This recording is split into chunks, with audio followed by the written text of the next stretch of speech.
Crooked Fanny playing dirty tricks in the courtroom. She always picks, bending the rules.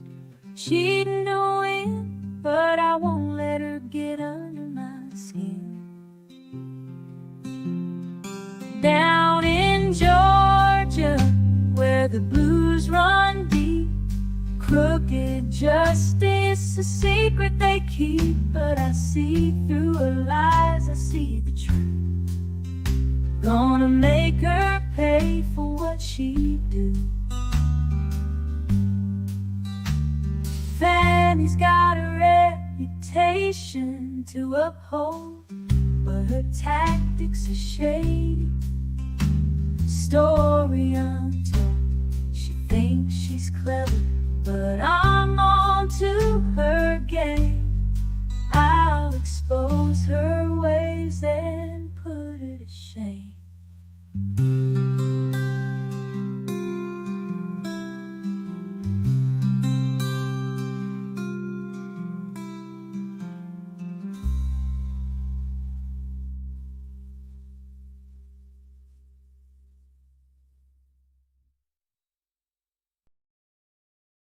Hey folks, are you ready?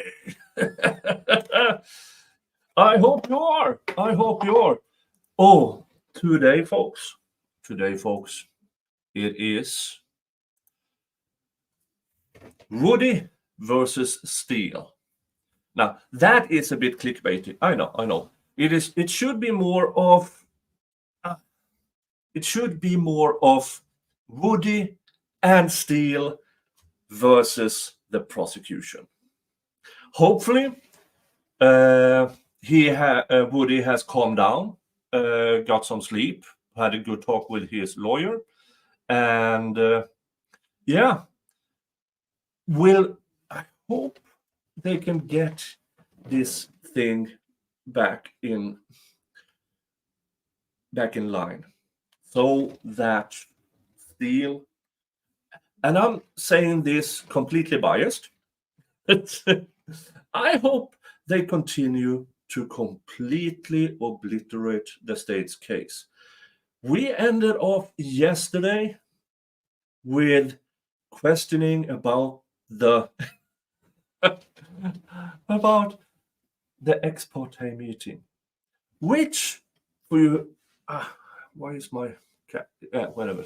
Which the prosecution opened the door wide open for Mr. Steele to ask about. Now, the door was always a bit open, but the judge ruled that you can ask about what Miss Hilton said and stuff like that, not commentary by Judge Clavin.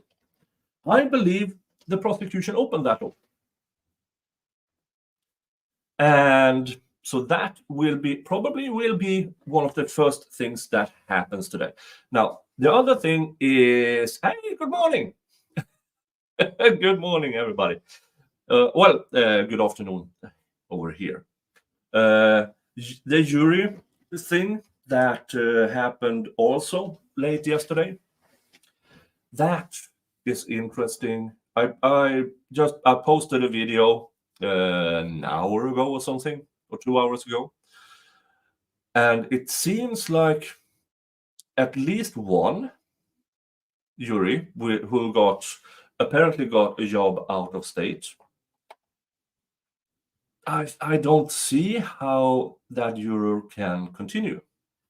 And then you have the juror with a possible medical thing going, surgery, whatever it is.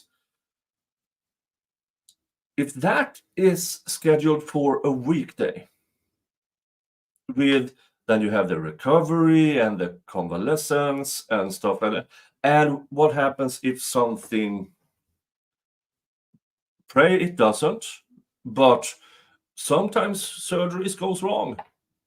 Either slightly wrong and there is an infection that has to be cured, or completely off the rails. And so, yeah, there's a strong possibility that we will lose 2 more euros in a near future, which brings us down to 2 alternates. And the state has over 100 more witnesses. So, yeah, the sad part about this is, had this happened 3 months ago, 4 months ago, I would have cheered.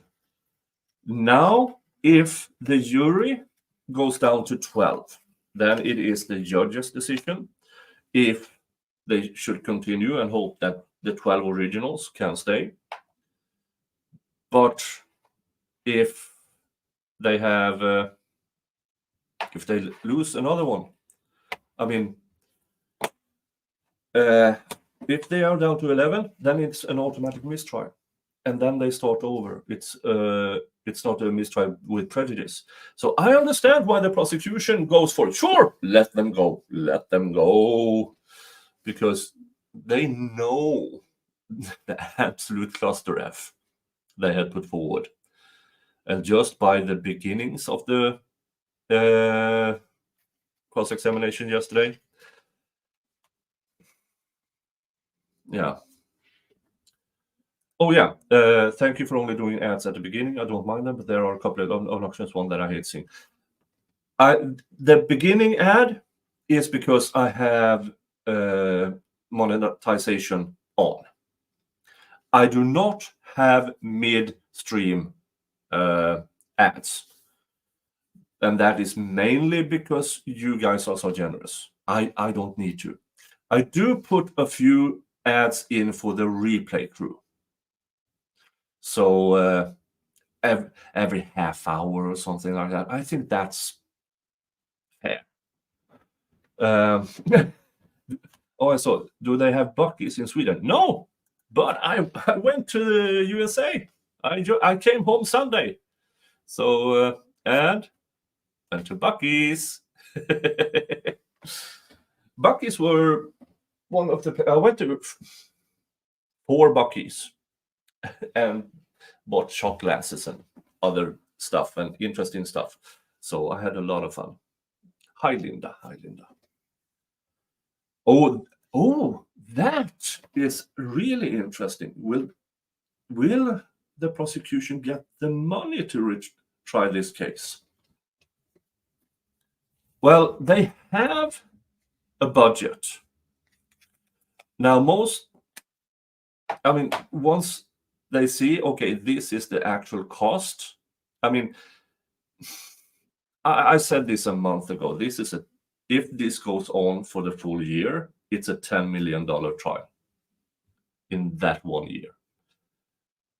So yeah, that is actually a really good question. Will the prosecution even have the funds for it? But I would assume that Fani Willis she doesn't care and about the taxpayers' money. And she definitely doesn't care about the thousands of cases that are in the docket. She will gladly throw thousands of victims to the curb just to try this one case. And yeah, the other RICO case that is soon to be ongoing. Yeah, I mean, for instance, Atlanta have a shortage of fire engines. They're so old that I read this when I was in Atlanta. I mean, they're always 20% of all fire engines in Atlanta are always in the shop getting repaired. Always. Imagine how many fire engines you could buy for the money Fani Willis took in extra budget for this pile of garbage. Okay, I have to check if they have things up yet. Yep. Still waiting. They should be starting on time. Let me check if Sylvia is already ongoing. Dun, dun, dun. Oh, Infamous Sylvia is live. Let's see. But the screen is black over there. So I will, hold on. There.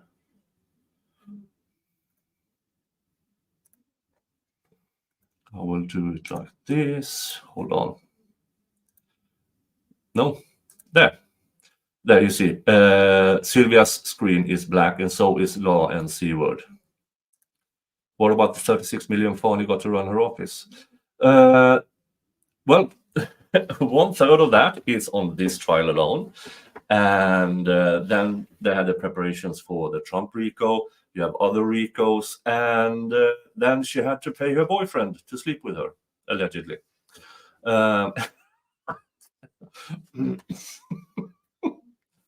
Oh. Does Sweden has little chocolate-covered marshmallow banana candy? I don't know, but that sounds amazing. We do have a thing called Polly, or roughly egg-shaped. There is some marshmallow in the middle, and like almost the Smarties cover. Those are good. Those are good. Hi, the wealthy. Love the Buc-ee's. I love it too. Buc-ee's. I went into the pulled gas into the Buc-ee's, and yeah, I have everything I need in here. Yeah, she went on vacations with her BF Wade. Yeah, and for you who don't know, I obtained. Let's see. Oh, please, let's say it's still here somewhere. Oh yeah, she went to Bali, and I may or may not have obtained actual images from what they were doing in Bali. Let me show you.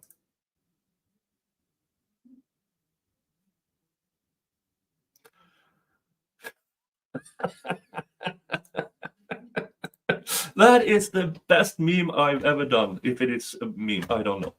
I'm just having lots of fun. Oh.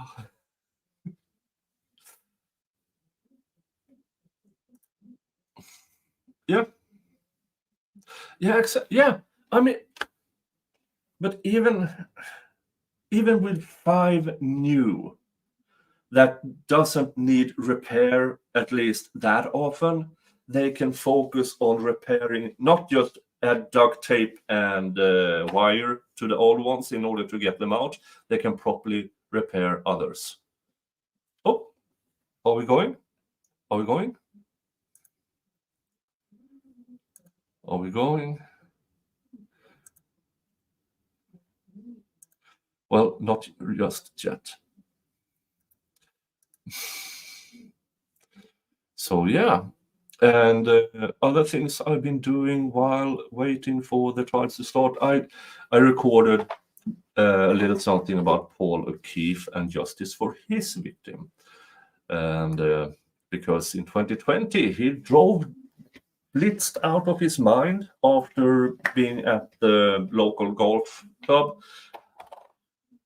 heavily drinking, and crashed into another car. And that person in that car severely injured.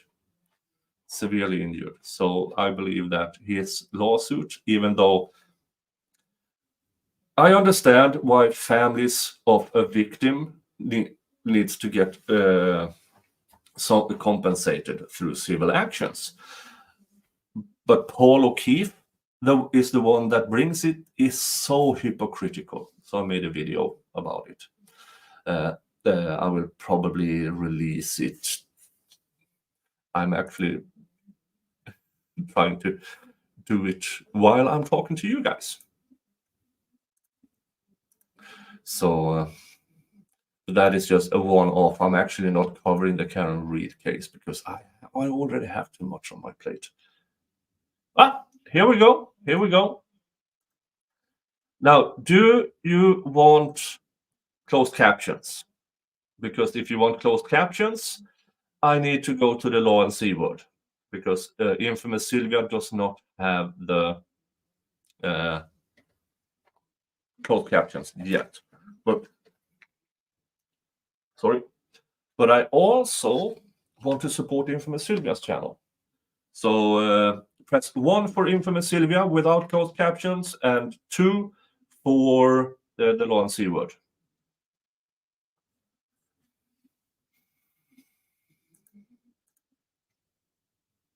Law and see word isn't going yet, by the way. So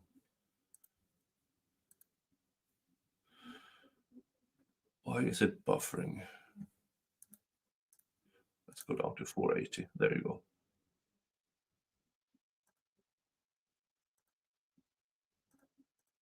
Wow, damn, I have many tabs up. Oh, I had the Discord and the Reddit open. No wonder.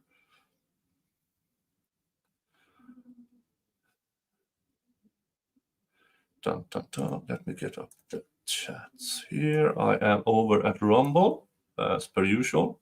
Well, not as per usual, but I should be doing that a lot more.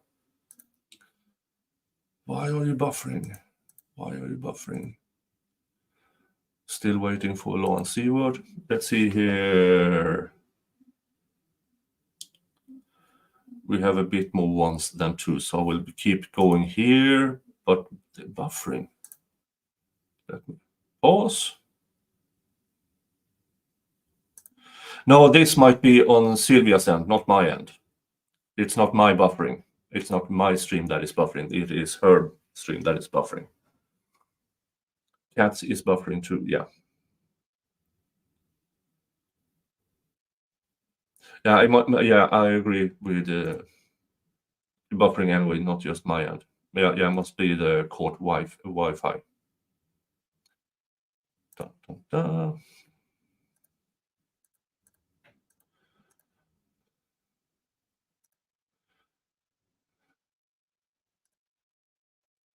Dun, dun, dun.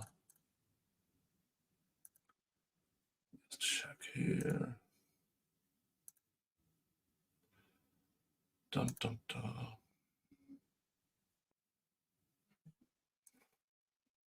Still nothing from law and see word, and Miss Sylvia is buffering. Yeah, so it hasn't started yet, and we have Judge is punctual. She's there. We can see it, and I don't. Yeah. Oh God, not today. Not today. For the love of everything, not today. We need to hear everything today. We need to hear everything. How's Mr. Jingles? Is now he knows I'm back, and he's been a little more cuddly than usual. But then this morning, I did. Yeah, he was in my lap and pet, and then grabbed my arms with every piece of dangerousness. Every point in his head, he has murder mittens and teeth. And then I had to sit there for a while until he got tired of doing that. You have to speak very loudly so everybody can Testing. hear. Yeah, these are not working. Okay, here we go.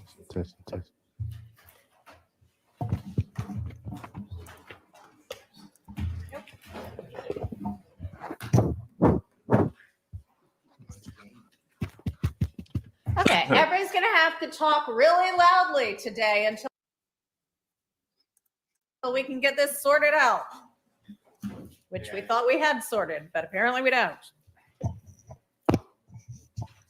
Testing. Mr. Copeland, if you cannot hear me, just let me know, okay? And I will speak louder, okay?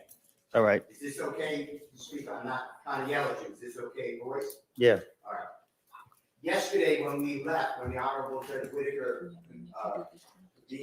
stopped for the day, I was asking you whether you remember being in Judge Lando's chambers with the District Attorney Melton, your lawyer, Ms. Bumpus.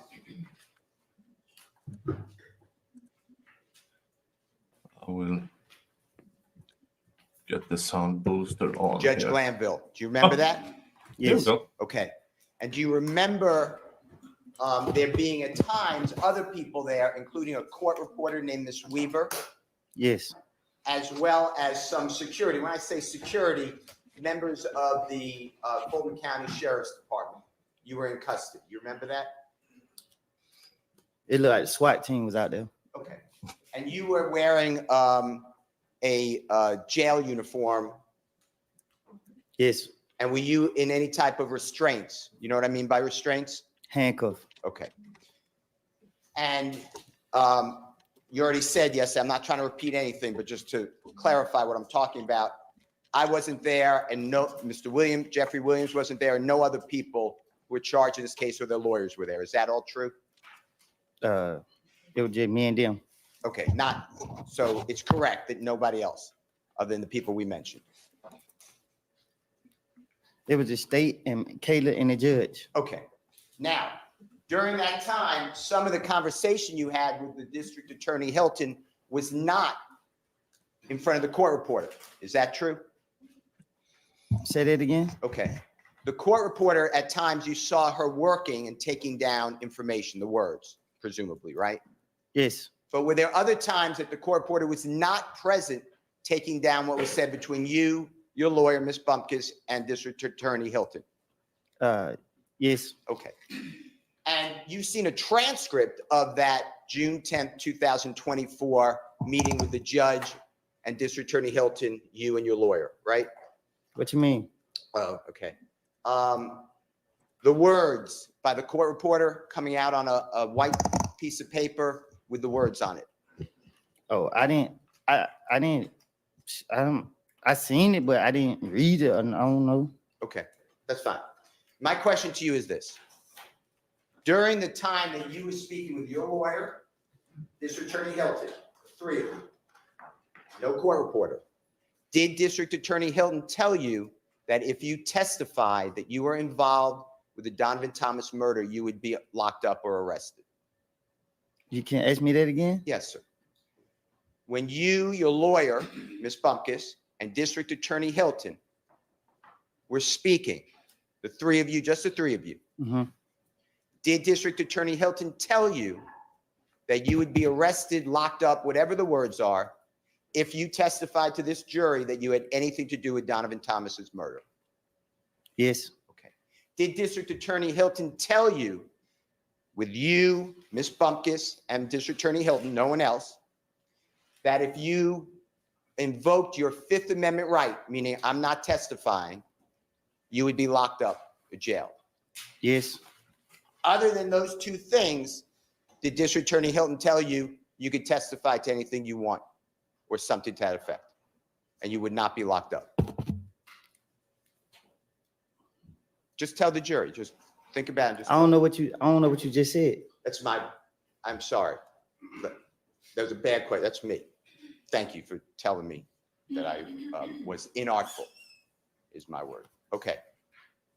Other than those two issues you just told, I'm going to get locked up if I invoke the Fifth Amendment. I'm going to get locked up if I testify that I'm involved in Donovan Thomas's murder. Other than those two. So if you don't say those two things, then your use immunity kicks in and you would not be locked up for anything else you testified to. Is that how you understood it? Yes. Okay. Now, did you ever ask District Attorney Hilton, why can't I testify if I'm sworn to tell the truth about being involved in Donovan Thomas's murder? Did you ask her, why did she exclude that? What you mean? Did you ever ask any question to District Attorney Hilton? Let me ask it a different way. Did you It wasn't no question. We was talking. Okay. And we were going back and forth. And that's what she said. Objection. That's fine. That's fine. Your Honor. Sustained. All right, let me ask you some questions. I'm going back to your interviews or interrogations or meetings, whatever the right word is, between you and law enforcement, whether federal, gang, homicide. Okay, I'm going back to those that we saw the recordings for January 11th, 2015 with Detective Thorpe. Do you remember that? Mm-hmm. Okay. And when you say it's just for the Yes. court. Okay, thank you. The jury saw the meeting or interrogation, whatever, you know, the conversation on January 28th of 2015. Do you remember that? Yes. The jurors saw the meeting or conversation on February 20th, 2015. Do you remember that? I remember our interrogation that they showed me. Okay. And then the last one would be February 21, the next day, 2015. Do you remember that? Yes. And I misspoke when I said the last one. The last one's really June 10th, 2015. You remember that one? Yes. Okay. I'm referring to those, and I'll make it clear which one I'm talking about. But I would like to talk to you about what you said in those different statements. And then if it was a lie, and then whether the police, the district attorney's office, the federal authorities ever came to you to say that we can or cannot, the words corroborate, but that means we verified what you said, okay? Or didn't verify. That's what I'm going to ask you, a whole series, okay? All right. If I'm losing you at all, Mr. Copeland, it's me. All right, let's start with, and this is going to be, Your Honor, Jeffrey Williams, or JW 240A. It's in Elisa, and it's State's Exhibit number 378YE, already in evidence. It's June 10th, 2015. Interrogation, and Your Honor, the times are 10:36:34 a.m. through 10:36:42 a.m. And Mr. Copeland, do you have you might need those. What I'm going to ask you is there's a series of conversations with the with the police, different police officers, detectives. Mm-hmm. And I'm going to go over what you said, and then I want to talk to you about that, okay? The first one that I just announced is the detective asked you, what started it off? Was it really about a windshield? And you answered, no, Nut and Thug had something personal against each other. I want you to hear that, make sure that's what it said, okay?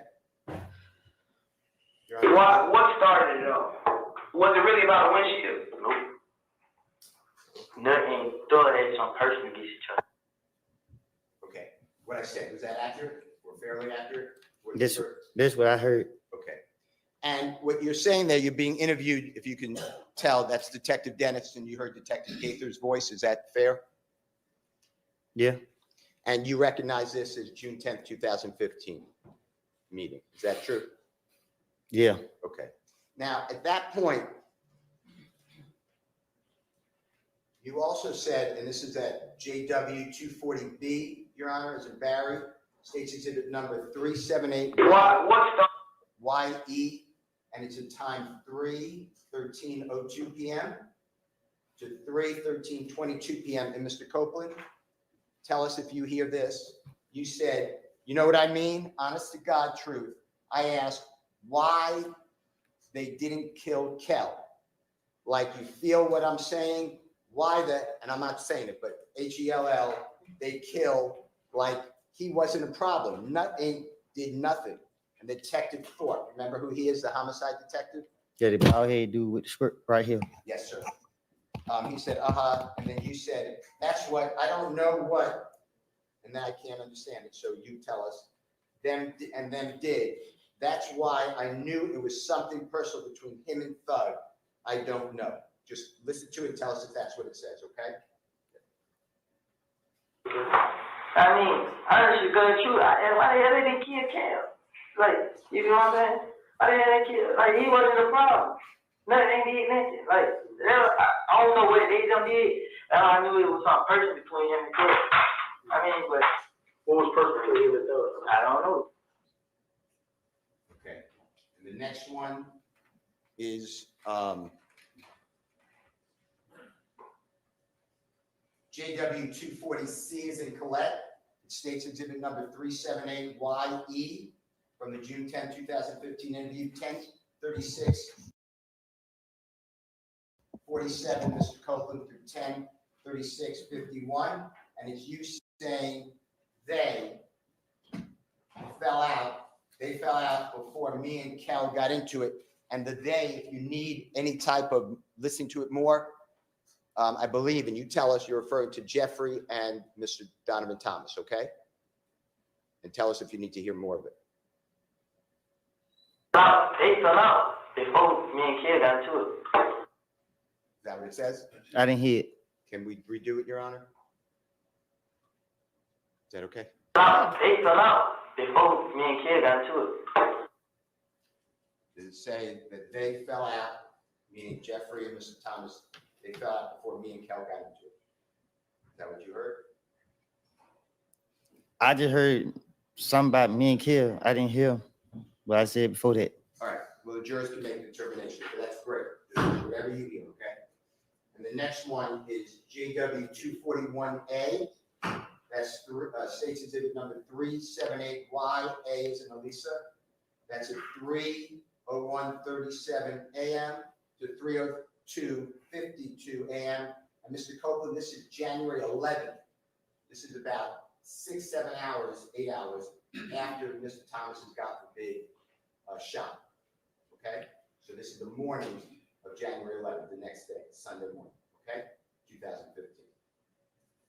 And Detective Thorpe, remember being with him that day? January 11th, 2015? I don't remember the day, but that's who questioned me. Okay. And on here, just tell us if you hear the Detective Thorpe saying, what made you want to pull you into this situation? And you said, me and him had a problem in the club. Cal, they say, is the little brother. Me and him got into it at the club, probably about no longer than 4 months. So 4 months before January 2015. Just listen to it, make sure that that's what it says, okay? Tell me exactly what you know dealing with this situation. Like now, without everything. Tell me everything. What made people want to pull you into this situation to happen? Okay. Me and Kim. You know what I'm saying? Man, we had a problem in the club. Yeah, I don't think it's playing through the speakers. Oh. Okay, well, IT's here and there's not anything I can do about that. Yeah, they say this the little brother, but I thought they were just saying that, but they say they real brothers. Okay, let's K-E-L. let's stop for now. They're here and maybe they can fix it, even though they had all week last week and it didn't get fixed. We thought it was, but it's not. So I'm going to excuse y'all. Okay, more audio problems. A multi-million-dollar Backup also courtroom. doesn't work, by the way. The entire courthouse must have cost over 100 millions. And they rely on the cheapest audio possible. They should contact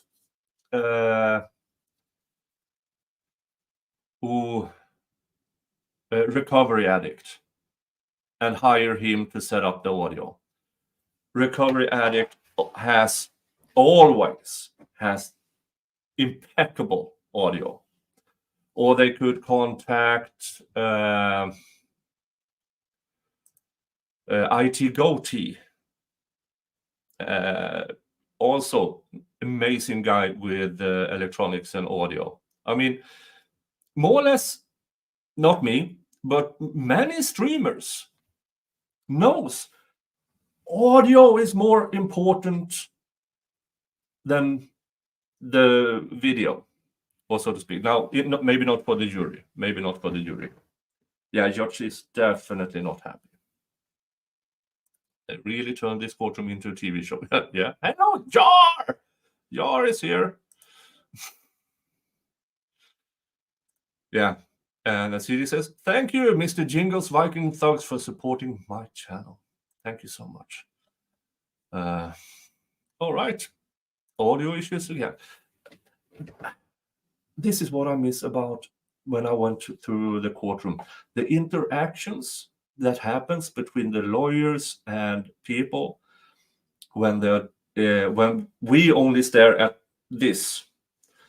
That is really interesting. How Mr. Steele goes to the Mr. Williams family, talks to them in the courtroom. Mr. Shard also goes around, and I mean, there are interactions throughout this courtroom, except for Miss Love, who nobody wants to talk to.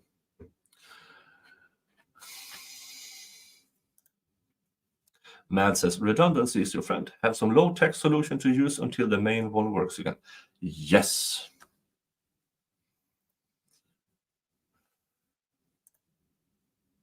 One of the court officers handed judge a note, I don't buy audio issues.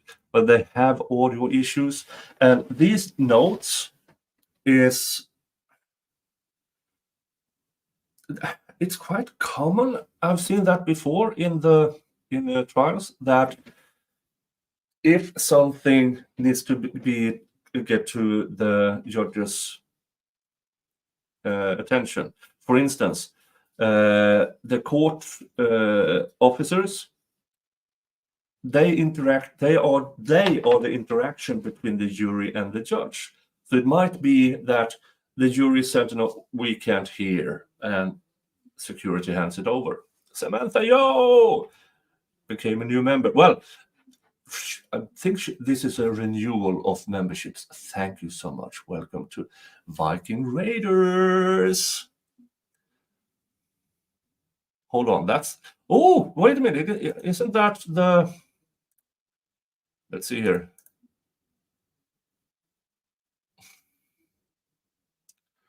Don't I have levels of this? Yes, Samantha, yo, I have 2 levels of membership. It's not earth-shattering more for regular members. It's $3 a month. I think that the higher tier is like $6 or $5 or something like that. That is just if you feel, hey, I $2 extra a month. But thank you so much, Samantha. That is so sweet of you. That is so sweet of you. Oh, Iron Rabbit has been a member for a whole year.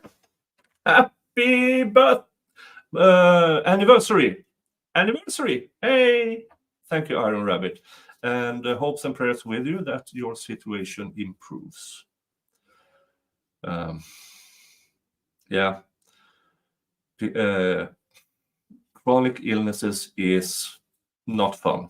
For you who don't know, I have arthritis in my knees. So, yeah, sometimes it's a good day. I can take short walks without cane. Most of the time, I use cane. On bad days, I use 2 crutches to stumble around. Thank you to Iron Rabbit, 5 memberships. Thank you so much. That is so sweet of you. Went to Kevin B. Clark, Photo Gang 2662. Sick day, cooking again. Just my opinion. And Beautiful You Salon was gifted memberships. Thank you so much. And now you have access to all my members-only content, and which is your own emojis here on YouTube's members-only content, which is a ton of it. And I will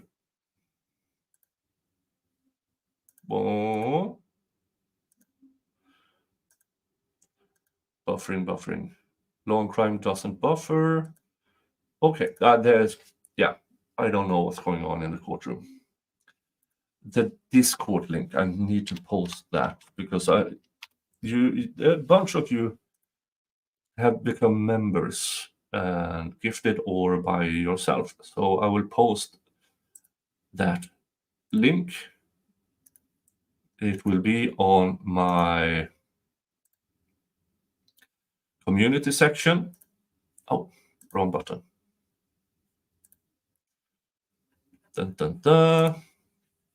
for members only. Visibility, all channel members.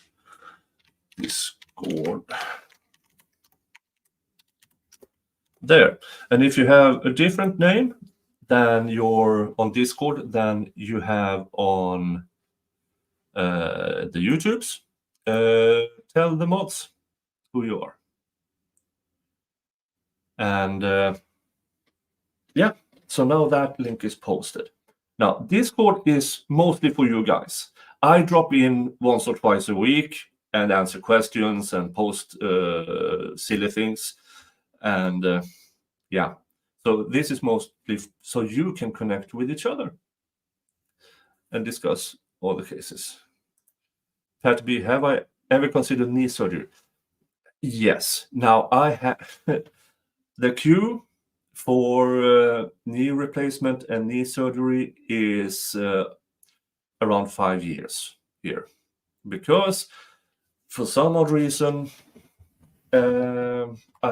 my knees must be completely shut to be eligible for that. Now, could I try to do it privately? Sure. That is a huge cost for money I don't have. So yeah, I'm in the line, and then I have to wait and see when it happens. But it is now, if it gets to the point where I have to use crutches all the time, then I'm going to raise hell. Yeah, I mean, I have a neighbor.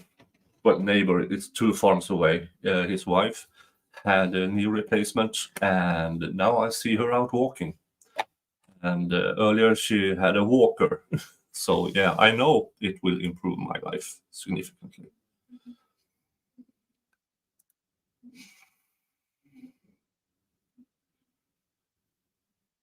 Mm. Dun, dun, dun. Oh, people. Yeah. Yeah, so now you have... Hey, Samantha Yo is in the Discord. Hello. Okay. They could act...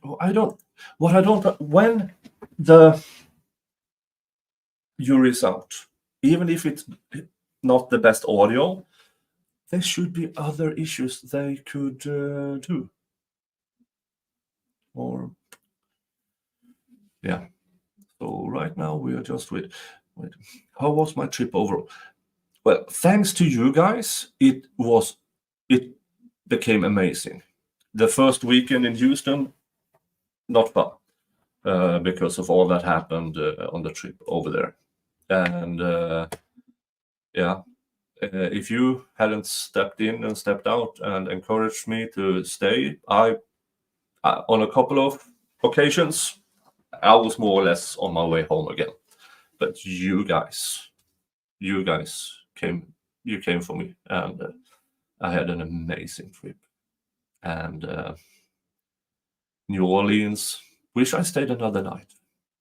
Couldn't. I mean, I didn't have enough time. I mean, I was on Bourbon Street. I mean, I took a couple of beers. I listened to music, and I had a fun time. But I had to drive the next day, and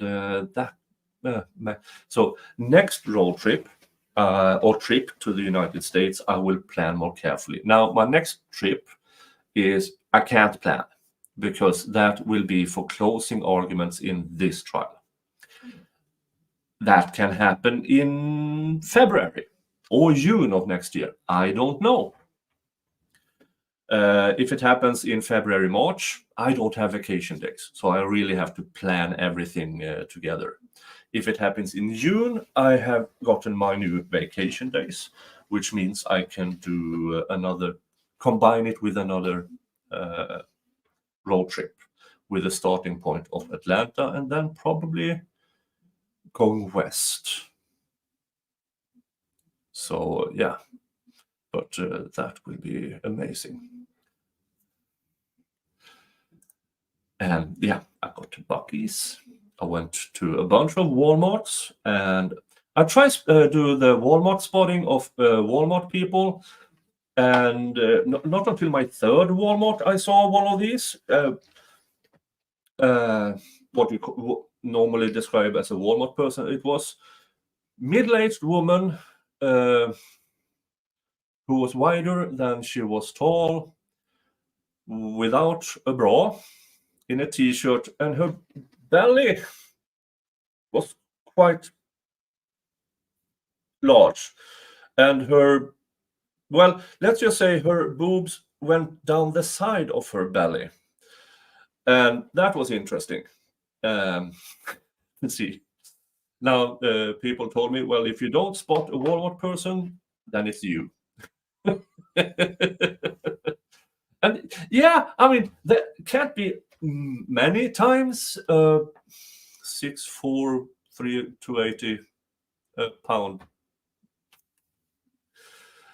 hair out Viking shows up in the Walmart. Yeah, okay, yeah, she was fat. Yeah, I can call people fat because I am one. I am.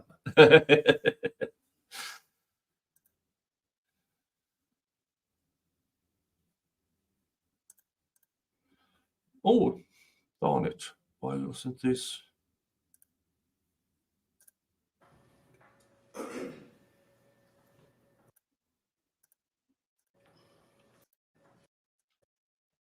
Okay, they are back. They are back. All right.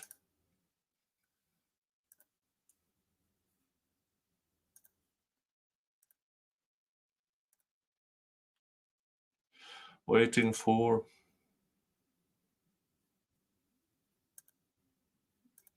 Oh, there. There you go.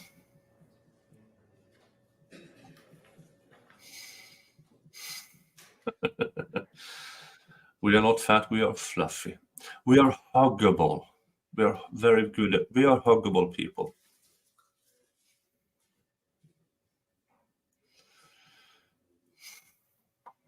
Yeah, so thanks to you guys in the chat. I had an amazing trip.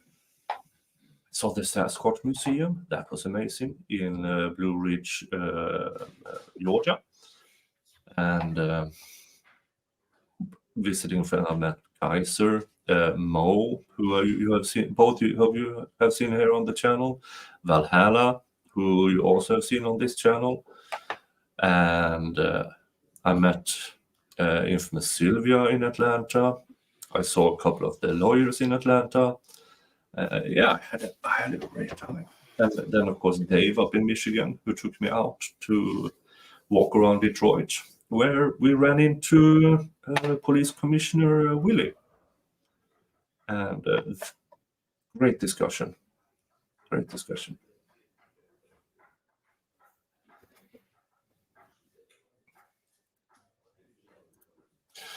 And I pinned my PayPal link to the top of the chat.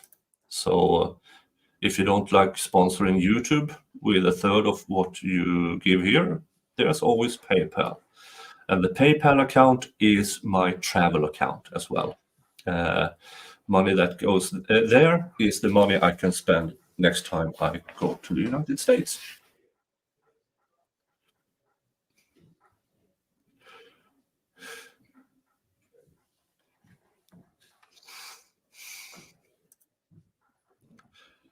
Yeah, Steele is really good at this.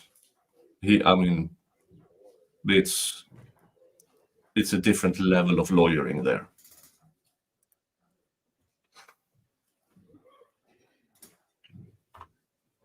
I need to fetch myself something to drink. I'll be right back.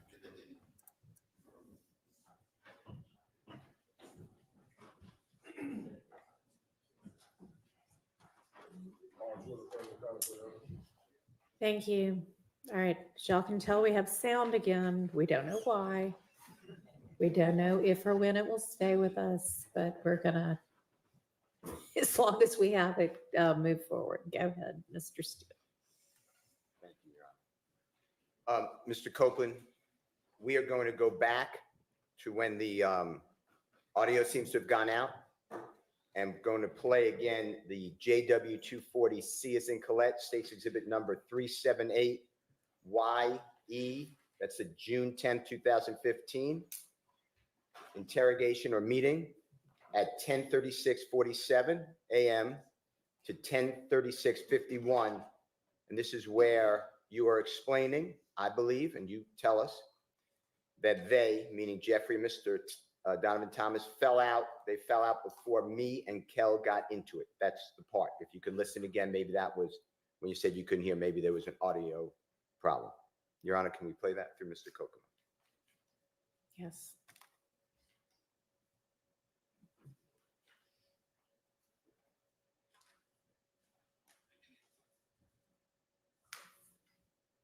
They fell out before me and Kid got to it. Was that better? Did you hear that? It was the same. Okay. All right. We're going to go on then to the next one, which is, again, the audio was out. So if some people heard it, they're going to rehear it. It's JW 241A as in Elisa, State's Exhibit number 378YA. This is January 11th, 2015 with Detective Thorpe. And this is from 3:01:37 a.m. to 3:02:52 a.m. Your Honor, if we may play that. Tell me exactly what you know dealing with this situation. Like now, no, everything. Tell me everything. What made people want to pull you into this situation to happen? Okay. Me and Kel. You know what I'm saying? Me and him, we had a problem in the club. Is that him? No, this nut. Okay. Kel, they say this the little brother, but I thought they were just saying that, but they say they real brothers. Kel. K-E-L. Kel. Okay. Okay. Go ahead. Little brother of Nut. Yes.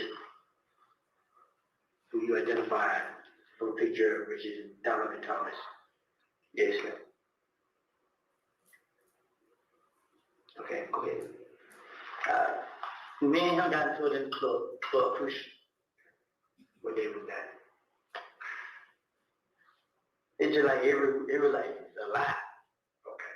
So, But 2 months, 3 months, a year? how long?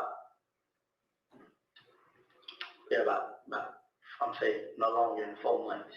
4 months. So, Mr. Copeland, there, are you explaining to Detective Thorpe that you and Mr.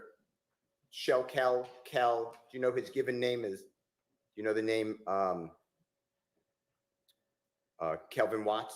Do you know that name? Okay. Nope. Okay. Kel or Kel, there you're explaining that you and Kel have been arguing, whatever word you want to use, for approximately 4 months before January 11, 2015. Does that sound like what you said on the recording? Yeah. Does that sound right? What you mean? 9, 10 years ago, going back, were you not getting along with Kel for approximately 4 months? So since maybe we'll say September 2014, does that sound right, what you told Detective Thorpe? I don't know what I don't understand. Okay. Let's just do it this way. You told Detective Thorpe on January 11, 2015 that you and Kel have been arguing since approximately September 2014. The way I got that is 4 months before January 2015. So you saying when me and him got into it? Yeah, approximately. That's what you told Detective Thorpe, and I'm asking you, is that true? Yes, me is what true? Maybe in September 2014, October 2014, November 2014, December 2014, beginning of January 2014. By that time, by January 11, 2015, you and Kel were arguing. That sound about right? I don't get what you're asking. Okay, it's me. It's my fault. Do you remember going into the police department, meeting with Detective Thorpe on January 11, 2015? No, what I'm saying is I don't know what you asking me. I You understand. asking me when me and him got into it? Yeah, you and Shell got into it approximately, if you could tell the jury.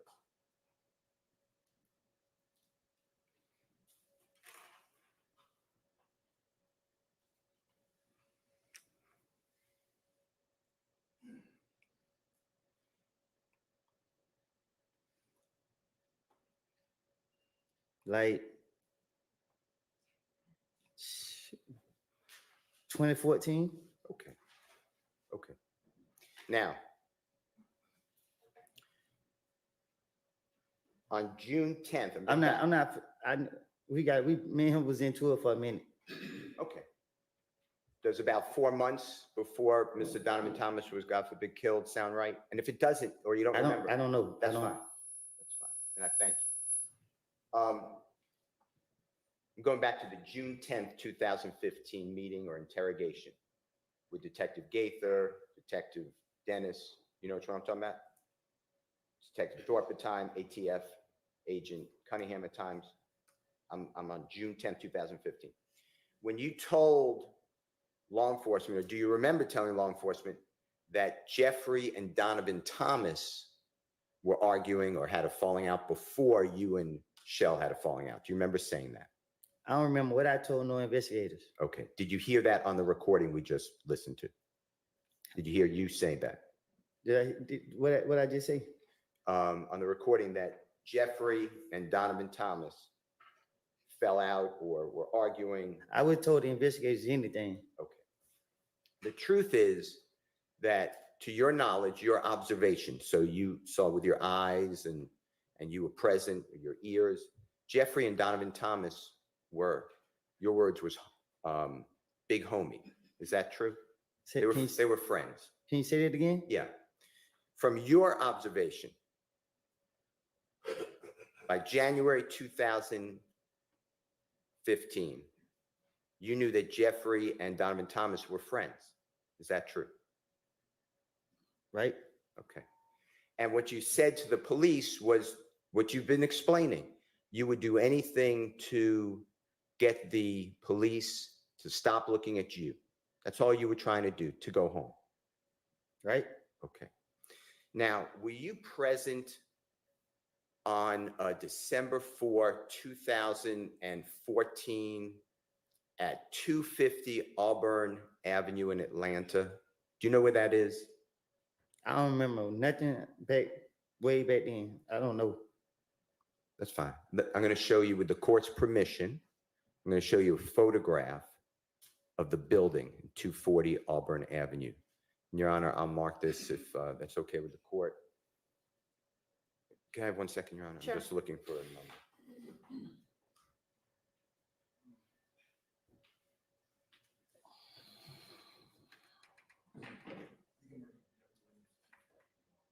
Your Honor, I'm going to mark it with the court's permission. It's Jeffrey Williams 251. All right. And we will put it on the thumb drive again. Okay. If you can, sure. It's about to come up. A building? So do you I'm not just- have hard copies of these things? I don't have a copy of that one. Okay, well, show it to the witness before we Okay. publish it for everybody. Mr. Kokomo, can he approach, Your Honor? Yes. Thank you.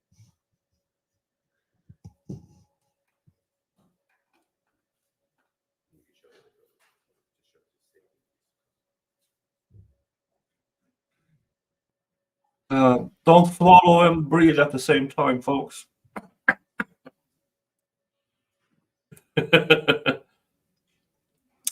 Now, I really like how Mr. Steele is. Did you show him the whole building? He's very considerate and very polite. And I think this is the way to get good testimony from Woody.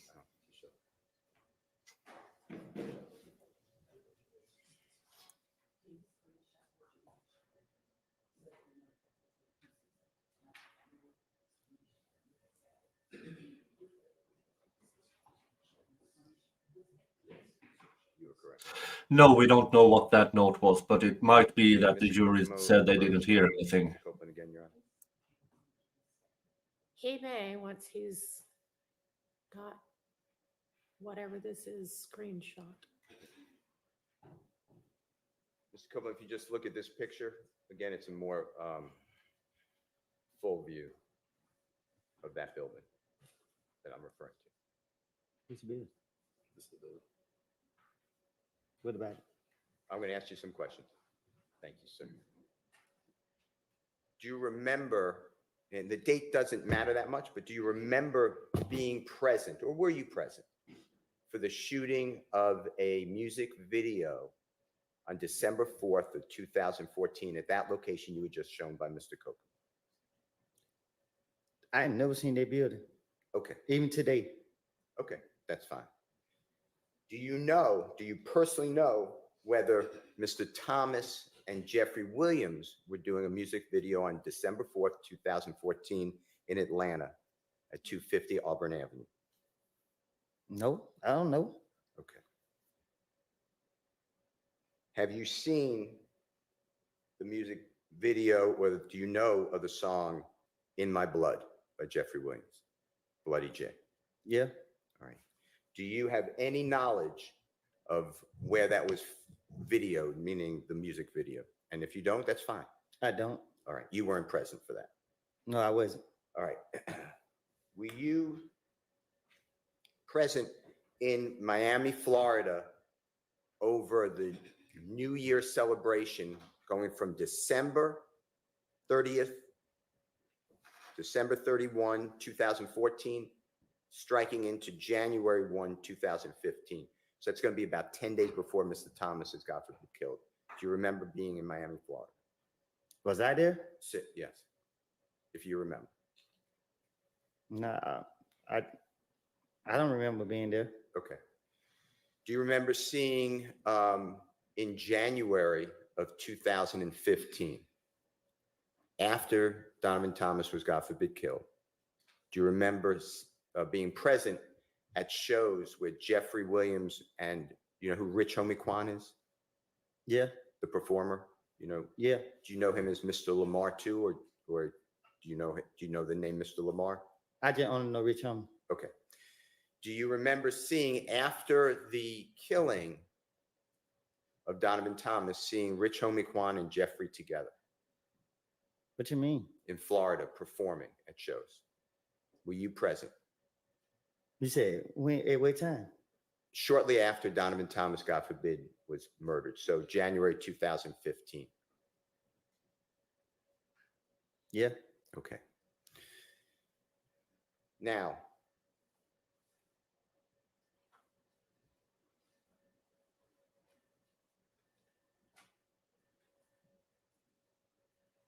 were you personally aware?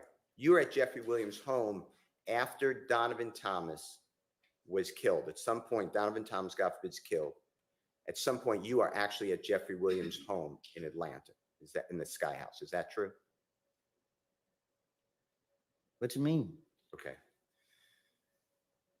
So I'm locking in on the date that Donovan Thomas is killed.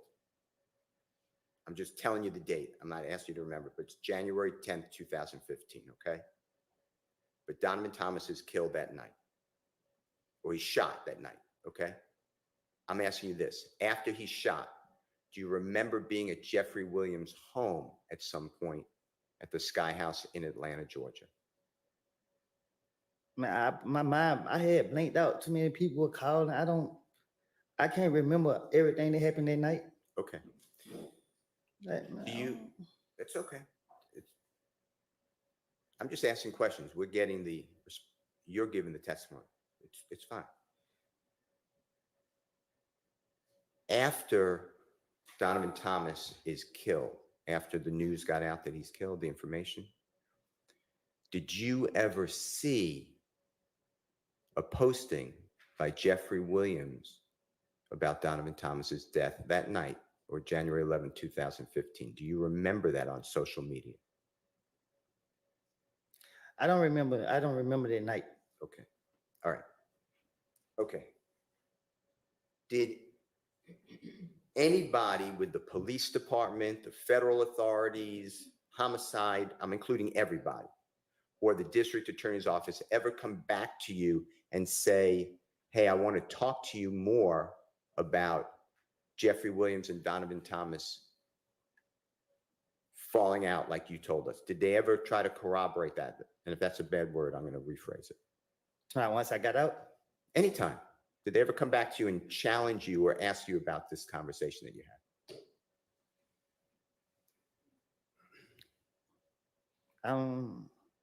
I can't remember if they have. I don't think. Outside the interrogation, once they went locking me up, we went there to talk about. It was over, right? You gave your statement. They don't come back to you and ask you about this, right? Right. All right. I'd like to go to another part of your statements. And this is where you told the detectives, again, it's June 10th, 2015, that you tried to get Mr. Williams or Jeffrey, and do you know who Bloody J is? I heard of him. Do you know the given name Justin Ussery, excuse me? Who was it? That's fine. I'm going to use Bloody J, okay? Do you remember telling the police, and this is, Your Honor, JW 240D, as in David States Exhibit number 378YE. It's June 10th, 2015 meeting, interrogation, whatever, or conference with law enforcement and Mr. Copeland. It's at 10:40:37 a.m. to 10:41:08 a.m. And Mr. Copeland, tell us if you hear this, okay? And if it's not, you correct us. Detective Dennis tells you, so the night at Crucial, when you were saying they jumped on you, you said, when all the, and I'm just not saying, but SHI blank popped off. So what happened, this is Detective Dennis, what happened when you came outside with Bloody J? Because you were saying last time, and then there's overlapping conversation, meaning I can't understand it, multiple people speaking. Then you said, then Detective Dennis said, when you were trying to bring everybody back together. And the Detective Dennis said, you were like, is he ready? And Thug or Jeffrey kept saying, nah, he ain't ready. You remember that? That was Detective Dennis saying, you remember you told us that when you said, and you said, you mixing things up. You're talking about the time we was in when I called Bloody J and tried to get him and Jeffrey or Thug, you said, back cool. That's what I'm targeting, okay? So please listen to it. If I said it wrong, just say it right. Your Honor, can Mr. Copeland listen to this, please? And the jury.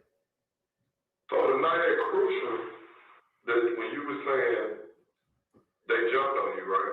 When all shit popped off. So what happened when you came outside with Bloody J? Because you were saying the last time you were trying to bring everybody back together. You was like, is he ready? And I stood just saying, nah, he ain't ready. You remember that? Huh? You remember you told us that? When you said you mixing it up. You're talking about the time we just made the shit when I called Bloody J and tried to get him to throw that cool. Remember saying that you were, the discussion, Detective Dennis is telling you, you were trying to bring everyone back together, make everyone, friends again.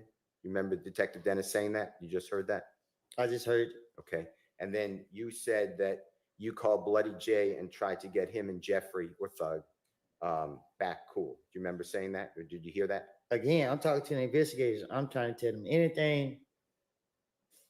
Right. That's not true. Right. You were just trying to get out of custody or jail. You want to go home, right? I've been telling y'all that for the longest. Sustained. The statement the jurors just listened to, you were trying to finesse or lie to the investigators to get them off of you so you could go home, right? That was my plan. It was a lie, right? My plan was to spin the police, hoping they'd let me go. And did the police ever show you, or the district attorney's office, any cell phone records of you and Bloody J speaking at all on the phone? What you mean? When you said to the detective, I called Bloody J and tried to get him and Thug back cool, did the police ever come back to you at any time, or the district attorney's office, and say, here are jail records, excuse me, here are cell phone records showing you and Bloody J talking? Did they ever try to do that with you? No, once they took me to jail, I don't hear from them until I'm back on the street and I'm going back to jail again.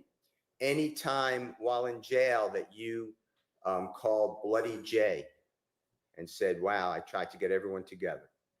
And that never happened, right? Huh? Had a phone call with Bloody J while that would be recorded. I never had Bloody J number a day in my life. Did the police ever come to you or the district attorney's office to say to you, to challenge you, or to tell you, hey, we know this to be true or not true? Did they ever do that with you? Huh? Did the police or the district attorney's office come to you and challenge you on that statement and say, hey, we have information, this is true or not true? Did that ever happen? It's the same question. A single question. Did the police ever do it at the district attorney's office? No. Okay. I'm going to go to another one. This is your statement again. This is June 10th, 2015. Your Honor, it's JW, Jeffrey Williams, 240E as in Aaron. It states exhibit number 378YE. And Mr. Copeland, this is at 10:45:09 in the morning to 10:46:01 in the morning. And on this one, what I'd like you to listen for is you saying, if you did say, you tell us, yeah, so I'm like, and I'm not saying, but darn, but it says another word, but this SHI blank happened, but before that happened, me and Kel was face to face. You know what I mean? Detective says yes, or Then you say, truth be told, I walked up on him, meaning Kel, with Shannon, me and him, it was me, D, my baby mama, and her friend. You said, the text said, You said, it was Kel and about 5 more other, I'm not saying, but ends.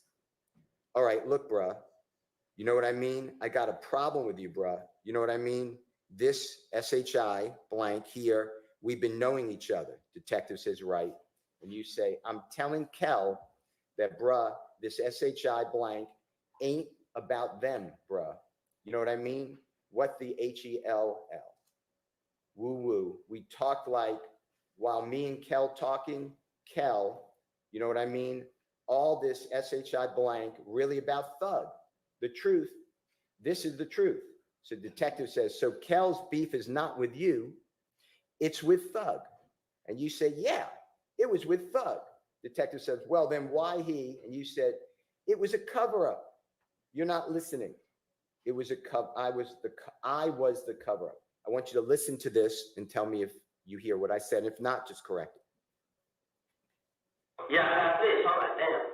But but for the heck of me, kill face to face. Now, I mean, truth be told, I'm a mom with Shannon. Man, it was me, D, my baby mama, and her friend. They were killed, and about 5 more than me. All right, look, bro. I mean, I got a problem with you, bro. You know what I mean? This shit here, we been on each other. I'm telling Kill that, bro. This shit ain't about that, bro. You know what I mean? What the hell? We talk. Why me and Kill talking? Kill is that statement. You know what I mean? All this shit really about Thug. The truth. This is the truth. So Kill's beef is not with you. It was Thug. Well, why? I was the cover up. You're not listening. I was the cover up. Listen. Did you hear that, Mr. Copeland?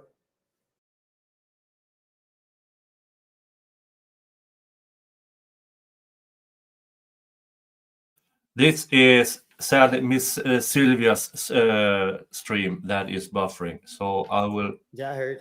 What I said, is that what you heard?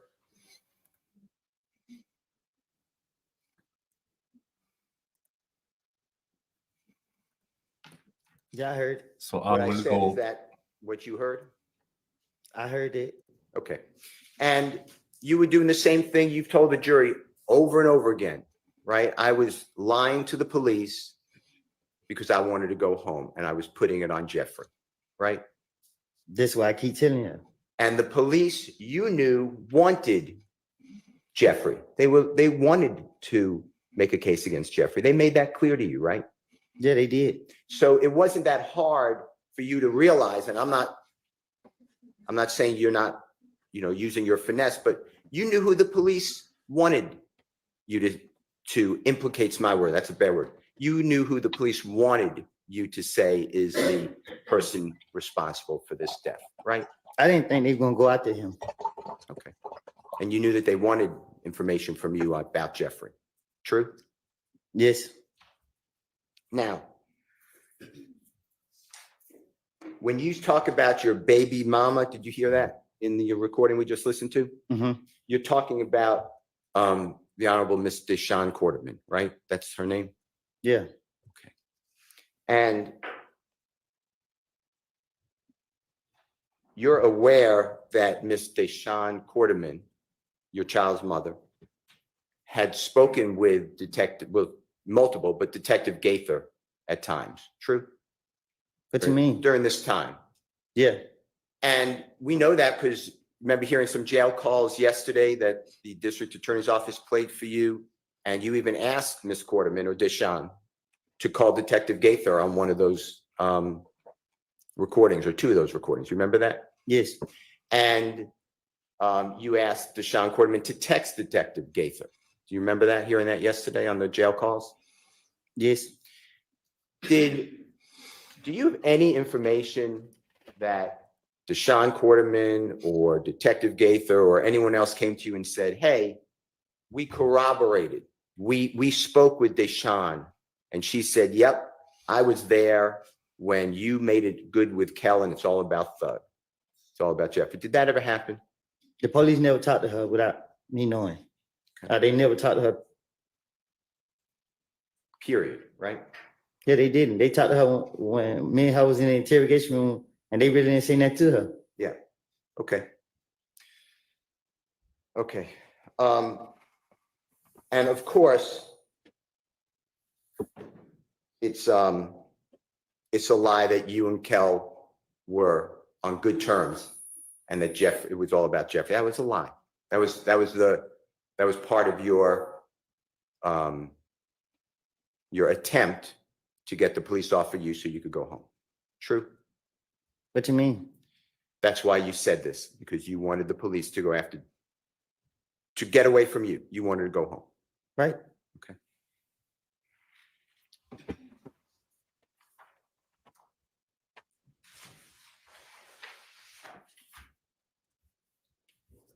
Jeffrey Williams, number 240F is in Fox, State's Exhibit number 378YE. Your Honor, this is June 10th, 2015. It's already an evidence meeting, interrogation conference, interview, whatever it is called, at 10:49:25 a.m. to 10:50:09. And Mr. Copeland, I want you to listen to this, that you are saying to law enforcement. So when they ended up leaving, we pull up at the studio. This N was there recording a song, meaning Jeffrey. That song that we pull up tonight, he did that song. I mean, like, he did it so fast, like, damn N just shot at you, come make a song. So this is what I'm thinking, this damn, so we're up there chilling. So everybody was up there at the studio. So Thug dialed 911. He had a bullet hole in his car. So he want to know who shot his car. You know what I mean? I want you to listen for this. If I said it wrong, you got to correct me, please. So when they leave, we put up at the studio. This nigga was never going song. That song that Louis put up probably tonight, he did that song. I mean, like, he did it so fast, like, damn, nigga just shot it to come make a song. So there's no thing, damn. So we got that chill. So everybody at the studio got paid. So Doug, like, yeah, we know what they cup.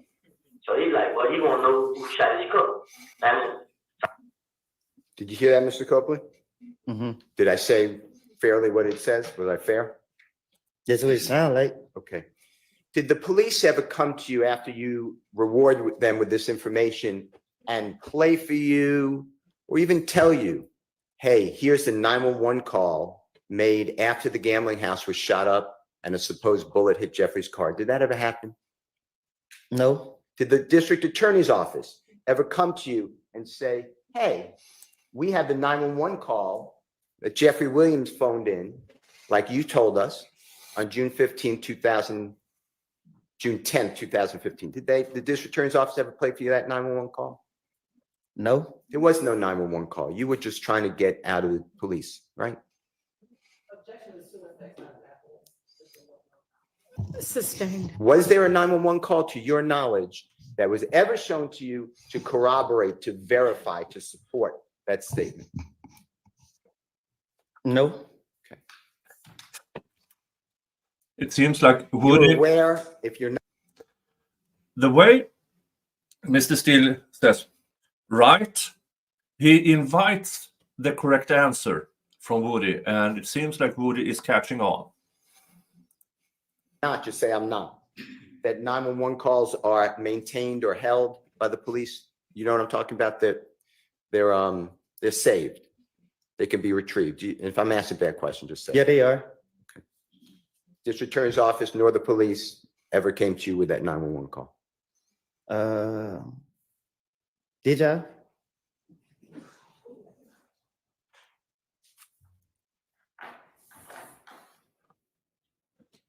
I don't know. Okay, I don't know. okay.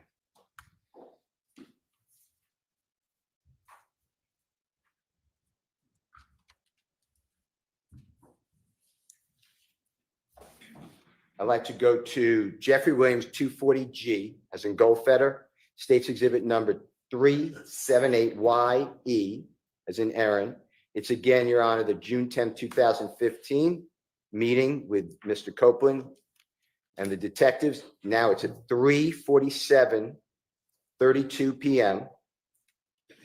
to 3:48 p.m. 00. And Mr. Copeland, if you can just listen for and tell us if this is accurate. You said, and we're still talking about the car windshield. Remember all this conversation about Jeffrey wouldn't let it go until his car windshield was paid for? Remember all that? Mm-hmm, I'm listening. Okay. And it should say, and correct us if I'm wrong, that you said, yeah. So when me and Kel was like, well, we wanted to see what Thug got to say. So I called Kel on FaceTime with Kel, and Kel like, I ain't let SHI blank go until you pay for my window. You know what I mean? And Detective Dennis says, Kel said that or Thug said that? You said Thug. Thug, yeah. Detective Dennis said, okay. You said Thug like, Kel like, what? Pay for your window. So he looked at me. I'm about to go. I ain't got nothing to do with it. That's on y'all. So I'm out of here. I'm out of there, bruh. You know what I mean? Like, man, get nut on the phone. You feel me? That's what Kel was saying. I want you to listen to it and see if I've said that accurately.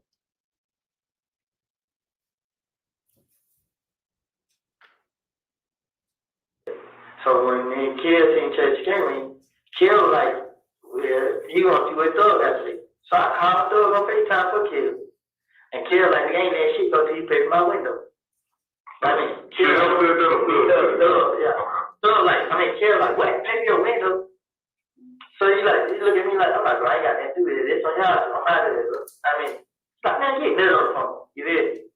They were Kill was saying. What I said, was that accurate? Again, I tell the police anything, get them out my face. Okay. And at that time, by 2014, 2015, you knew Jeffrey was wildly popular in music. Is that fair to say? Since I've been knowing that he been popular. And he was also popular, if you observed it, in fashion, meaning like dress, Yeah, social media, he had influence. yeah. And he was owning several homes, to your knowledge, true? I don't know what he owned. Okay, how about cars? He had several cars. Yeah, And he would allow people to use those cars. He was free with that stuff, right? yeah. And he would rent cars for other people too, even if he didn't own it. Is that true? I don't know what he do for other people, but it wasn't no issue. He rented cars for you. Fair? Huh? He rented cars for you if you needed it. Isn't that true?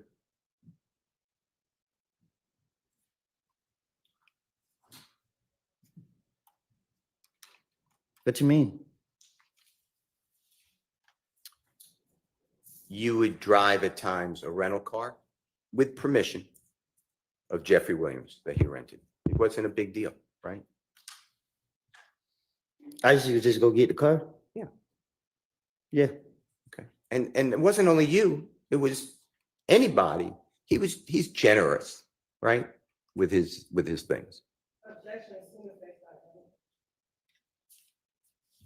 Sustained, you can rephrase.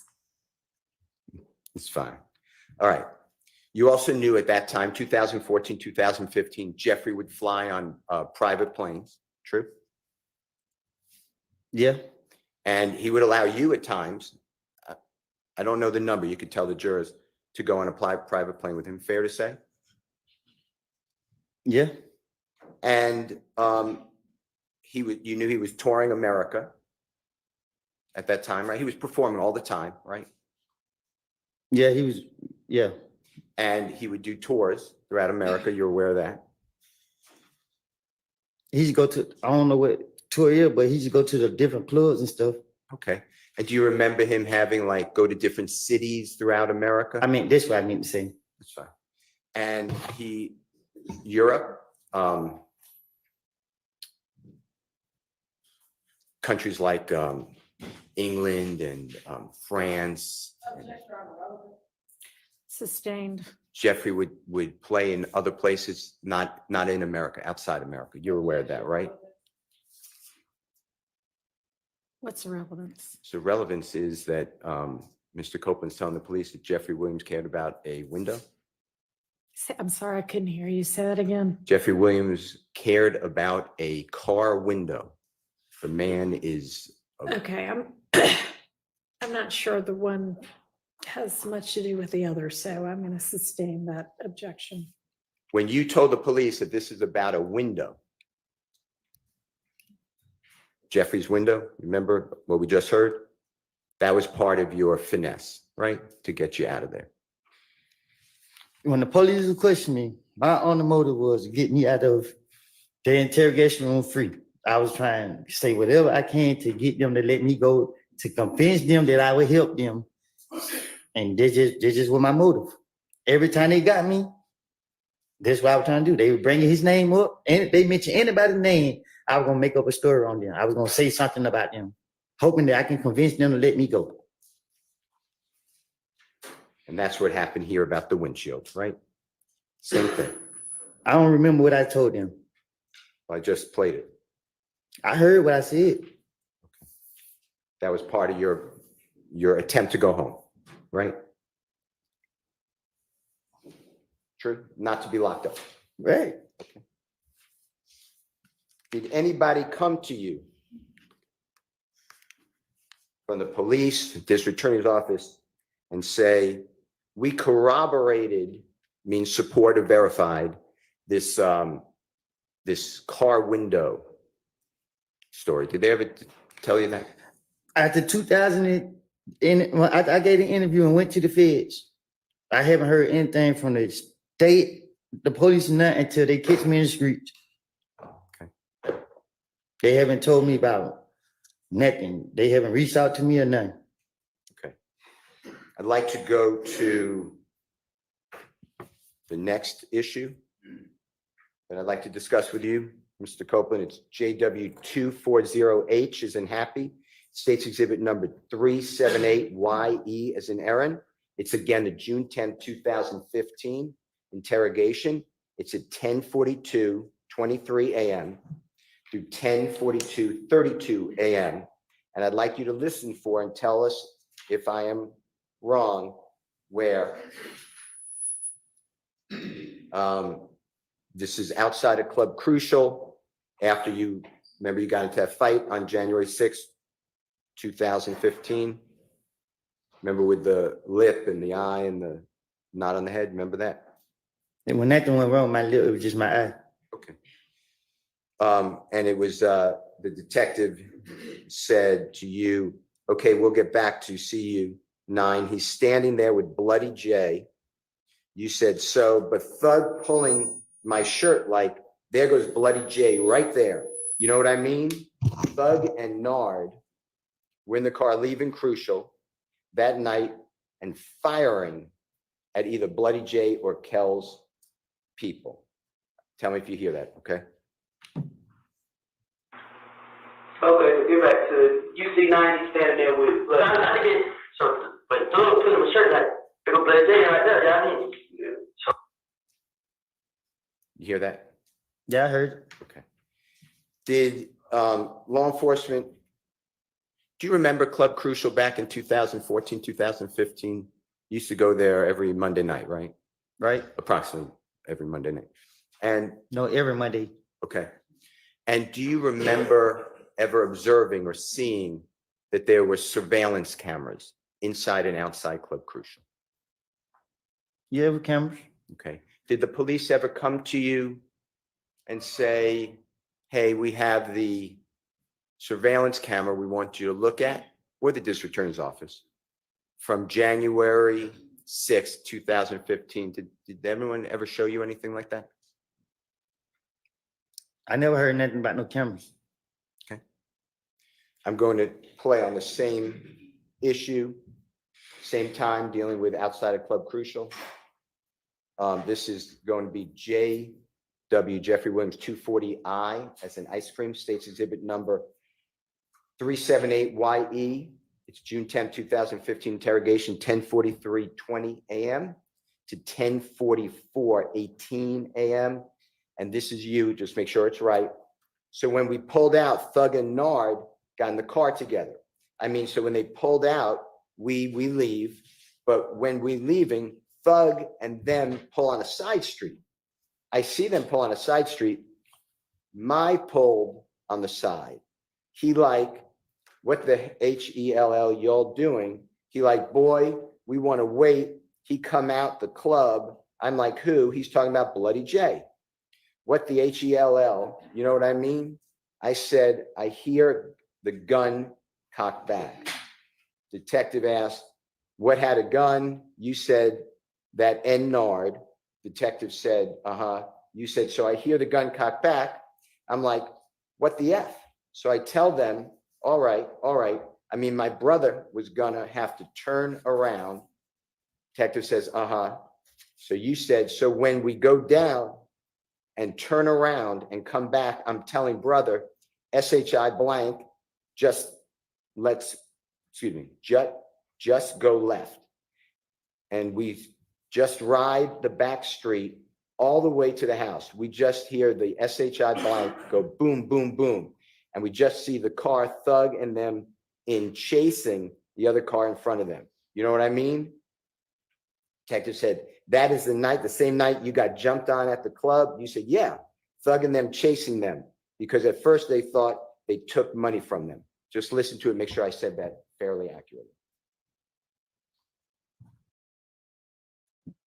Just have to say thank you to Diane, who donated $25 via PayPal. Thank you so much. That is so nice of you. And the message is, start saving for your trip now. Love, Iron Rabbit.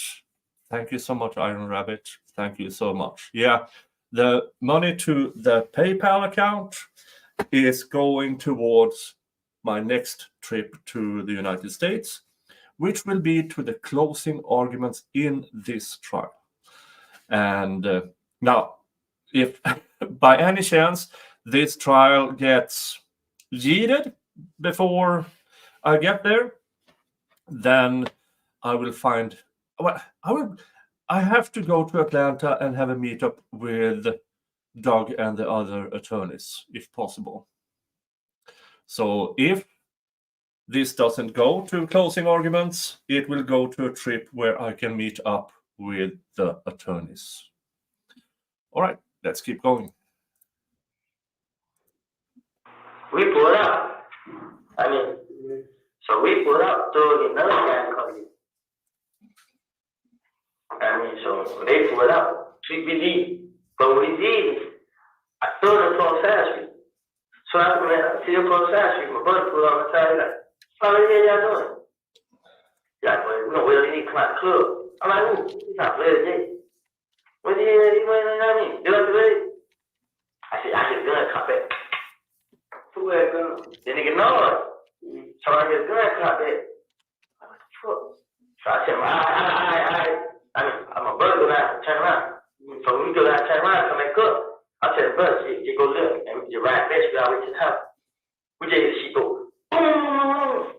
And we just see the car through it and then chasing the little car in front of them. I mean, this is that night, the same night you got jumped over the car. Yeah. So, throwing and chasing me. Because at first we thought they took away from me. Did you hear that, Mr. Copeland? Yeah, I heard. Was it fair what I said? What you mean?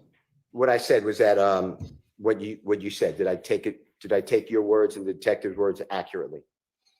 What I said beforehand. I guess.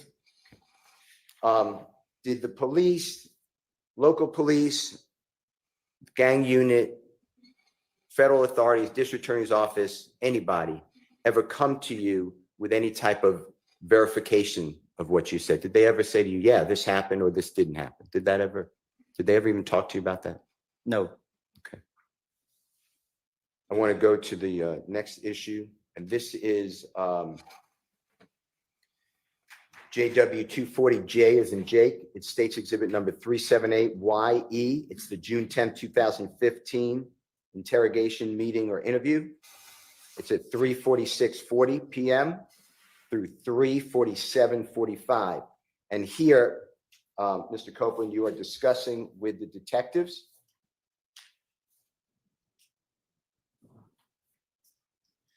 that Mr. Donovan Thomas or Nutt came to the gambling house and met with you, and you discussed your issues with Mr. Shelkel. I want you to listen to this. Specifically, you said, I was just like, darn, but it says another word, bruh, what happened? You know what I mean? What the HELL?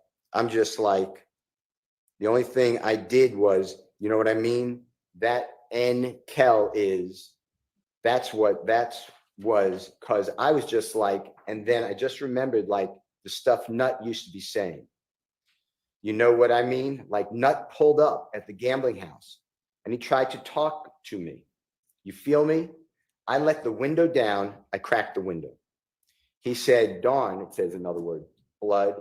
I ain't blood, bruh. You know what I mean?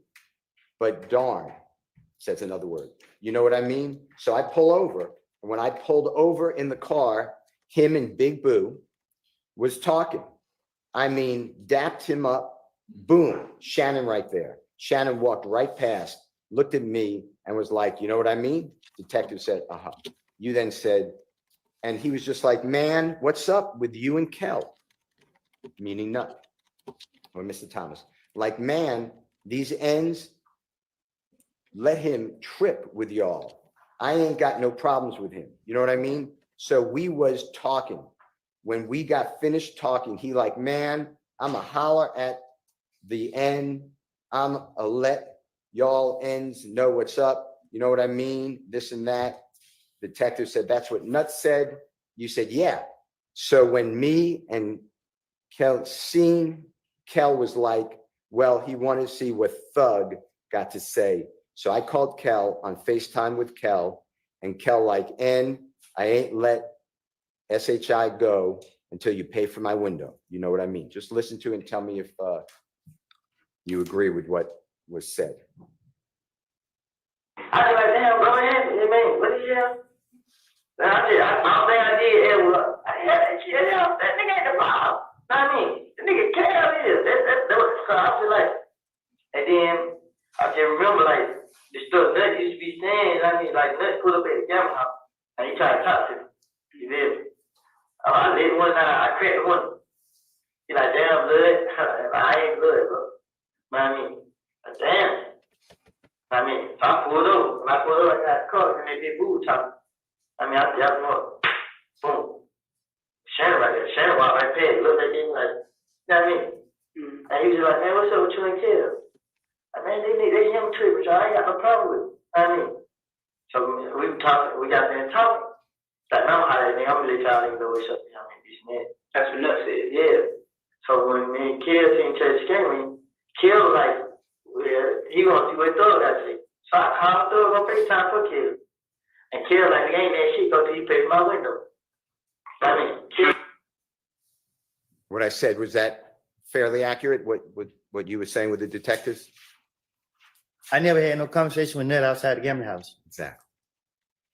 Police never came to you in any way to say, hey, we corroborated that or support or verified that, right? That never happened. I never had a conversation with him.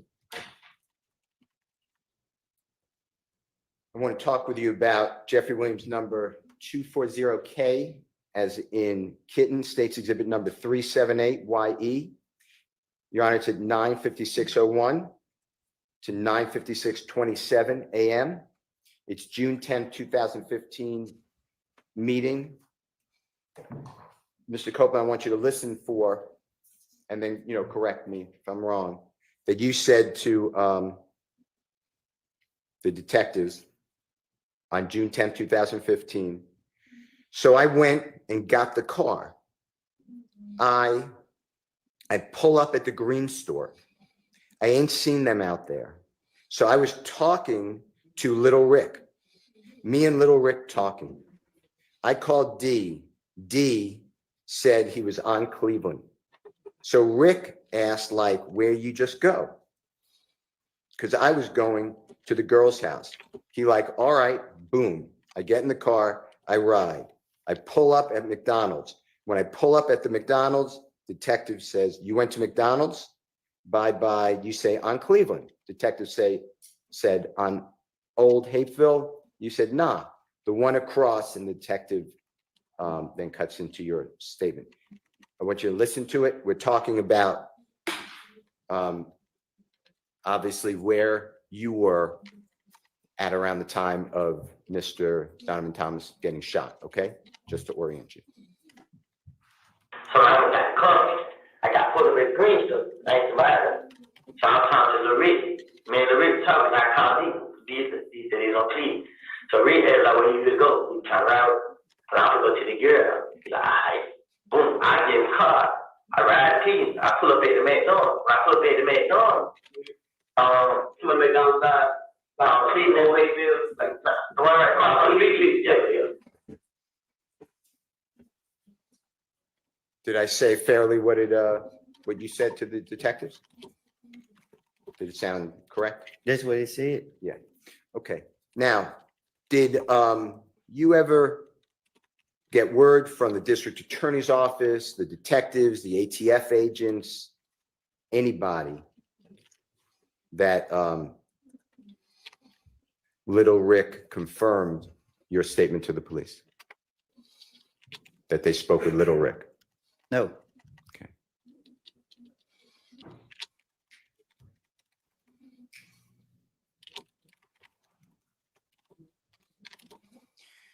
Do you remember the McDonald's we're talking about on Cleveland Avenue? It's the one across the street from a coin-operated laundromat, and then across the street from a gas station, and next to an auto parts store. You know which one we're locking in on? I could show you a picture. Yeah, you gotta show me a picture. Okay. No, I know what you're talking about, though. Okay. In 2014, 2015, if you observe this, just tell me, if you remember and you observed it. Do you remember seeing surveillance cameras inside and outside that McDonald's? That's not my neighborhood. That's fine. That's good. Okay. All right. Now, you're aware by the time that all this happened, January, we'll just say January 2015, January 10, before Mr. Donovan Thomas's, God forbid, shot. You're aware that cell phones, cellular telephones, give a general description of the area the cell phone is in. Is that true? Can you say it again? Yes, sir. Yes, sir. At and around or before Donovan Thomas's shooting, that's what I'm locking in on. Were you aware, did you know that cellular telephones can tell a general vicinity of where the phone is? Do you know what I'm referring to? You said, do I know about it? Yeah. Did you know about it back then? Yeah. Okay. And in fact, you told the police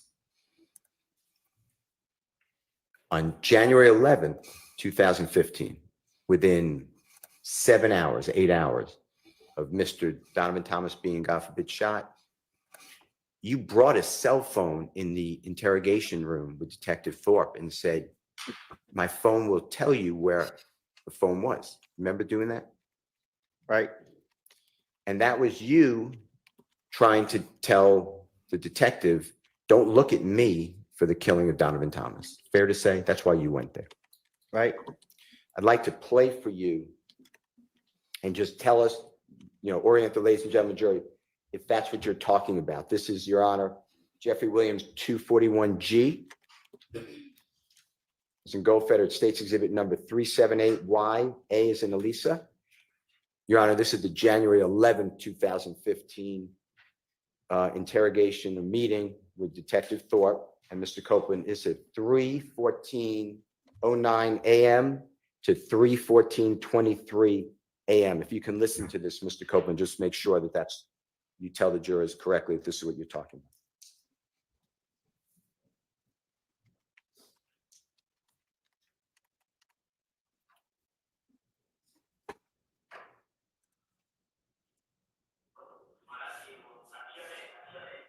I can't hear it. It wasn't shared.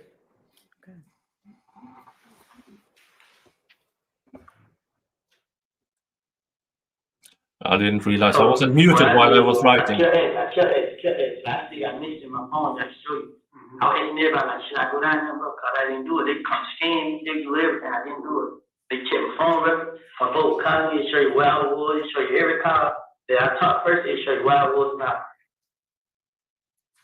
Is that you, Mr. Copeland? If you heard it, saying, you could check phone records, you can see where the phone was, where I was. Is that fair to say? Huh? Sorry. Were you talking about in the Jeffrey Williams Exhibit 241G, States Exhibit 378YA, from the times that I announced? Was that you showing the detective with your phone on the desk? Trying to show him I'm innocent? Yeah. Yeah. And that phone, you see the phone that's in the Honorable Judge Whitaker's courtroom on display? That's the phone you brought in. On the camera? Yes, sir. Yeah. And did Detective Thorpe ever take your phone?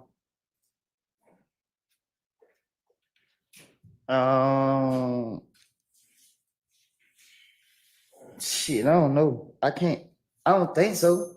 Well, let's do it both ways.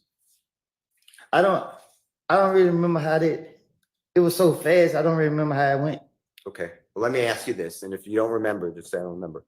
Did anyone on the district attorney's office or the police department ever show you that the contents of your phone, that they looked into your phone? Did they ever come back to you and say, hey, we can tell where you are, or these are the text messages? Did they ever show you that? Miss Hilty told me that, I think in Glanville office, that something about my phone showed me somewhere else. I can't. She said something to me about it, like during this trial. But I don't recall exactly how she said it. Now, you had multiple phones, fair to say, on January 10th, 2015? What you mean? Multiple is a bad word. You had more than one phone on January, the day that Mr. Donovan Thomas was killed. You had more than one phone, right? Everybody got more than one phone. Okay, and including you, right? Yeah. In fact, you told the jury on August 12th of 2024 that you had more than one phone. And if you listen to this, and just make sure that's what you're talking about, the night of Donovan Thomas's murder. JW 249, Your Honor, at 5:44:48 to 5:45:16 from the Fox 5 stream of this trial.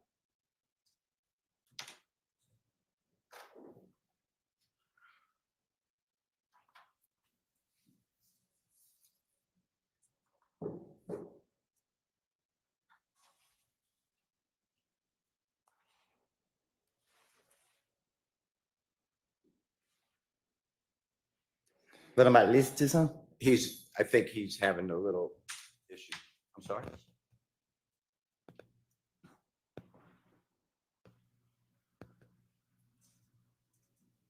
Just 1 second. You may. Do we need to have a restroom break anyway? Let's have a short recess while they get that queued up. It's about time for a restroom break.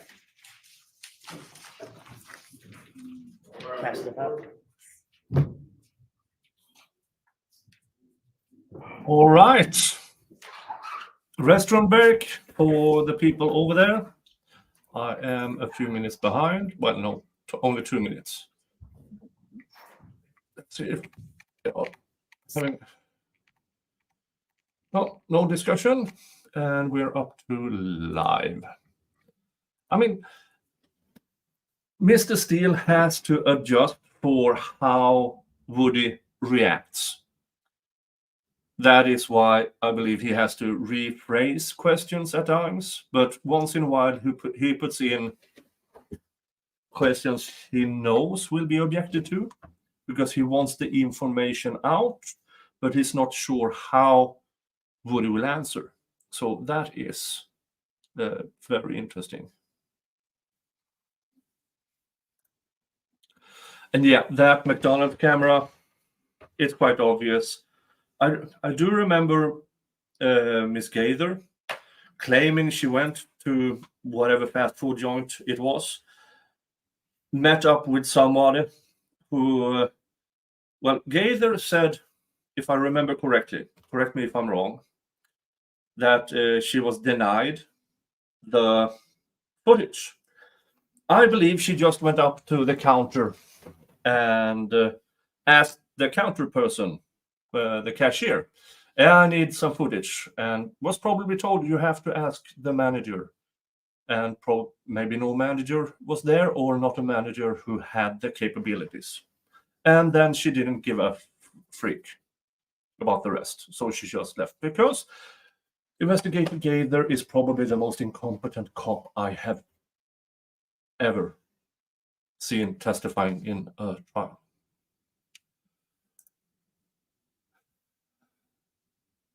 Let's see here. Yeah, I agree with Sir Frank Otter. Woody is a lot smarter than the state gives him credit for. He plays dumb really well. Yeah, I agree. I saw him in the hallways when I went there, and his interactions with his lawyer, I didn't hear anything they said. And his interactions with the security staff and other people there, yeah, he puts up somewhat of a game on the stand, Blue Skies Gaither lied. Yeah, she did. Because she has no choice. Because she probably realized that she is a horribly bad cop.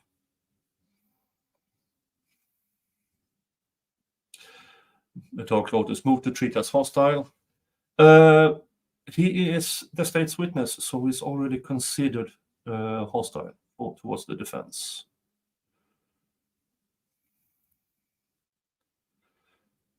Angel from Heaven, 25, just saw that there is no court on Thursday, Friday, or of course Monday. Okay, I didn't know that. Thank you.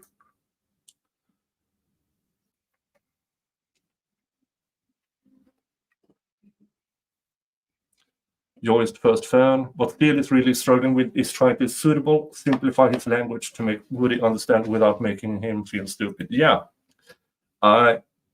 because Steele could probably go rock hard on Woody. I don't know if that phrasing is correct, but it's Labor Day weekend. Okay, yeah, that explains it. Labor Day. And where was I? Yeah, he sorry.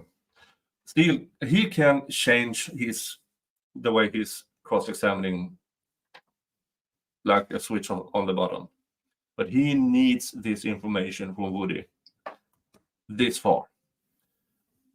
I have no doubt, if needed, that Steele, when he needs to implicate Woody,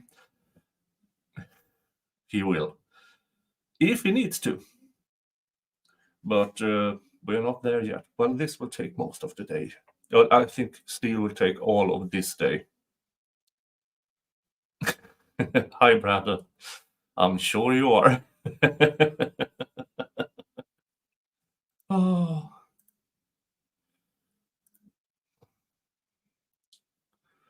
Let's see here.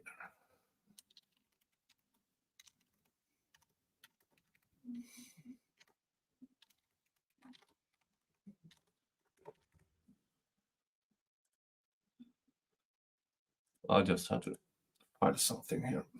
Yeah, even though I'm on vacation, there is still work to do. And I'm trying to get rid of some before I actually have to go back. Okay, what is left? Let's see if we had anything else up here. Vicky had, can they not swear if it's the person's own words? I can understand the N word not being said, but the other words the defense aren't saying. Yeah, that I believe is just courtesy, that he doesn't use the curse words. Now, the N word, of course, no, that will be referred as the N word most of the time. I've heard Miss Hilton use the N word a lot when she reads from the transcript. Yeah, and he doesn't want to offend the jury. Hey, thank you. $5 for the get nickel.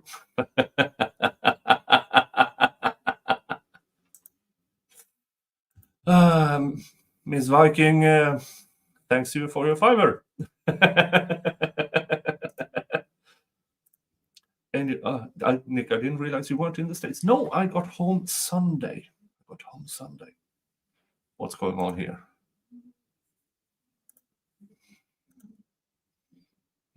That was weird. I traveled to the United States. I landed in Houston on August 7th, and I traveled back. Well, the flight left at August 24th, and I was back in Sweden on August 25th. So 2 days ago. I had an amazing time. Love was Thugger too. Yeah, she was. What else? Let's see here. Let's see if we can find Thugger Daly's interpretation of what has happened today.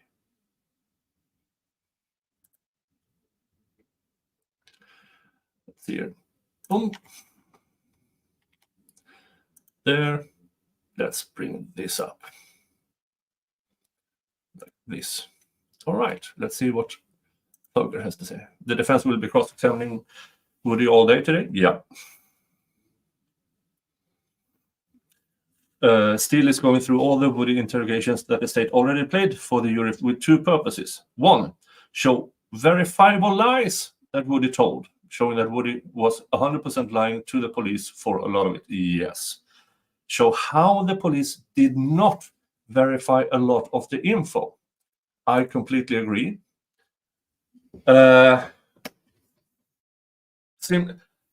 This goes to the prosecution trying to claim to the jury via Woody that he's misremembering or lying now, but he was telling the truth back then.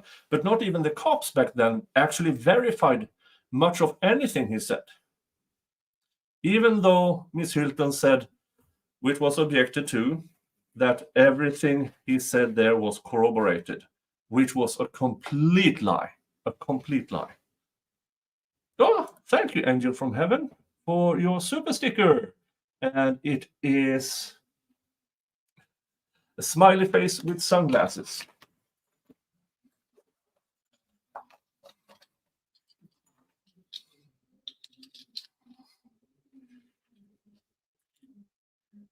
Thank you so much. Thank you. Thank you. Thank you.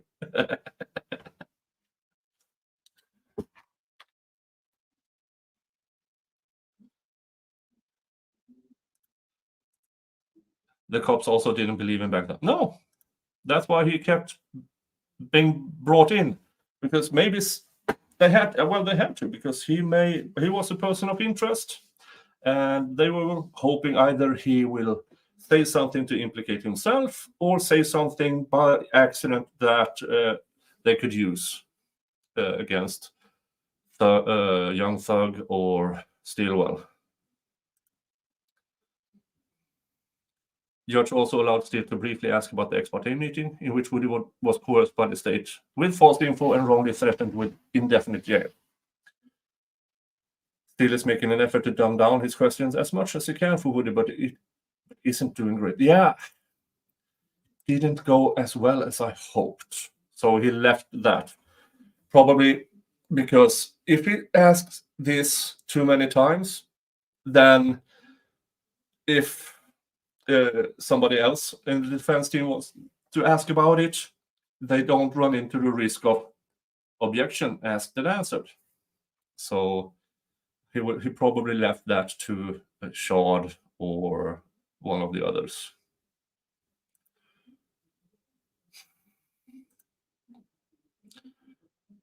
Ooh. DS office feeling the pressure. Ooh, what is this? Let's play it. Thanks. All right, we'll take however long. Ooh. Get back 10-ish minutes. Thanks. Yeah. And for you who don't know, Miss Hilton is pregnant.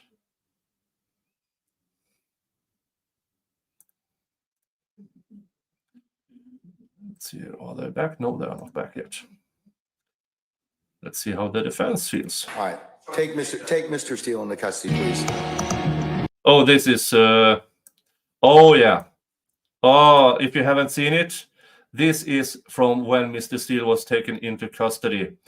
And the way he does this is so amazing. All right, take Mr. Steele into custody, please.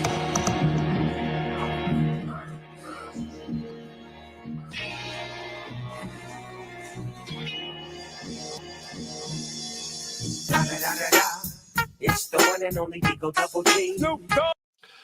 Oh, yeah, that might be copyrighted. Darn it. But he just, yeah, off with the tie, off with the jacket. Give some last second instructions. And then, Oh, that was fun. Oh, that was from Pox. But okay, not more. That's yeah. Let's go back to this. Yeah, still nothing. Ah, Brandon, thank you. $5. Gimme. Let me get. That's all you want, Nick. But you and I aren't play. Okay. Thank you so much. Oh, that's so funny. Hey, Angelo. Oh, what did Sebastian say?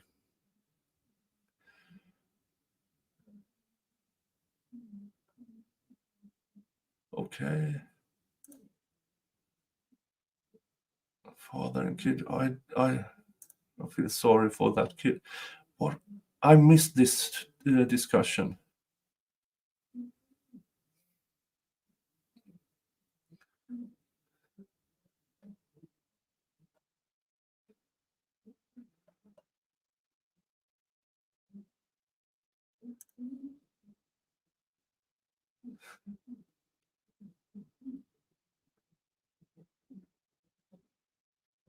I have no idea what Sebastian and Angelo is discussing. I'm trying to find it here.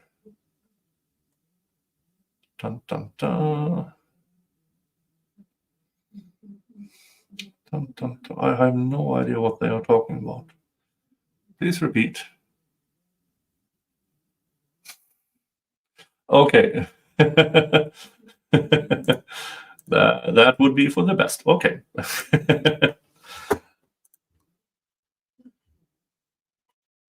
Law was grabbing Hilton is crazy. Yeah. But as I said, nobody likes Miss Love in that courtroom. Not one. Not the security, not her, not the prosecution's table, not the security, definitely not the defense. And Judge Whitaker, well, she has to be neutral. I'm not so, because once upon a time, Love and Whitaker actually worked together in the prosecution's office. And don't know how close.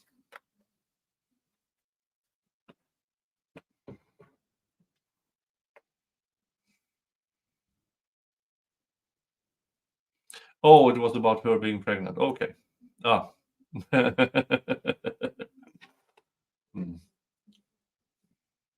Yeah, I don't know. I'm not even sure. I didn't think. I don't think she's married. But hey, good for her, I guess.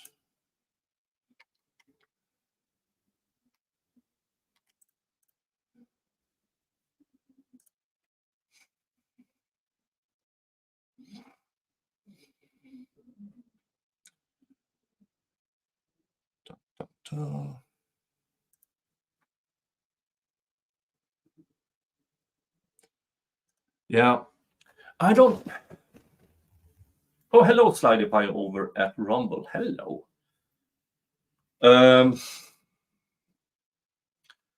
Yeah, I wonder about how the prosecution acts towards each other.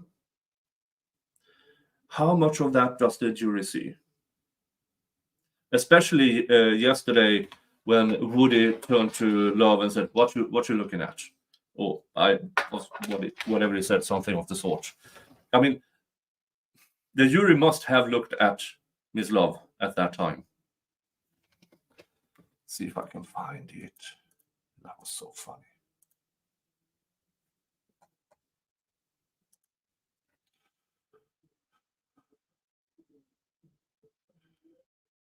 Dun, dun, dun.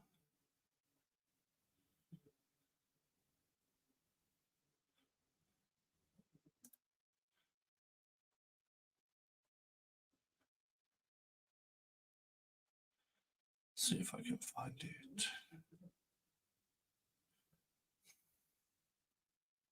Oh yeah, I remember this from yesterday. I have to show it. Let's see here. Dun, dun, dun. In this interview felt as though back in 2015, you told them everything that you knew about Donovan Thomas, but no one helped you out.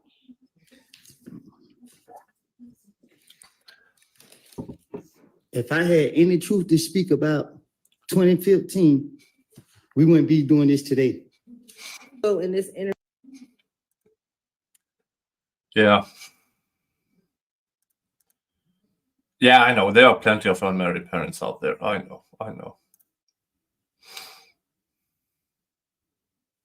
Yeah, that was interesting. Let's see.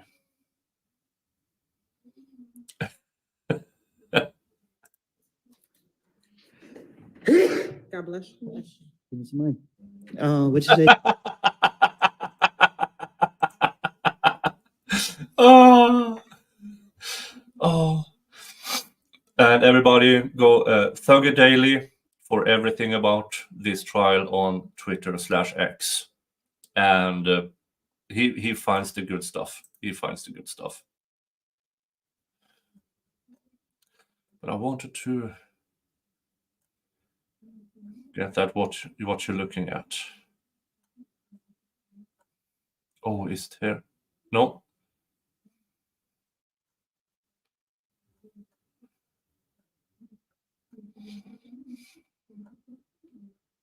No. Darn it. Well, somebody. Why aren't they back yet? This is a really long, really long bathroom break. Yes, no, zero. Yes, Casper. He vacates for 5 minutes and then he hears Eminem plus Dr. Dre beat. Yeah.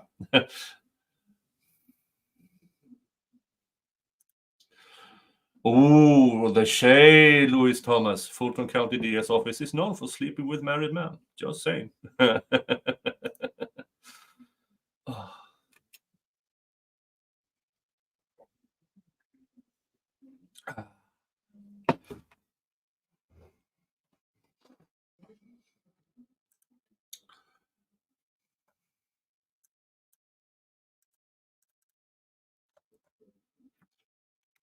Find that clip of Woody doing what you're looking at.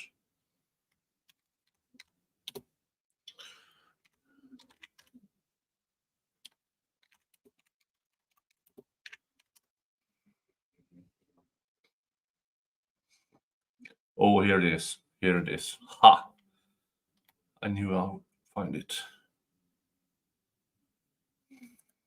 Dun, dun, dun.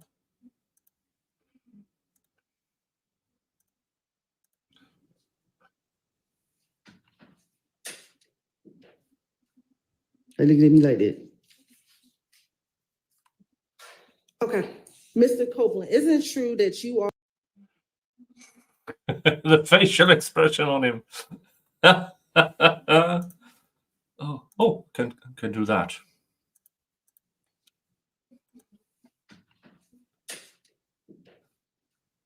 They look at me like that. okay? Mr. Copeland, isn't Yeah, whatever it was, probably got the jury's attention. So yeah, I think she was chewing on something. I don't know.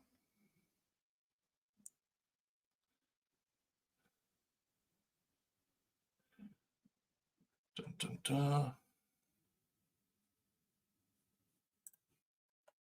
Yeah, Thugger Daily for your. Oh, I wonder what this is. In fact, I told him something different. This is all to me like I have a bag over my head and I'm getting smashed with a baseball bat and I have no idea where to hit because I don't have anything. And I've asked for reports. In fact, I told him something different. Yeah, this is one that we were arguing about the prosecution not telling them what evidence they are planning to play or say or anything like that.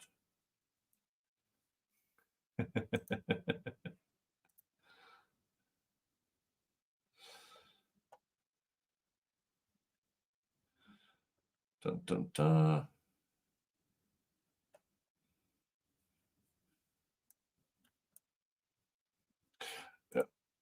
Still waiting for the court to come back.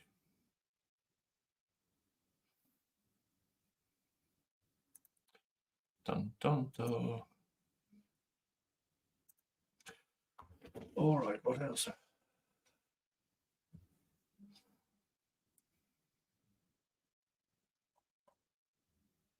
Do you have any questions? Don't be scared to ask. Don't be scared to ask.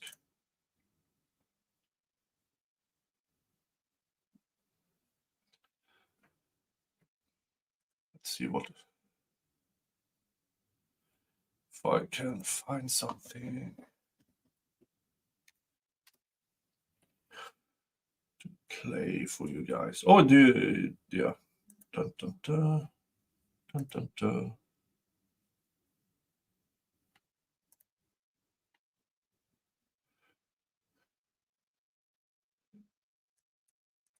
Oh yeah.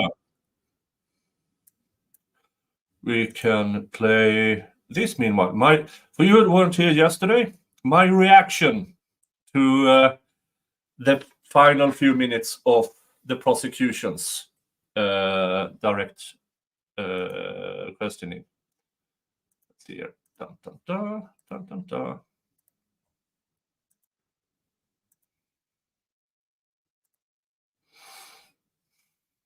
While we wait.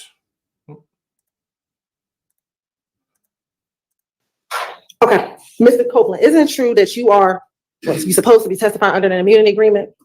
To be honest with you, I don't know. I don't have a clue about none of this stuff. I told y'all from the start, y'all to put me in here. Like, I don't comprehend. I done told y'all that time after time. I don't know what the immunity agreement is. I don't have a clue. Like, I'm up under so much pressure. Like, man, I don't know. I don't even know how to answer y'all questions because I don't know what type. Like, I don't know. I'm trying to be as truthful as possible, and y'all keep going back into the past. Like, I told y'all when I was talking y'all in the back, man, I have lied, and y'all don't put me up on here telling me that I got to be truthful when I'm telling y'all. Man, I don't know, man. I'm afraid for my life. Every time y'all call me here, I think y'all have to take my life, take my freedom. And at this point, I can't call on nobody for help. I don't know what's going on. Were you told before you testified that anything you testified to in the courtroom could not be used against you? Can you say that again? Before you took the stand, were you told that anything that you testified to in court could not be used against you? Oh, you lying sack of shit.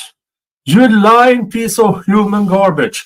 You told him he couldn't be prosecuted for what he said here. And now you're changing it to what you say can't be used against you in court. Oh, you absolute human garbage. That is not what you told him. That is not what you told him. What you mean? Before you took the stand, were you told by myself, Ms. Love, anyone sitting at this table, that anything you testified to could not be used against you? Anything I testified to can't be used against me? Yes. Yeah, I heard. Yeah. As a matter of fact, last week, didn't you ask the judge? You turned around and you asked her. Nothing I said could be used against me, right? No. Oh, okay. No. He asked And is it true? specifically, can I be prosecuted? Oh, I have so many words. That under this immunity agreement, you were told that you could be charged with perjury. You say I could be charged with who? Perjury. I don't even know what perjury is. Okay. Were you told also in this immunity agreement that you could be charged if you committed false swearing? I was told, I asked specifically so I can understand. I asked you, I said, what happened with y'all locked me up? Y'all told me two things I go to jail for. If I plead the fifth, and if I say that I had committed a crime that I didn't do. Okay. So I don't know what perjury mean. I don't know. I mean, I'm afraid for my life. And I told y'all that. I told it to my lawyer. I tell it to the judge. I tell it to everybody. Y'all got me up here. I don't know what's going on. And like I said, for the crimes that y'all charged me with, I went to jail. I did all my time for it. Y'all still bring me in here. I feel like I'm on trial at this point. I'm going to jail because I don't know. Y'all got me up here asking me questions. I don't know how to answer these questions. Y'all want me to be a witness to something I don't know nothing about. Isn't true that even with the immunity agreement, you did not want to testify? Can you explain it? Sure. Even when you were given immunity, you did not want to testify. I still don't want to testify. And isn't it true that you feel that you were pressured by the state to testify? I feel like I was pressured by both sides, the state and the defense. Okay. And isn't it true that you told me in front of these jurors a couple of weeks ago you felt pressured to testify? And I still, right now, I feel pressured to testify. Because it's not like I'm up here to be, it's not, I can't sit here and tell y'all, nothing. I don't know what y'all want me, I don't know what y'all looking for. I didn't see nobody kill nobody. I didn't see nobody rob nobody. I didn't see none of these boys do anything. I did some stupid things. I got caught for the stupid things that I was doing. And I just went from there. Like, I didn't. And then y'all got me up here. And I done told y'all before y'all put me up here, y'all came to talk to me on like a Tuesday or something. And you came to talk to me in the streets. And I told you, like, I lied. And I told you that. And then y'all still brought me in here. Isn't it true that you did not want to testify because you don't want to deal with the reality of being labeled a snitch? Miss Hilton, I was being labeled a snitch way before I had to come to trial when y'all linked that video out to the social media. So the world look at me as a snitch no matter what goes on to this day. But me coming here, like, I have put my faith in God's hands. And I come here and I let it be known. I guess got no choice but to be letting know to y'all now that I have told y'all time after time that I done lied. And a snitch is someone who actually tells the truth, correct? Listen, Miss Hilton, like, I mean, like, I feel like I got the world in my back now. You ask me these questions, like, I don't know, man. Like, y'all draining me. I mean, like, for real. It's a different if I sat here and seen somebody commit a crime, and then I saw them with my own eyes do this, and then I get in here and say, I didn't see them do that. Y'all want me to sit here and say, oh, the stories that I have put on other people's, and I didn't. Like, I would not do that. Like, and Lord knows I want to be with my family and my kids, but if y'all gonna put me back in jail because I won't sit right here and tell y'all what y'all believe to be whatever y'all want me to say. Like, I mean, I don't want to go to jail, but man, at this point, man, y'all got me, man. I don't know, man. I can't sleep at night. Like, I tell you, y'all hold me in jail, don't feed me, don't give me water. Like, I just don't know. Like, every time I walk in this door, I pray and hope I walk back out this door. I just want to be left alone. I paid for my punishment. And I done told y'all before y'all put me right here in this seat. Time after time, I told Judge Glanville in his office. I done told everybody, I can tell. And I'm telling you to your face, I know you don't have anything to do with you. You're doing your job. But I've been nice to you, and I've been telling you that you can't put me up here. And I told you, I made it up. Okay. It's a difference if I seen one of these guys actually do something, and you ask me, did they do it? If you ask me, did they do something that I actually saw them do it? And I would tell you, yeah, I saw him do that. Yeah, I was with him when he did that. But this is not the case. And you just told police what Demikian told you, correct? I told the police anything to get them off of me. I was going through a phase. People were shooting at me while I had my kid. And my only priority was by any means necessary to protect them with my whole fucking life. Judge, I give a minute because they drive me crazy. Yeah, take a minute, take a breath.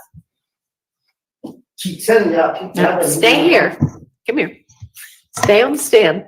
Take some breaths. Calm down. And once he finishes his breath, Your Honor, state, we conclude our questioning, Your Honor. Well, do you have any more questions? No. Okay. Oh, wow. Oh, wow. Oh, you bitch. Oh, you C word. This. Oh, you cunt. Oh, you cunt. Oh, I'm getting demonetized. I don't care. This is what they were after. Get him so this riled up and then leave him to the defense. Yeah, that was my reaction yesterday for this. And I stand by it. That was their plan for at least 2 days. Finding what would rile him up completely and then hand him over to the defense. Now that didn't work that well, but court is back. So let's get back to it.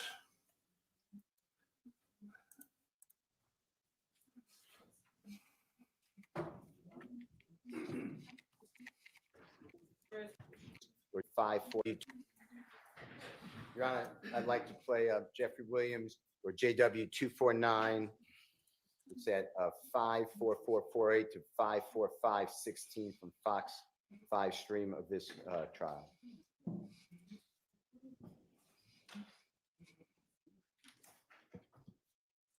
Did you provide us your phone number so we can get your phone records, Mr. Courtroom? Which phone? The phone you had in 2015, did you give police your phone number so we can get your phone records? I don't recall. Now you're talking about. Did you give police your phone number in any of these interviews so that we can get your phone records? Which phone? Your phone that you had back in 2015. I had more than one phone. Is that audible? Mr. Copeland, that's you testifying before this jury, August 12th, 2024, where you explained that you had multiple phones on January 10th, 2015. Does that sound right? That's what it said. Did the district attorney's office, did the federal authorities, did homicide detective Thorpe, Detective Dennis, Detective Gaither, anybody, Detective Agent Cunningham, anybody in law enforcement, did they ever seek to get a warrant, a search warrant for your other phone or phones? Speculation. Sustained. Did you ever get served with a search warrant, a warrant, or even asked to give the police your other phones or the district attorney's office? No.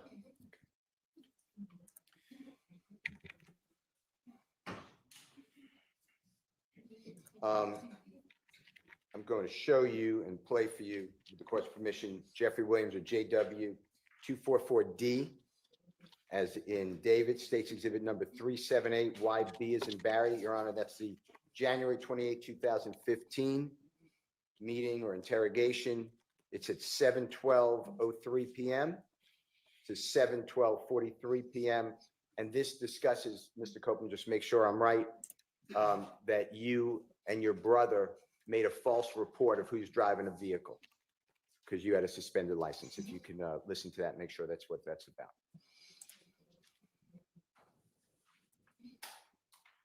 So I jumped back in the car. We rolled. Got up on Lakewood. Got back on the freeway. Went to the house. Told my brother.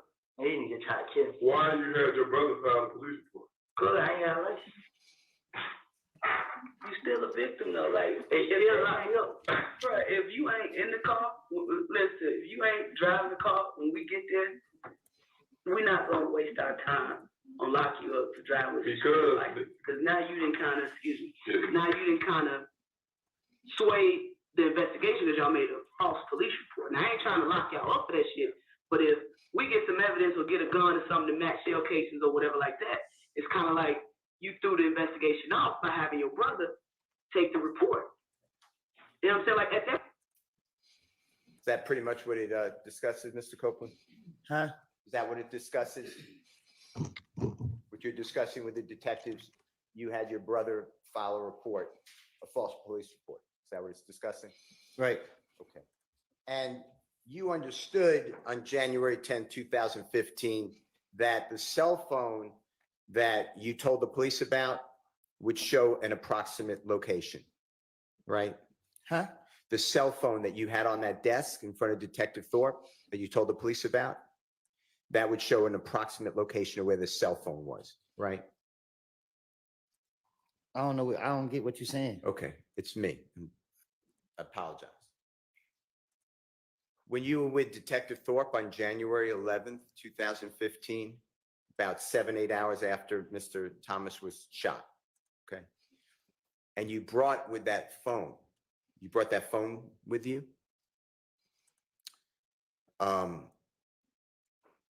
If that phone was with somebody else and not you, at the time Donovan Thomas's shooting, the police didn't have all your phones, right?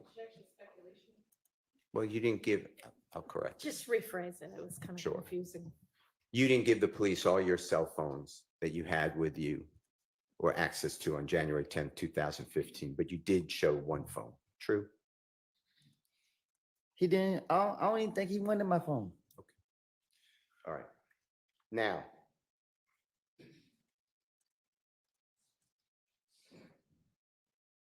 did the police ever come to you? When I say police, I'm including everybody, or the district attorney's office, come to you and inquire of you, ask you, your phone shows no calls between 7:01 at night and 7:23 or 24 at night on the night Donovan Thomas is shot. Did they ever ask you to explain or why there are no calls during that time? Did they ever discuss that with you? They don't tell me nothing. Okay. All right, I'd like to go to the next recording. Yeah. And this is,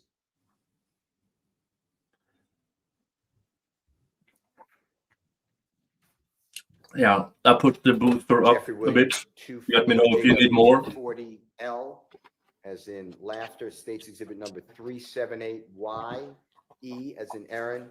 Your Honor, this is June 10th, 2015. And Mr. Copeland, June 10th, 2015, interrogation meeting. It's at 9:55:46 a.m. to 9:56:01 a.m. And it is you, I believe, and you make sure, saying that you called Jeffrey Williams from the green store, and it's something like this. You said, all right, so I walk up on my brother's house. Hey, bruh, let me see your car real quick. He gives me the car. Boom. I get in the car. I pull up at the green store. When I got to the green store, nah, this is what I did. I called Thug. I ain't called D right then and there. Detective says, and you say, I called Thug. He ain't answer. I'd like you to listen, make sure that that's correct, okay? Alright, so I'm on brother's house. I run to the car, and give me the car. I get the car, pull up at the green store. When I got to the green store, nah, then I called Thug. I ain't called you right there. I called Thug, he ain't answer.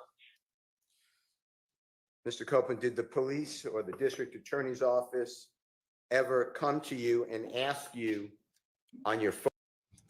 Testing 1, 2, 3. I lowered my microphone a bit. Now we're okay. Now we're good. Let's continue. Phone records, whether it's supported or did not support that you called Jeffrey Williams from around the green store on or around the time Donovan Thomas was shot. I don't know what you, I don't, ask me again. Yes, sir. Did the police or the district attorney's office ever come to you and ask you to explain your cell records, your cell phone records, and ask you about this comment that you called Jeffrey from around the green store at around the time of Donovan Thomas's killing? Did they ever do that with you? Can you ask me short so I can Yeah. catch it? It's too long for me. No, it's my bad. It's my fault. I apologize. Did the police ever share with you or the district attorney's office go over with you your cell phone records that they may have? Did they ever do that? No.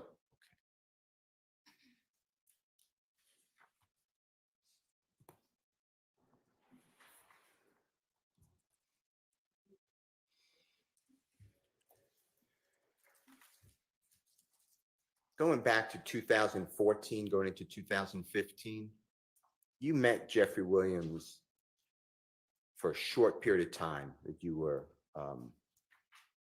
my word would be hanging out with him, but that's a bad word, that you were in his company and he was in your company, a short period of time. Is that fair to say? Right. And when you met him, you already said that he was very popular. Yes. True. And is it true that that you observed he was trying to help people like you, but other people too, to get jobs, like legitimate jobs? What you mean? Recording studios? No, I'm saying I don't get what you're asking me. Okay, let me ask you a different way. So forget about what I said.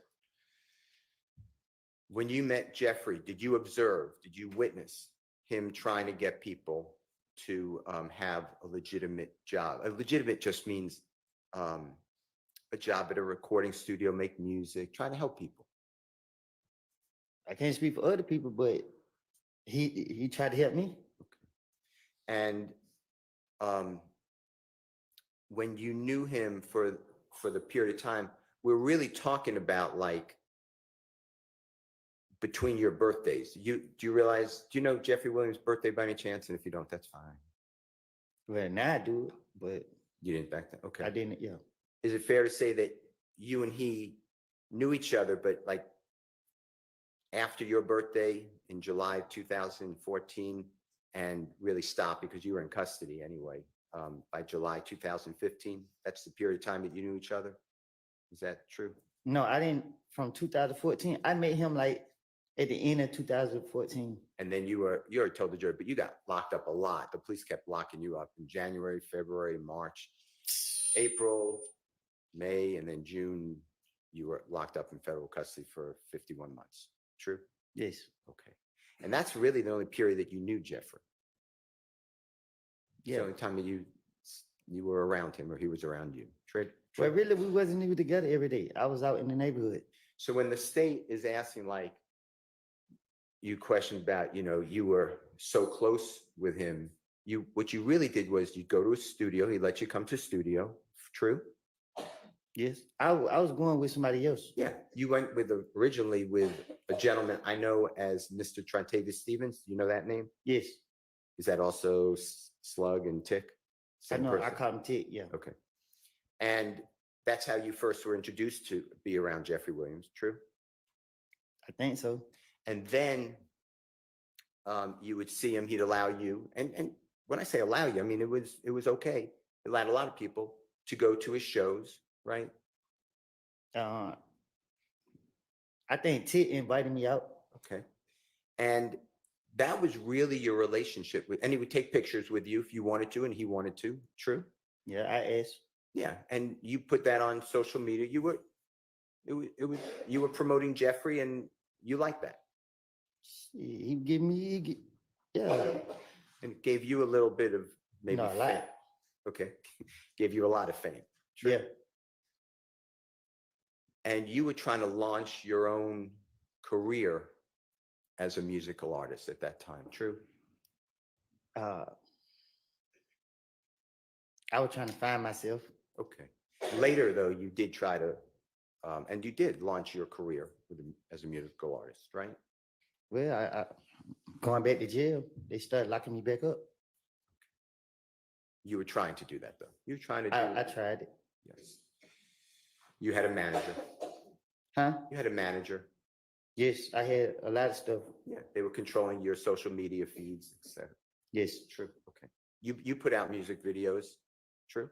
Well, my manager and them did. Sure, but you were featured. You were starred. Right. It was your music.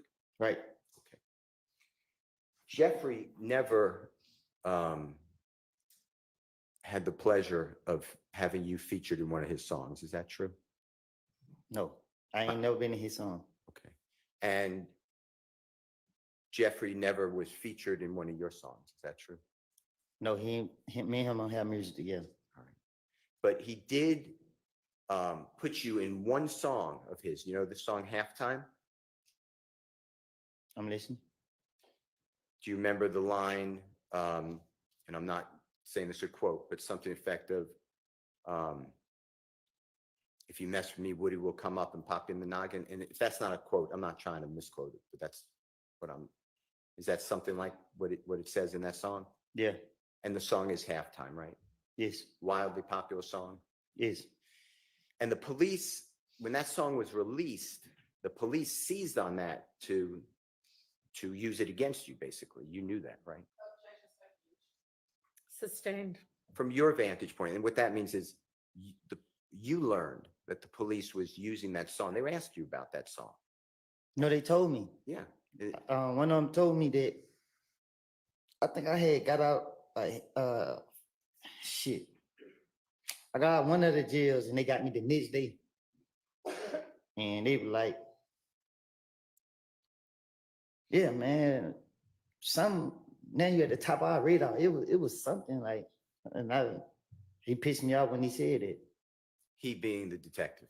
No, it wasn't no detective, it was the police. Okay. The police officer upset you when they I think it was Dennis that said it. It was one of them that said it to me. Okay. Now, that's the only time you're mentioned in one of Jeffrey's songs. Is that true? What you mean? There's not another song that Jeffrey, to your knowledge, mentions you. Yes. Okay. And Halftime, you know this, was made in 2000. It wasn't released till 2015, but it was made in 2014. Is that true? Yes. It's an old song.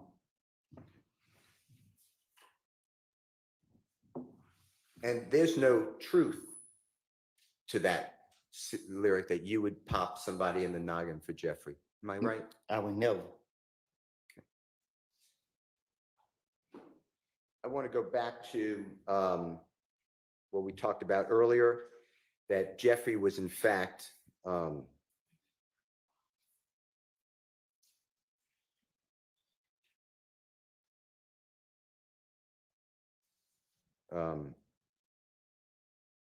this is, by the way, Your Honor, this is JW Jeffrey Williams 241B, as in Barry States Exhibit 378Y, A as in Elisa. It's at 3:16:50 a.m.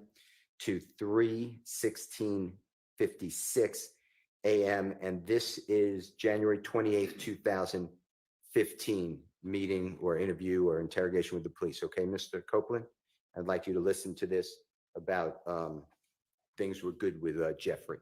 If you could just listen to this. Defense counsel said January 20th. I think this is the January 11th interview. You are, and thank you very much. I apologize, Your Honor. It's Mr. Copeland, it's January 11th, 2015 with Detective Thorpe. Same time. I was cool with him at first. When Thorpe started letting me hang and putting me out on his songs and videos. You were telling Detective Thorpe that Jeffrey was cool with Mr. Thomas, right?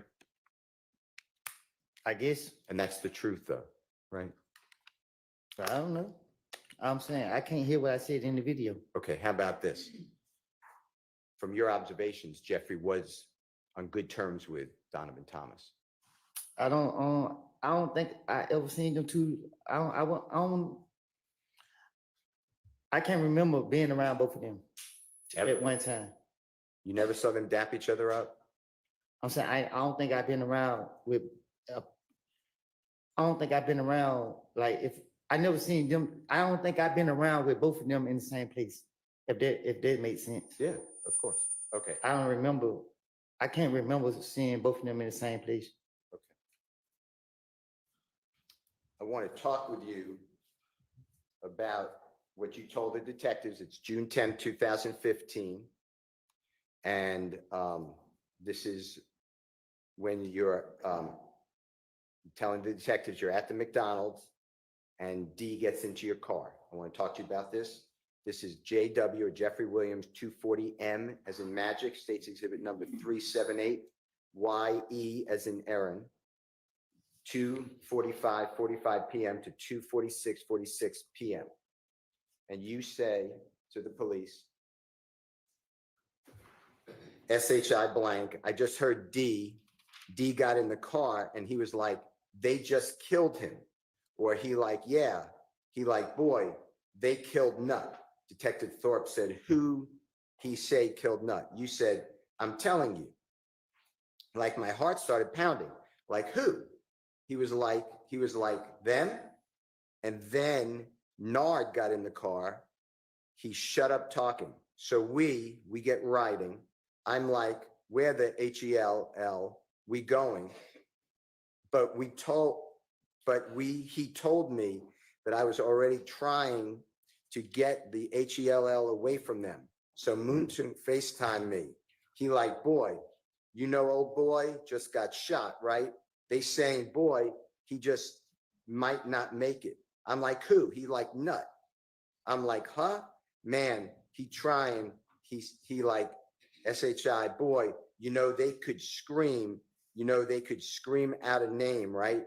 Man, boy, I ain't got nothing to do with it. So SHI, I'm like, man, my head started hurting instantly. I got off the phone with him.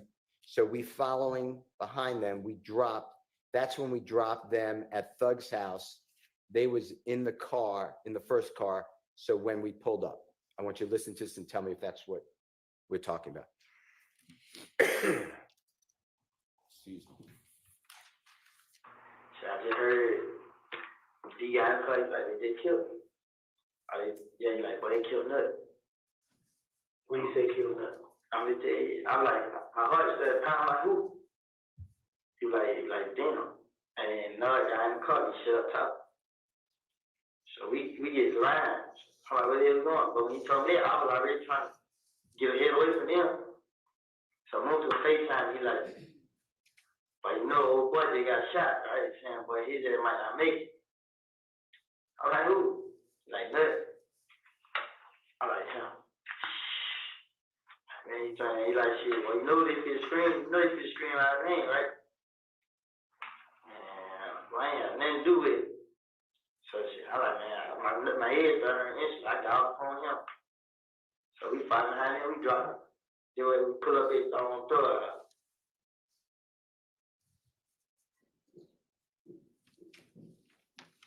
Mr. Copeland, did the district attorney's office or anybody in law enforcement, an agent with the FBI who's a cell phone expert or any of the police, did they ever go over with you where your cell phone that you told them about was traveling from the McDonald's area towards Jeffrey's home on January 10th, 2015? Did they ever ask you about that to explain it? No.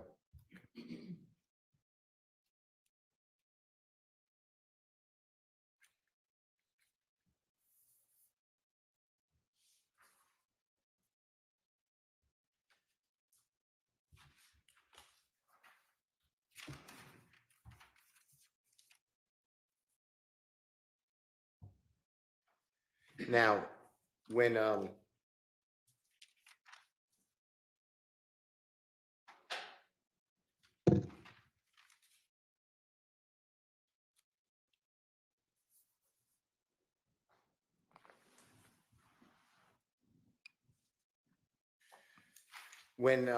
you were trying to, or you put out some of your music, I want to talk to you about that if I can, okay?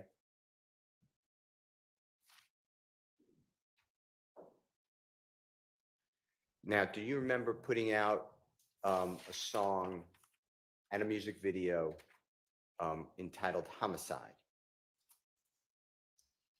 Yeah. And Jeffrey had nothing to do with that song or music video. Is that true? I started doing music with somebody else. And one of the people that you started to do music with, and he's shown in your video to Homicide, is a gentleman named Mr. Turner, or you referred to him as Threat. Is that true? Yeah. And in the music video Homicide that you put out, would you recognize that music video if it was shown to you? It's my video? Yeah, of course. It's mine. Okay. I'd like to show you, and Your Honor, move into evidence, Jeffrey Williams, number 243B, as in Barry, and it's a music video by Mr. Copeland. I want to ask you a couple of questions about that, okay, Mr. Copeland? I'd like to show it first and then ask you some questions, okay? All right. First, I think he needs to show it to the witness. And to- I think there's a proper foundation. Tiny Okay. little clip and see if he recognizes. Mr. Kokomo, with the court's permissions approaching.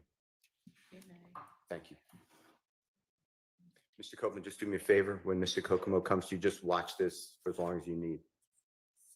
Just to see whether you recognize it as the music video that is Homicide. Wait, you have to show it to the state first. They have it. Is this all on the 4 minutes. drive or whatever that you provided? Yeah, if they show this, I have to mute because I don't want to be copyright. GW243C, as in Colette, is not B.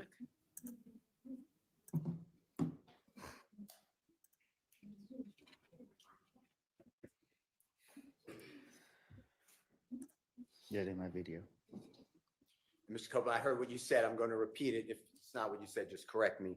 That is, you recognize it as your video. Yeah, I shot that video. Okay. Your Honor, I move into evidence. I'd like to play Jeffrey Williams 243C, as in Colette. Okay. It's irrelevant. I believe that there is an indication of an image of that appears to be like Mr. Donovan Thomas, and threat is in the video as well as Mr. Copeland. All right, can we just maybe zoom to those Sure. parts and do those little parts instead of the entirety of it? Yeah. Unless the entirety of it's relevant. No, no, no. Okay, We can thank you. absolutely do it. I move for the admission of everything, but for purposes of Sure. expedition. All right, Okay. it's admitted. And I would just need Mr. Kokomo, Your Honor, to Yes. announce what His name is time we actually start, if that's okay. Kokomo. Or you could tell. I met him when I was in court. Tall guy. And no, I'm not going to Your rap Honor, the Mr. lyrics Kokomo for you. said starting at 41 seconds. May I just look and see what he's playing? Sure.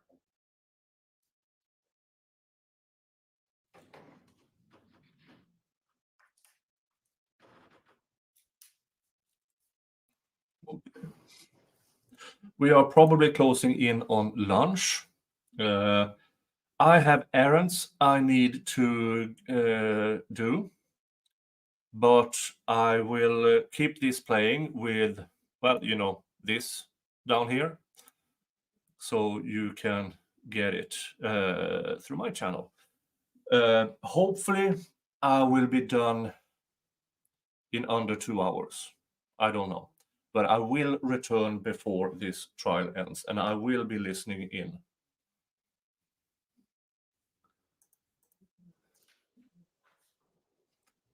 Oh, which means you have to watch the seal for a few.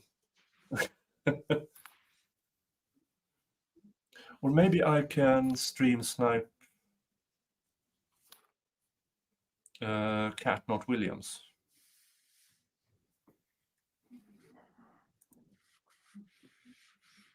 Or, yeah.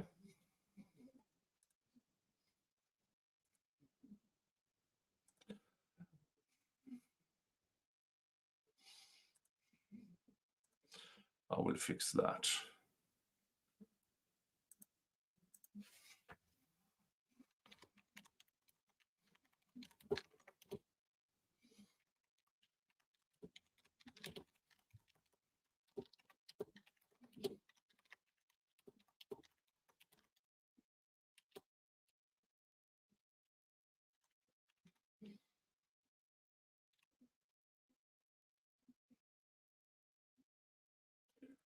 There, and I sent her compensation for it.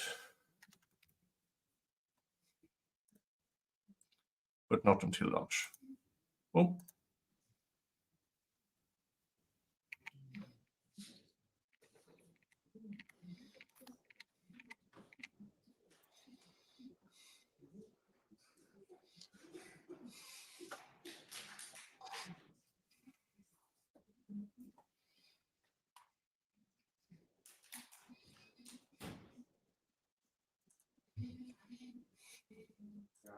Yes. You would like to play with the court's permission. I know it's in evidence, but 4034 through 4050 first, and then it's going to be stopped, and then 35602 to the end. Okay. Go ahead.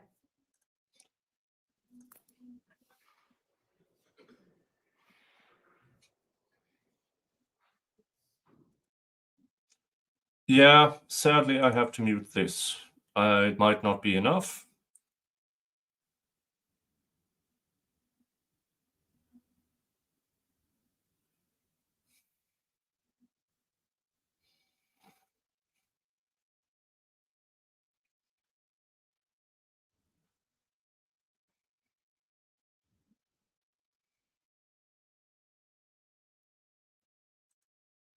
For the jurors, Mr. Copeland, I'd just like to explain some things. The person right there in the black, oh, okay, in the black shirt with the red-looking bow tie and the red vest on the cell phone, you see that person? Can you tell the jurors who that is? Great. And I heard you, but your hands are over your mouth. Do you mind just I telling? said that threat. Okay. And then if you go back a little bit, Mr. Kokomo, and Mr. Kokomo, what time is that we just announced? 53:58, Your Honor, is what we were just talking about. And if you just go back a little bit more. Keep going back just a little bit more. Right up, go just ahead, right there. And Mr. Copeland at 4094, is it fair to say that's you? Yeah. Okay. I'd like to go to 5602. That's wrong. 3 minutes, 56 seconds, 02 to the end.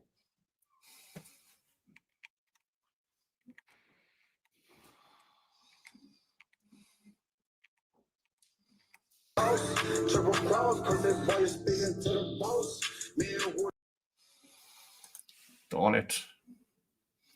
Well, hopefully it was. I managed to mute it. Oh, hello, guns. With an extended mag.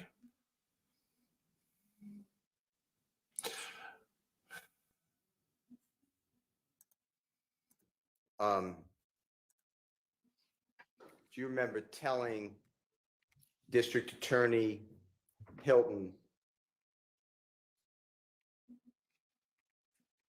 before June 7th, 2024, that's the first time the jurors ever saw you come into the courtroom? Judge Glanville was the judge at that time, and you invoked the Fifth Amendment. That's the day I'm talking about. So before that day, okay? Am I losing you? Because I'm not trying. Ooh. I lost you? Yeah. Okay. We're finished with the exhibit. Can you take it down? Yeah. But before, I'm sorry. You finished with it? For now, I'm going to go Okay. back to it. Before the first time the jurors saw you testify on a Friday, June 7th, 2024, before that, do you remember telling District Attorney Hilton that you made a video admitting to killing Donovan Thomas? Do you remember saying that? Huh? Do you Oh, remember saying on social media or otherwise that you made a video or a statement that you admitted to killing Donovan Thomas? Do you remember saying that? Objection, mischaracterization of evidence. Not even mischaracterization. I don't know how to rule on that. Okay. I mean, I don't have anything in front of me. That's but- fine. Let me get the, can I have 1 second? Yeah, it's not Oh. an evidentiary objection, by the way. oh wow. He made a video admitting to. Oh wow. Oh wow. Self-snitching. I'm going to ask you another question. On what we just saw on Jeffrey Williams 243C, that man who had money on his head and then was shot in the video, remember that on the homicide video? Did that have anything in your mind to do with Donovan Thomas? I don't get what you're asking me. Did you, when you did that video, did that have anything in your mind to do with the killing of Donovan Thomas? No. Okay, it's just a video, a music video? Yeah, just a video. Now, when part of your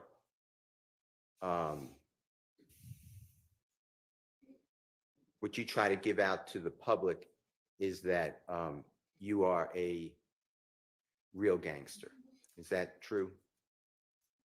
Huh? Do you remember giving an interview on the porch interview? Do you remember that? Out the porch?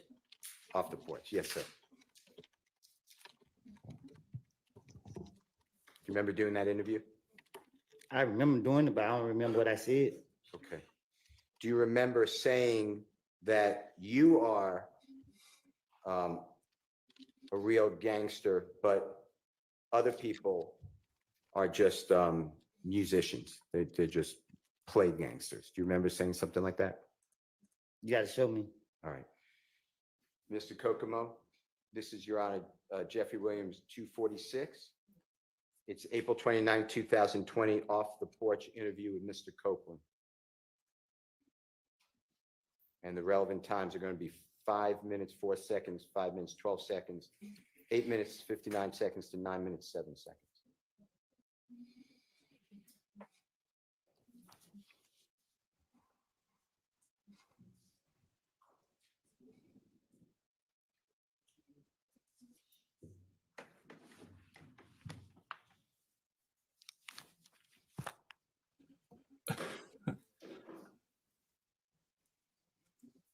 I remember, I said, I don't know what he's talking about.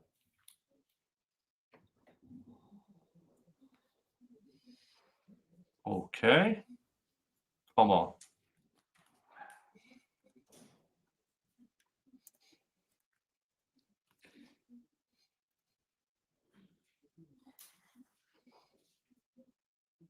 Sorry, Mr. Copeland. Do you remember that video, excuse me, the off the porch interview?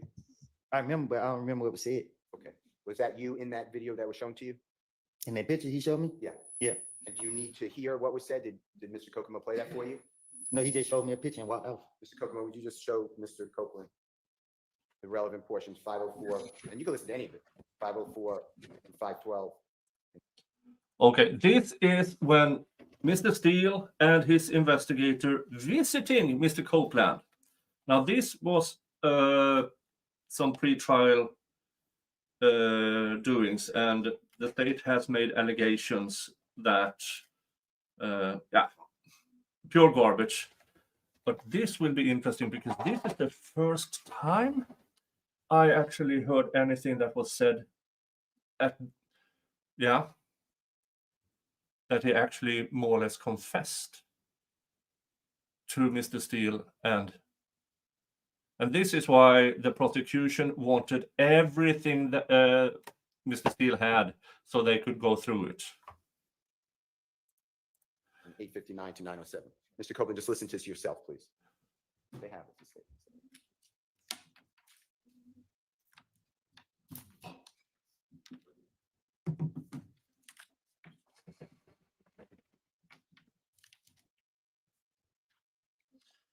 Oh, good.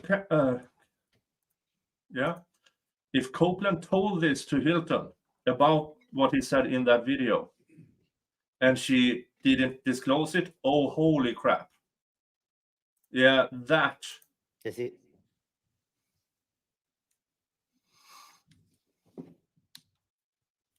That's you in during your interview or part of it? Yeah. Okay. Your Honor, I move for the admission of Jeffrey Williams 246 specifically, and I don't care if the whole interview's in, but specifically the times I announced, Your Honor. Your Honor, we're objecting based on improper character, and we can approach for some other matters, Your Honor. All right. Instead of approaching, because I haven't seen this before, so I'm gonna need to see it as well. I'm gonna excuse y'all to the jury room. Oh, wow. Yes, for now, but stay Be right there. close. And yeah, I may end up just sending you to lunch, Oh, but yeah, if I'm wow. gonna do that, I'll send word. Okay, so just step to the jury room for now.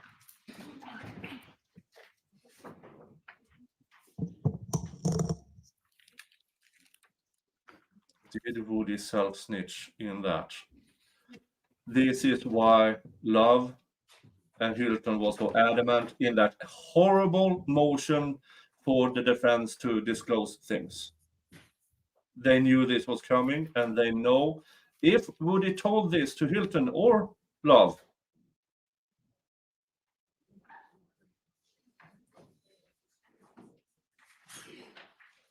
pull up the video clip. What?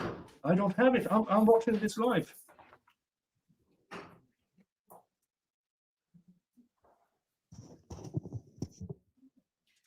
Yeah. All right, I know there was an improper character objection. Whose character? At this point, it seems like Mr. Steele is implying for the witness about him being a gangster. It sounds like he's going down the line of some other dude did it defense, especially speaking about threats and the homicide video, and then this video, this on the porch video of Mr. Copeland speaking about being a gangster. We think that this is more prejudicial than probative, substantially more prejudicial than probative. And so those are the basis. Against who? And so whose character are you alleging it's improperly impugning? Mr. Copeland. What? Okay. He's a state Let witness. me see what you're planning to play. He's a state witness. He's a state witness. More prejudicial.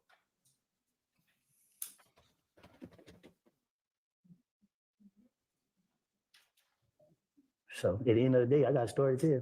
Yeah. You want to listen to it? But if you listen to these niggas, they ain't did nothing gangster, nothing tougher than they like. So.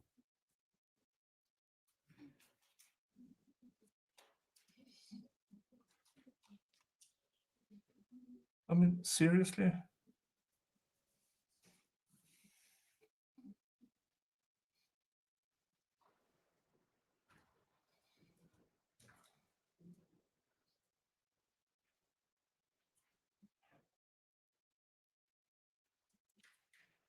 Here's so many people like it just build my confidence.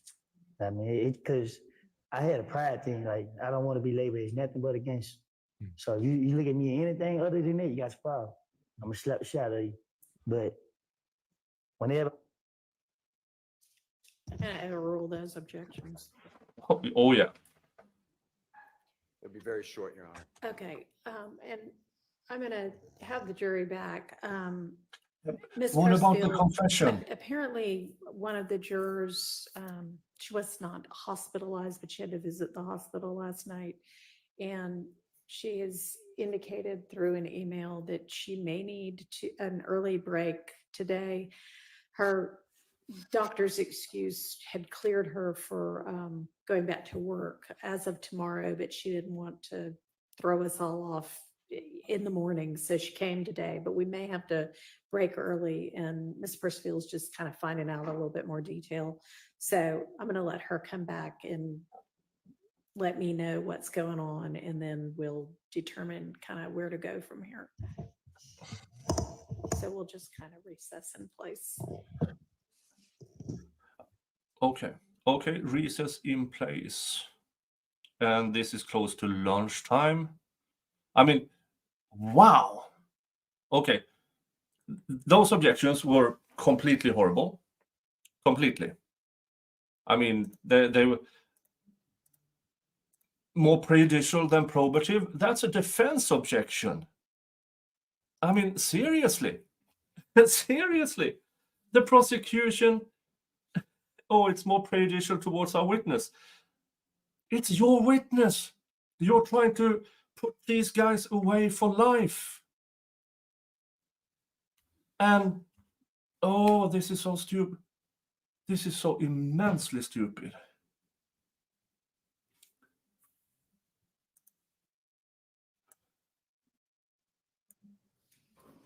Okay.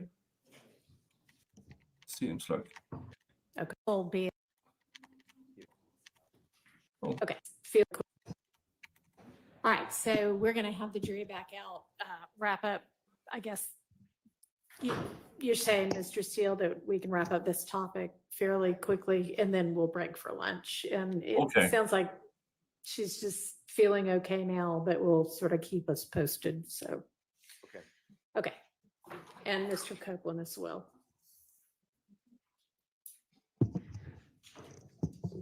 Okay, so they will wrap up and then go to lunch.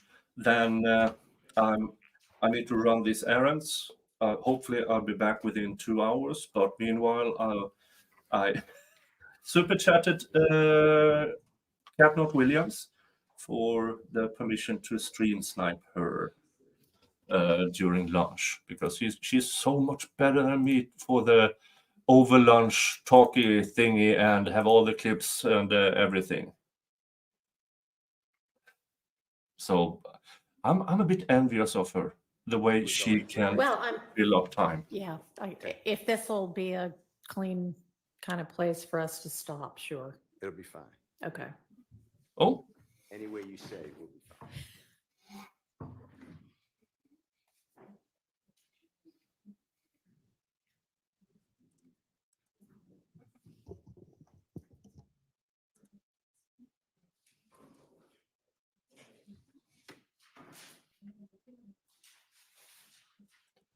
Okay. Him calling himself a real gangster and stuff like that. Yeah. Okay. Interesting. But I want to hear the confession stuff.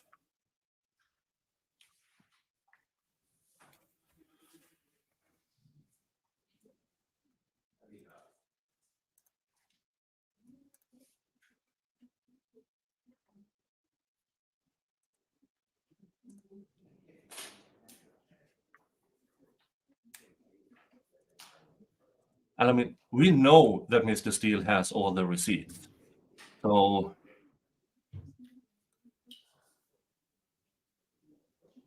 yeah, this will be interesting. It may just be easy. Let him go for lunch. I think they're all doing their ballot.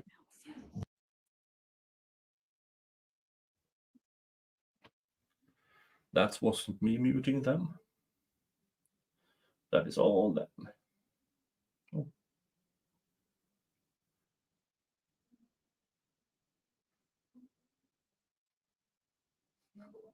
Okay, and I just learned that Friday panel show will be a little later this Friday.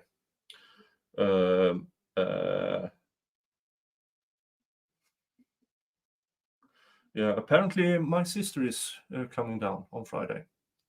So Friday panel show, a little. Usually it is at 6 p.m. Now it will be a little later.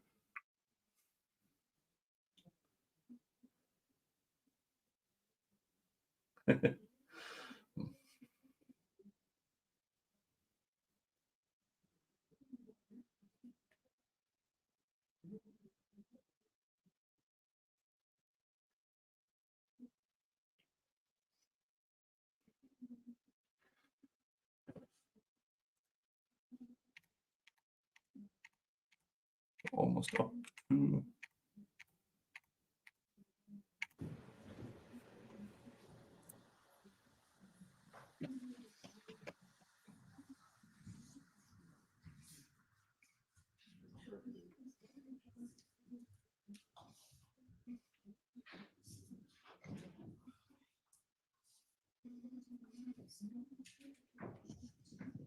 Mr. Steele, just, stop wherever you want. I mean, if you've got 15 more minutes or 20 more minutes or whatever before the next natural break, that's fine. Okay. All right, thank you very much. Go ahead, Mr. Steele. Algerian Academy. Yeah. Your Honor, with the court's permission, I'd like to publish to the jury Jeffrey Williams of JW 246, specifically the time frame 5:04 through 5:12. And Mr. Copeland, if you could listen to it, and I just want to ask you some questions, okay? All right. You might need your earplugs if you want to use them.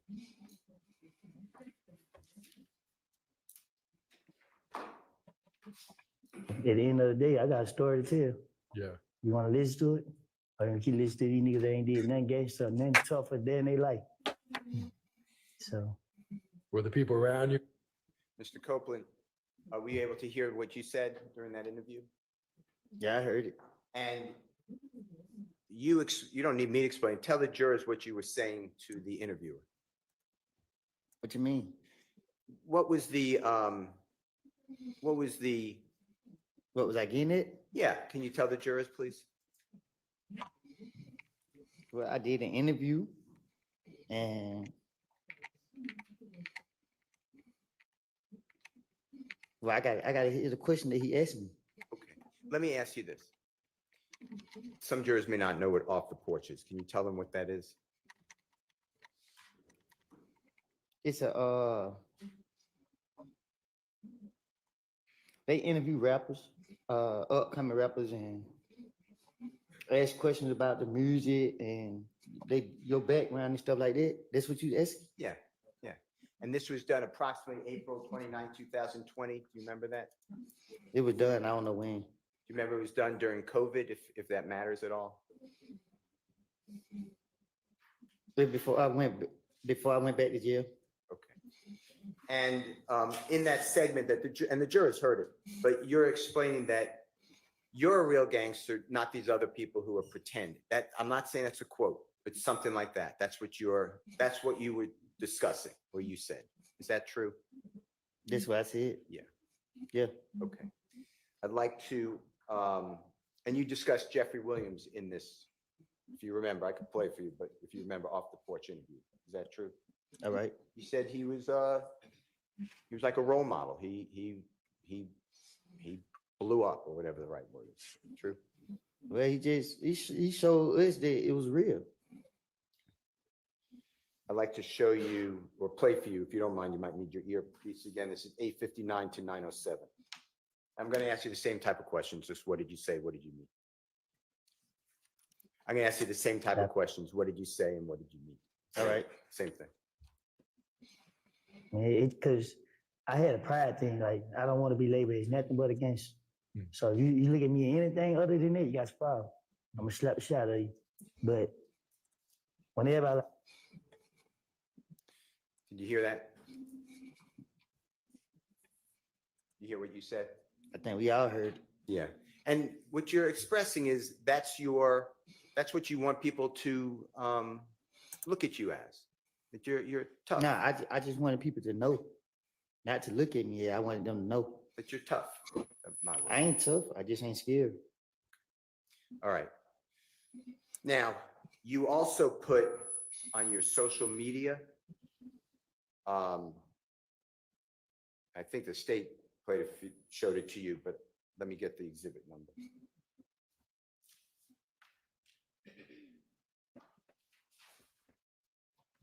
You better play some? Well, let me show you something before. Is that okay? Just give me one Oh, I'm second. just trying to see. I didn't hear you. Let's go back to that interview for just 1 second. Do you remember at the first part of the interview saying that these other people are not real gangsters? That's what you said, right? I think I asked it actually, so. No, that's what I said. Okay. All right. On your social media, give me 1 second, okay? You're on, man, just go back. Yeah.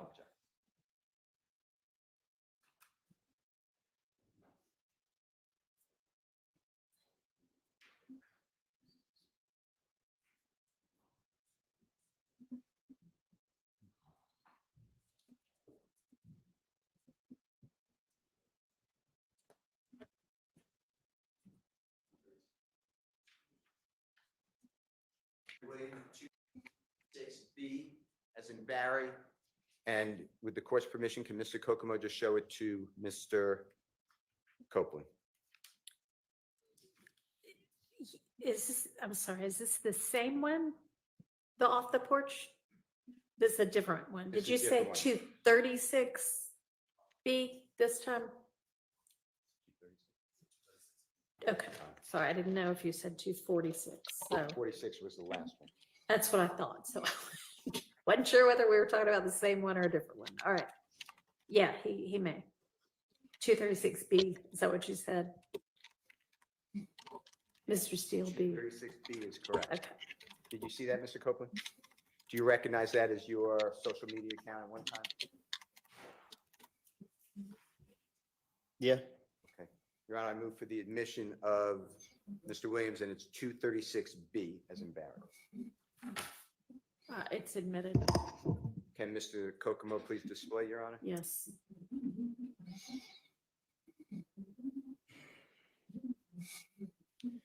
Mr. Kokomo, Mr. Copeland, I apologize. I want to go through this with you just for a minute, okay? Mhm. And when I say this, I'm talking about JW, Jeffrey Williams, Exhibit 236B as in Barry. That's a picture of you on the left-hand side. Do you remember where you were in that picture? In the back of a Rolls Royce. And do you remember whose Rolls Royce that would be? There was a rental. One more time. A renter.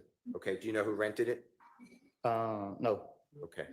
And then it says 725 underscore WODY, and then it has Georgia most wanted with 2 emoji green snakes. You see that? Mm-hmm. And it says that you're an artist, or it says artist, the word artist, right? True? Is that right? Yeah. And then underneath it says, I came from nothing with a period. You see that? Yeah, I see it. And I came from nothing. Do you know that to be a series of Jeffrey's music? What you mean? Do you know whether Jeffrey Williams ever put out music? I came from nothing. Yeah. 1, 2. Okay. And is that where that comes from? And if not, that's fine. I'm just asking you, were you inspired by That's where it came from. Okay. And when it says Georgia's most wanted, you're aware that you were deemed by the federal authorities as 12 most dangerous people in Atlanta. Is that true? I was? Yeah, Objection, speculation. I'm asking you. Well, I mean, it's not speculation, but he's answered that he didn't seem to know. Let me show you.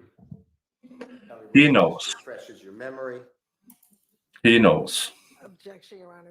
This is What's the number? Exhibit number? What's the objection? this is not this is nothing that he can authenticate. Okay, there's an authentication objection. Well, Is let me that the only objection? Irrelevant. Oh, You can approach him, we can show you the exhibit. You may. Hey! Let's go ahead and send the jury to lunch then. And we'll deal with this while y'all go to lunch. Let's be back at 1:15, please. You said 115? 1:15. Sidebar counter 225. Oh, well, they are going to do it without the jury present, so I might have enjoyed myself too soon. Okay, so this is him being regarded as one of the 12 most dangerous people in Atlanta at one point in time, and he knows it. I don't think there is much of authentication with this. But apparently, when the state wants to authenticate something, they can happily put an investigator with no reports just talking.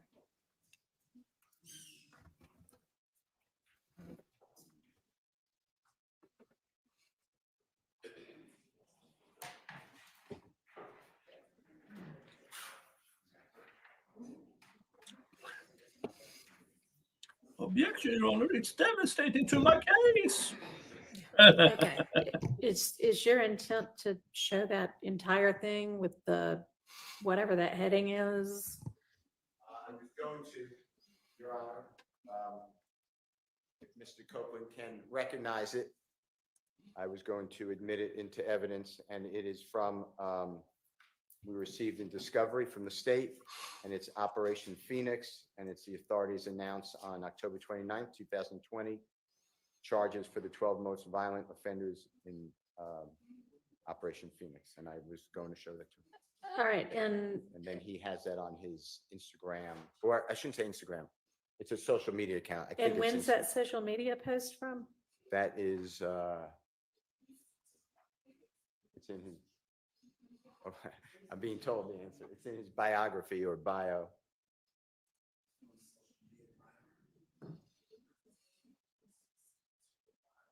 I can't hear what he's saying, but He's saying it's in the social media biography of Mr. or bio of Mr. Copeland. I don't know the date personally, Your Honor. okay. And how is any of whatever, whomever authority this was might have thought in October of 2020 relevant to the issues that we're talking about right now with Mr. Copeland? I believe it's relevant because the state is saying that Jeffrey Williams governs this person. That's their whole theory. Tells them go out. They're using a lyric, one lyric from one song. Jeffrey Williams, as the court may not know, has thousands of songs that Woody's going to pop you in the noggin. That is the quote. And I want to show that they hardly knew each other. They knew each other for a short period of time. Mr. Copeland did not commit crimes for Jeffrey Williams. Jeffrey Williams encouraged Mr. Copeland to conduct himself lawfully. That was on a jail call that we heard yesterday. In fact, included on that, Jeffrey Williams, through his sisters, saying, get out of the streets. You have a child. You don't have to live that life. And I want to show that Mr. Copeland ignored all of that. And after he has no contact, he has zero contact with Jeffrey Williams, he is still putting on his social media that he is a gangster, or 12, one of Georgia's most wanted. He is by the prosecution.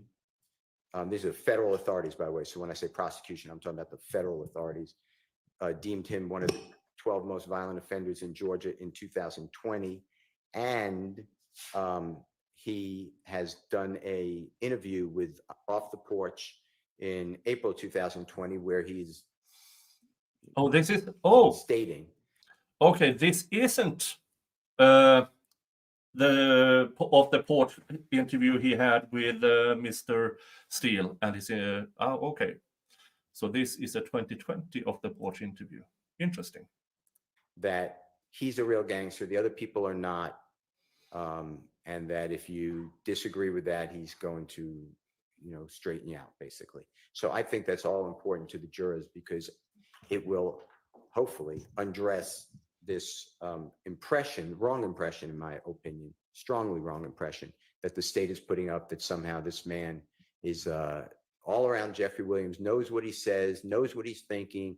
He overhears him on conversations, and Jeffrey Williams is there when the police keep calling Kenneth Copeland. It just, in my opinion, and hopefully the cross-examination, that just wasn't their relationship. So, Okay, well, but most of what you mentioned already has already been put before the jury, and this particular exhibit does not in any way shed any light on whether Mr. Copeland is or is not close with Mr. Williams. And I just do not see the relevance of it, particularly given that he said he didn't know that that's what law enforcement thought of him. Okay. So I'm going Understood. to sustain that objection. I understand. Okay. All We'll right. move on. Okay, so let's all break for lunch. Can I just give this then to, it's on the thumb drive, of course, but can I just give this to the court reporter? It's the print, unless you don't want it. No, yeah, that's fine. But I understand it's not in evidence. Correct. In fact, you mind, because it's going to be a lot of, has right not admitted into evidence on it? Or That's fine. Excluded. Okay. Nope. Nobody's surprised. Yes.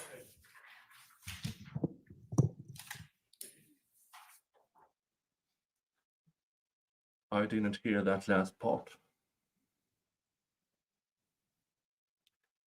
Yeah, I mean, the prosecution has been allowed to put in everything between the Sun and the Mariana Trench in order to. What?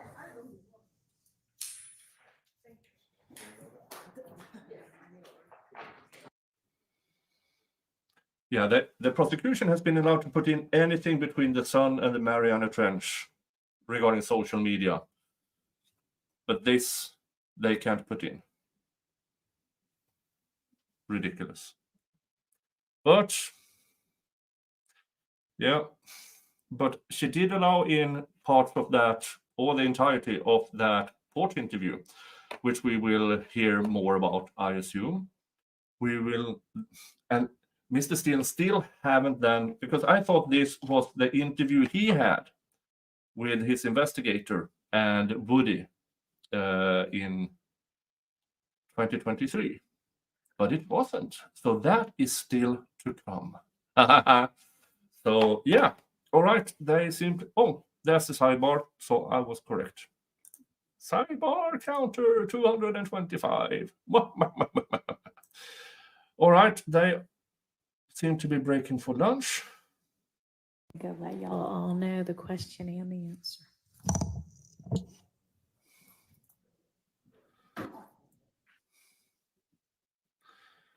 Okay, breaking for lunch. All right, I will give you here the reaction from, well, let's just first.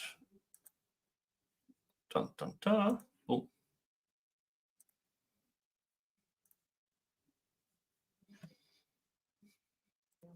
Yeah. The jurors that But he politely gave it back without issue. And then handing him, and then Hill before June 7, 2024. That's the first time the jurors ever saw you come into the courtroom. Judge Glanville was the judge at that time. Okay. I'm off And to my You errands, invoked the and Fifth I will Amendment. see That's the you day I'm talking within about. So 2 hours. before that day, But okay? enjoy. Am I losing you? Because I'm not trying This to. cat. I lost you. Williams. Okay. We're finished with the exhibit. Can you take it down? Yeah. Before, I'm sorry. You finished with it. For now, I'm going to go Okay. back to before the first time the jurors saw you testify on a Friday, June 7, 2024. Before that, do you remember telling District Attorney Hilton that you made a video Everything is set up. Have a admitting great lunch. to Listen to killing Donovan Bernard Thomas. Williams, You remember saying and that? I will Huh? see you within Do 2 you hours. remember saying on social media or otherwise that you made a video or a statement that you admitted to killing Donovan Thomas? Do you remember saying that? Objection, mischaracterization of evidence. Not even evidence. So he told you mischaracterization. something. I don't know how to rule on that. Okay. I mean, I don't have anything in front of me. That's fine. Let me get the, can I have 1 So second? hold Yeah, on. it's not That an objection from the evidentiary state objection, by the way. sounds like Hilton was told about this, but they didn't ask or inquire or introduce this video to the jury as part of their own case, which whatever you feel about free expression, artistic expression in the chat, cool. But keep in mind that the state is trying to remove the concept of freedom of expression when they want to introduce certain lyrics or videos or imagery. Another question. But they On selectively what we leave just this saw homicide on video Jeffrey out. Williams 243C, that man who had money on his head and then was shot in the video. Remember that on the homicide video? Did that have anything in your mind to do with Donovan Thomas? I don't get what you're asking me. When you did that video, did that have anything in your mind to do with the killing of Donovan Thomas? No. Okay. It's just a video, a music video? Yeah, just a video. Now, when part of your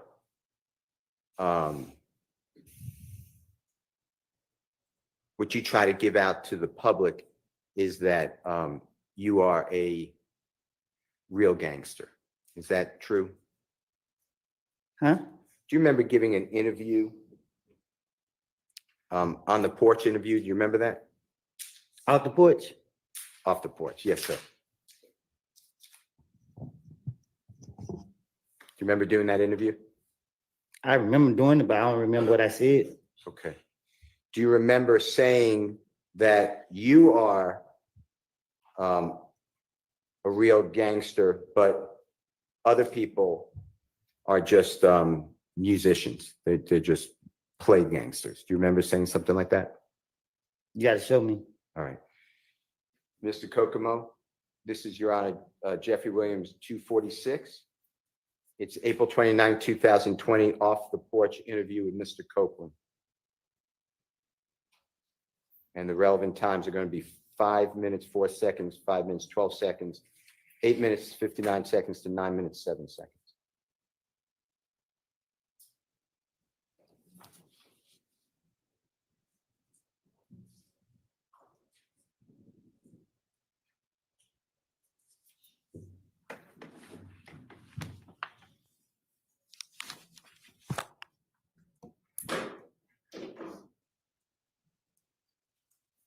I remember. I said, I don't know what he's talking about.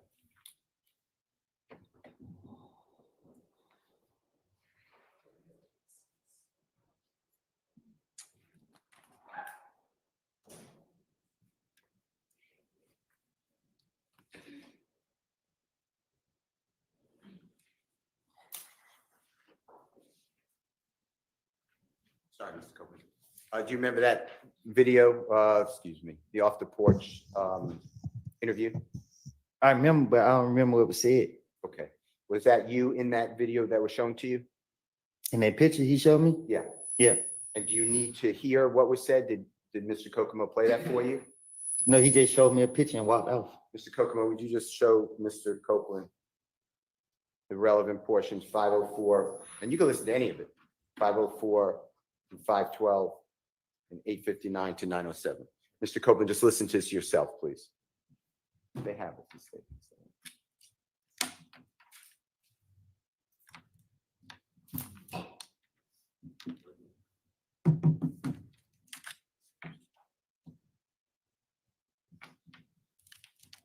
This is a bit crazy, you guys. And I'm all for, you guys hear me say all the time, freedom of expression in art. But when there's specificity, then I think there could be an argument to bring it in. But this is kind of the state getting a taste of their own medicine. They didn't want to introduce this video. And I think it's problematic, not so much this video, which is available online publicly, but if Woody said something to Hilton about the context of this video that could exculpate the defendants, any of the defendants, you and they did in not your- during disclose your those interview statements or to part of Brian it? Steele Yeah. Okay. or Your any Honor, I move defense. for the admission of Jeffrey Williams 246 specifically, and I don't care if the whole interview's in, but specifically the times I announced, Your Honor. Your Honor, we're objecting based on improper character, and we can approach for some other matters, Your Honor. All right. Instead of approaching, because I haven't seen this before, so I'm gonna need to see it as well. I'm gonna excuse y'all to the jury room. Maybe they'll start Extra lunch, but button? they'll do some work. Yes, for now, but stay Be right there. close. And yeah, I may end up just sending you to lunch, but not yet. If I'm gonna do that, I'll send word. Okay, so just step to the jury room for now.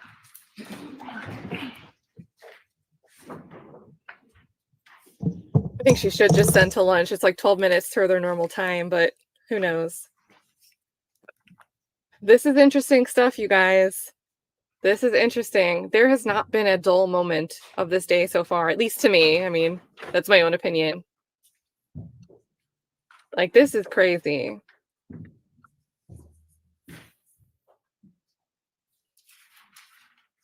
Body language, they're looking down right now. Yeah, Myth AB, this is how I feel. I feel like caught red-handed, checkmate. And not even so much just Woody, but possibly it could have, the culprit, the main culprit, could have been Tay or Threat, right? So this might not be caught red-handed for Woody, but if Woody tried to tell Hilton, look, we made this video about the killing of this guy, and Hilton didn't tell that to Steele. All right, I know there was an improper character objection. Whose character? Donovan Thomas, probably. At this point, it seems like Mr. Steele is implying for the witness about him being a gangster. It sounds like he's going down the line of some other dude did it defense, especially speaking Threat. about Threat and the homicide video. And then this video, this on the porch video of Mr. Copeland speaking about being a gangster. We think that this is more prejudicial than probative, substantially more prejudicial than probative. And so those are the basis for our objections. And so whose character are you alleging it's Prejudicial to who? improperly impugning? Mr. Copeland.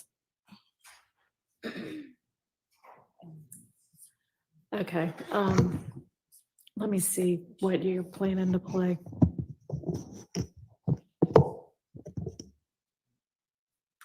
Sucks when you've already introduced a bunch of lyrics and videos, State.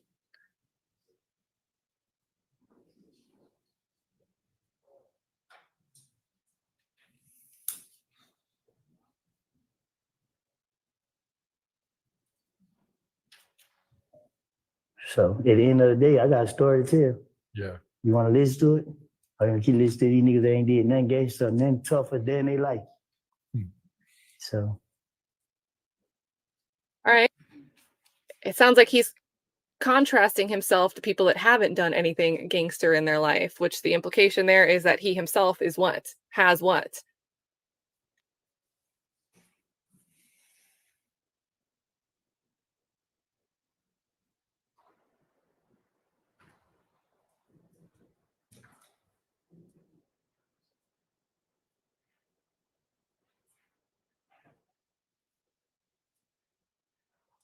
Absolutely. To hear so many people like it just build my confidence. I mean, because I had a pride thing, like I don't want to be labeled as nothing but a gangster. So you look at me anything other than that, you got a problem. I'm gonna slap the shit out of you. But whenever I'm gonna overrule those objections. We'll do a vent session anyway, but Very short. good job, Judge. Okay, and I'm gonna have the jury back. Ms. Pressfield, apparently. So this one will be of what the they end on before jurors, lunch. She was not hospitalized, but she had to visit the hospital last night. And she has indicated through an email that she may need an early break today. Her doctor's excuse had cleared her for going back to work as of tomorrow, but she didn't want to throw us all off in the morning, so she came today, but we may have to break early, and Ms. Perceville's just kind of finding out a little bit more detail. So I'm going to let You might her need to take come like a back and medication at period let me know what's going on. time and intervals. then we'll determine kind of where to go from here. So we'll just kind of recess in place. All right. Thank you so much, guys. I'm so far behind on catching up with you guys. Super shout out to N.Starow. You are welcome. Thank you so much for supporting and sending some love this way, but you can stream snipe for free over lunch. I don't know if you guys are still sniping. But sorry you started sniping right as they put the pew-pews on the screen, which YouTube does not like. So hopefully they don't get both of us for that. But thank you so much. You are always welcome to stream snipe for the free 99, Nick. And then Otto. I always love seeing Otto. Otto, I am so late. We are going to do a 60-second vent session. And my vent is going to be gifts in all caps because that's Otto's favorite thing to say when someone gifts in the chat. And now it's Otto giving the gift. So shout out to Otto. Thank you so much. And you guys can go crazy with your all caps vent session. We've probably been a little bit overdue for one. We haven't had one yet today. So there you go. Have fun with that. And then let's see. Ballerina thinks Steele is proving that Woody did it. I think the main might not be who did it, because it could be Threat. It could be anyone else that might be represented in that video. I think it was JR in the chat who suggested maybe the individual in the orange vest was supposed to represent Lucci. So, bringing YFN into the imagery possibly. To me, the idea would be if you're showing these videos that he's calling himself a gangster, Kenneth Copeland's calling himself a gangster. I do anticipate that Brian Steele is going to start probing into questions about 30 Deep affiliations with not just Copeland, but Copeland and Tay, anything that he has personal knowledge of, and how 30 Deep may have had certain issues with people affiliated with victims in this case. I think that's what Steele is laying the groundwork for, although we might have to wait until after lunch to actually see that play out. So either way, Ballerina, he's definitely proving third-party culprit going on right there. All right, so we're going to have the jury back out, wrap up.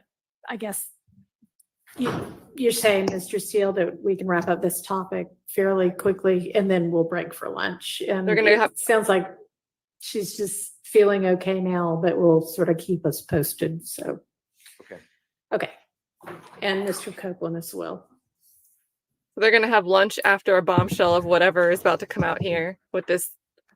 I'm a gangster. I only want to be seen as a gangster. And if he asks any questions about it right after, then they'll close up and go to lunch on that note. Thank you so much, AI Designs, for the super sticker.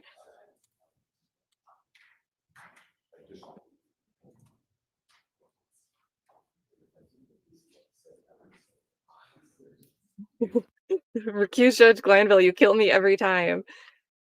How are the mics working? Adam Abadi and I spent hours fixing them last night. Panic.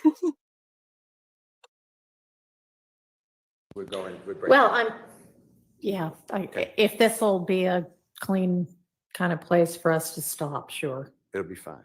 Okay. Any way you say, we'll be fine.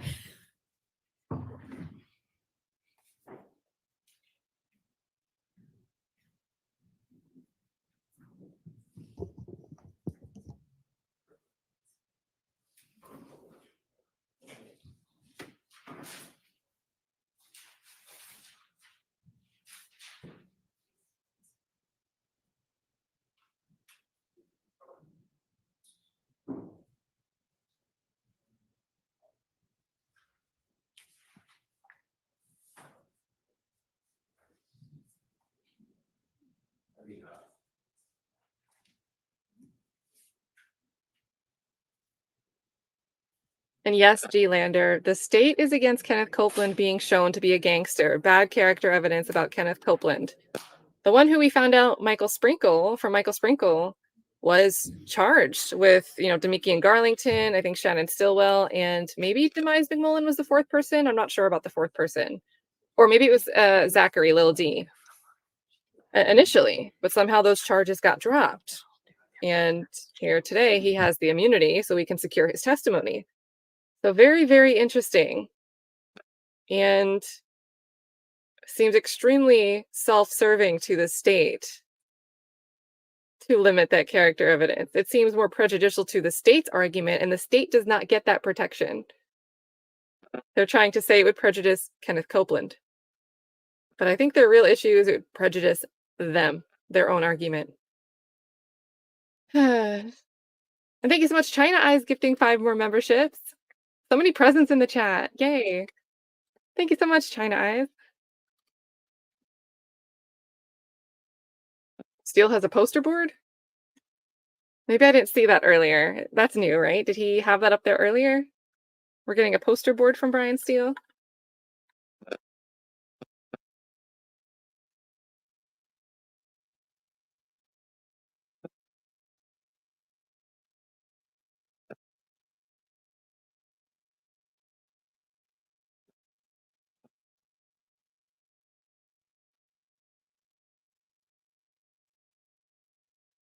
I'm like watching them all intently because of you guys pointing out the body language.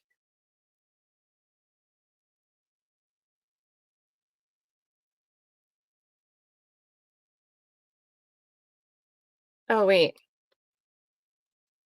How far back?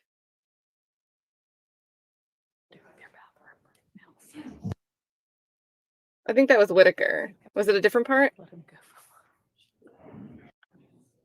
Let him go for lunch. Let him go for lunch. I think they're all doing their bathroom. Bathroom right now. Was this the whisper or was there more that you wanted to hear? Because that sounded like Whitaker. That was Whitaker talking about bathroom and lunch.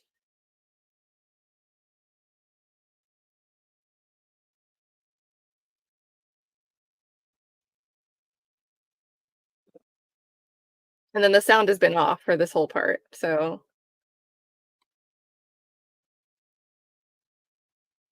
Yeah, that was the judge, you guys.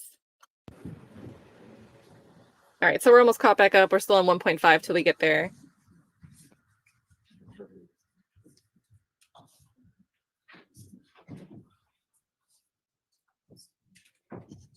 Mr. Steele, just, stop wherever you want. I mean, if you've got 15 more minutes or 20 more minutes or whatever before the next natural break, that's fine. All right, thank you very much. Go ahead, Mr. Steele. Your Honor, with the court's permission, I'd like to publish to the jury Jeffrey Williams of JW 246, specifically the timeframe 5:04 through 5:12. And Mr. Copeland, if you could listen to it, and I just want to ask you some questions, okay?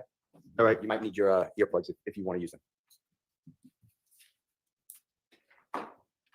At the end of the day, I got a story to tell. Yeah. You want to listen to it? Or if you listen to these niggas that ain't did nothing gangster, nothing tougher than they like. So.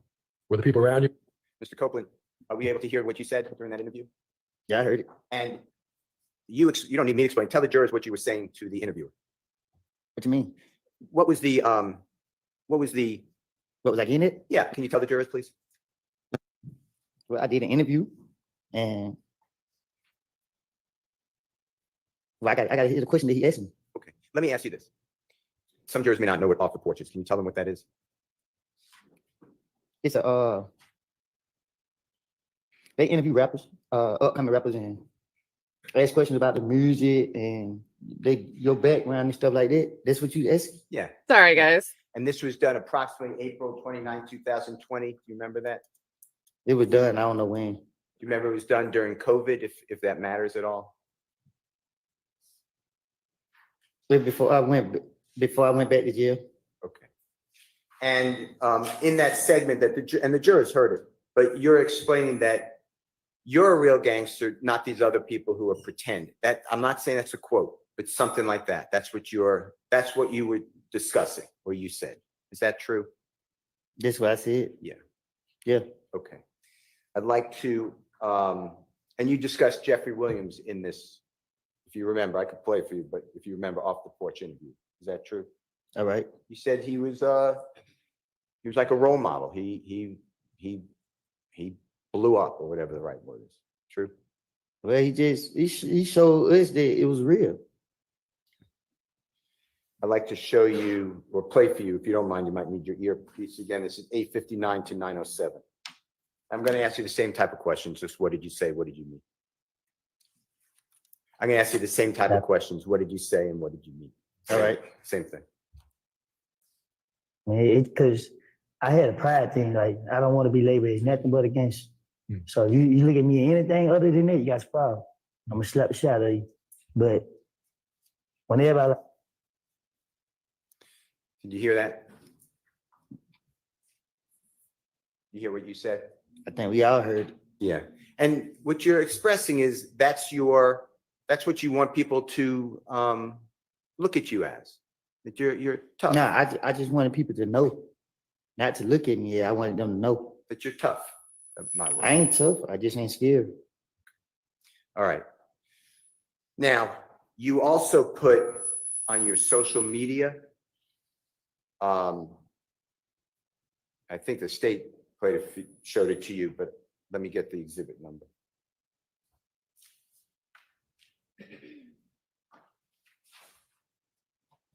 You better play some? Well, let me show you something before. Is that okay? Just give me one Oh, I second. was just trying to see. I didn't hear you. Let's go back to that interview for just 1 second. Do you remember at the first part of the interview saying that these other people are not real gangsters? That's what you said, right? I think I asked it actually. So No, that's what I said. okay. All right. On your social media, give me 1 second, okay? You're on, man. Just go back. Yeah.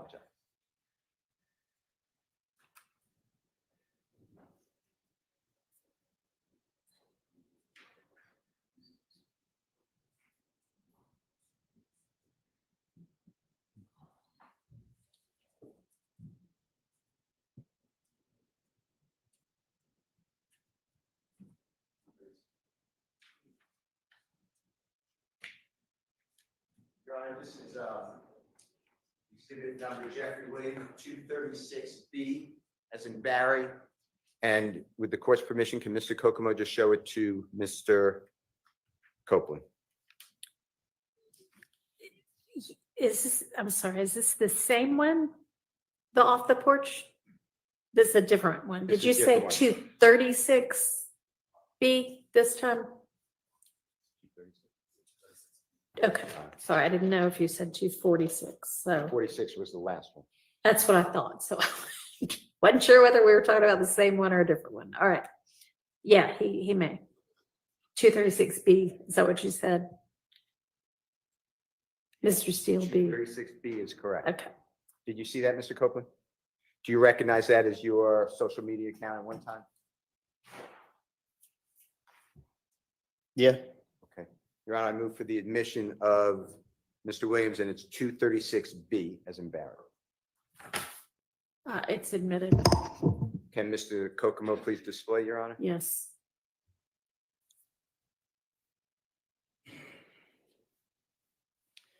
Mr. Kokomo, Mr. Copeland, I apologize. I want to go through this with you just for a minute, okay? Mhm. And when I say this, I'm talking about JW, Jeffrey Williams, Exhibit 236B as in Barry. That's a picture of you on the left-hand side. Do you remember where you were in that picture? In the back of a Rolls Royce. And do you remember whose Rolls Royce that would be? It was a rental. One more time. A renter. Okay, do you know who rented it? No. Okay. And then it says 725_ WODY, and then it has Georgia most wanted with 2 emoji green snakes. You see that? Mm-hmm. And it says that you're an artist, or it says artist, the word artist, right? True? Is that right? Yeah. And then underneath it says, I came from nothing with a period. You see that? Yeah, I see it. And I came from nothing. Do you know that to be a series of Jeffrey's music? What you mean? Do you know whether Jeffrey Williams ever put out music? I came from nothing. Yeah. 1, 2. Okay. And is that where that comes from? And if not, that's fine. I'm just asking you, were you inspired by That's where it came from. Okay. And when it says Georgia's most wanted, you're aware that you were deemed by the federal authorities Dun, as dun, 12 dun. most dangerous people in Atlanta. Is that true? I was? Yeah. Objection, speculation. I'm asking you. Well, I mean, it's not speculation, but he's answered that he didn't seem to know. Let me show you. Tell me whether this refreshes your memory. Objection, Your Honor. This is This is damaging to our case, Your Honor. What's the number? Exhibit 9? What's the objection? this is nothing that he can authenticate. Okay, there's an authentication objection. Well, Is let me that the only objection? Irrelevance. And if we can approach it, we can show you the exhibit. You may. Let's go ahead and send the jury to lunch then. And All we'll right, so deal they're with going to this recess on while this. y'all go to lunch. Let's be back at 1:15, please. All right, so just over an hour on this lunch. Yeah, 1:15. Yeah. 1:15. Well, technically, it's speculation for the witness to answer if they don't know, right? But yeah, the objection to me sounds like, I don't like it, Your Honor. It waits for the judge to give them the objection. But in any case, Brian Steele asked the question, and it's in his bio, and there's been questions that have already talked about the feds wanting Woody. So, and those detective, not the detective, the jail calls where Deshawn, girlfriend Deshawn, baby mom Deshawn, loops 3 ways Detective Gaither in, and Detective Gaither's going on and on and on about the feds wanting him for a charge. So it's not a foreign concept to the jury to piece this context together if they're paying attention even 10%. So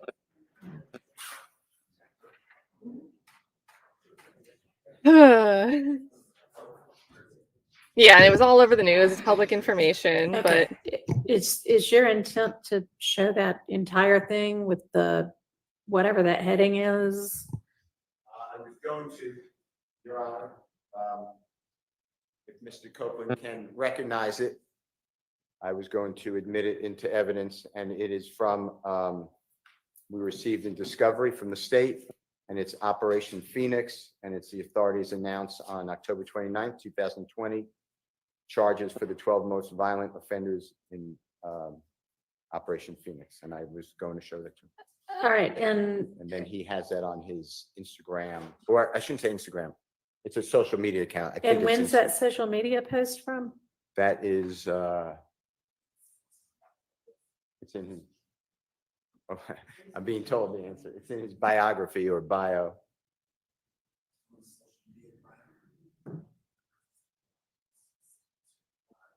I can't hear what he's saying, but He's saying it's in the social media biography of Mr. or bio of Mr. Copeland. I don't know the date personally, Your Honor. okay. And how is any of whatever, whomever authority this was might have thought in October of 2020 relevant to the issues that we're talking about right now with Mr. Copeland? I believe it's relevant because the state is saying that Jeffrey Williams governs this person. That's their whole theory. Mhm. Tells them go out. They're using a lyric, one lyric from one song. Jeffrey Williams, as the court may not know, has thousands of songs that Woody's going to pop you in the noggin. That is the quote. And I want to show that they hardly knew each other. They knew each other for a short period of time. Mr. Copeland did not commit crimes for Jeffrey Williams. Jeffrey Williams encouraged Mr. Copeland to conduct himself lawfully. That was on a jail call that we heard yesterday. In fact, included on that, Jeffrey Williams, through his sisters, saying, get out of the streets. You have a child. You don't have to live that life. And I want to show that Mr. Copeland ignored all of that. And after he has no contact, he has zero contact with Jeffrey Williams, he is still putting on his social media that he is a gangster, or 12, one of Georgia's most wanted. He is by the prosecution. These are federal authorities, by the way. So when I say prosecution, I'm talking about the federal authorities, deemed him one of the 12 most violent offenders in Georgia in 2020. And he has done an interview with Off the Porch in April 2020, where he's stating that he's a real gangster. The other people are not. and that if you disagree with that, he's going to, straighten you out, basically. So I think that's all important to the jurors because it will hopefully undress this wrong impression, in my opinion, strongly wrong impression that the state is putting up that somehow this man is all around Jeffrey Williams, knows what he says, knows what he's thinking. He overhears him on conversations, and Jeffrey Williams is there when the police keep calling Kenneth Copeland. It just, in my opinion, and hopefully the cross-examination, that just wasn't their relationship. So, Okay, well, most of what you mentioned already has already been put before the jury, and this particular exhibit does not in any way shed any light on whether Mr. Copeland is or is not close with Mr. Williams. And I just do not see the relevance of it, particularly given that he said he didn't know that that's what law enforcement thought of him. okay, So I'm going understood. to sustain that objection. I understand. Okay, we will All right. move on. Okay, so let's all break for lunch. Can I just give this then to, it's on the thumb drive, of course, but can I just give this to the court reporter? It's the print, unless you don't want it. No, yeah, that's fine. But I understand it's not in evidence. Correct. In fact, you might not, because it's going to be a lot of, has right not submitted into evidence on it? Or- That's fine. Excluded.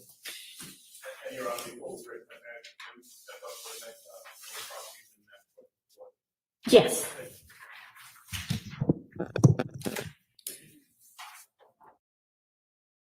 All right, so thanks to Smiling Wolf Et, this is exactly what Brian Steele was talking about. Authorities announced charges for 12 of the most violent offenders in Operation Phoenix. And here you've got Kenneth Copeland right at the front. Oh, we're back. Oh, why are we back? So they're sidebarring. Or something. Yep.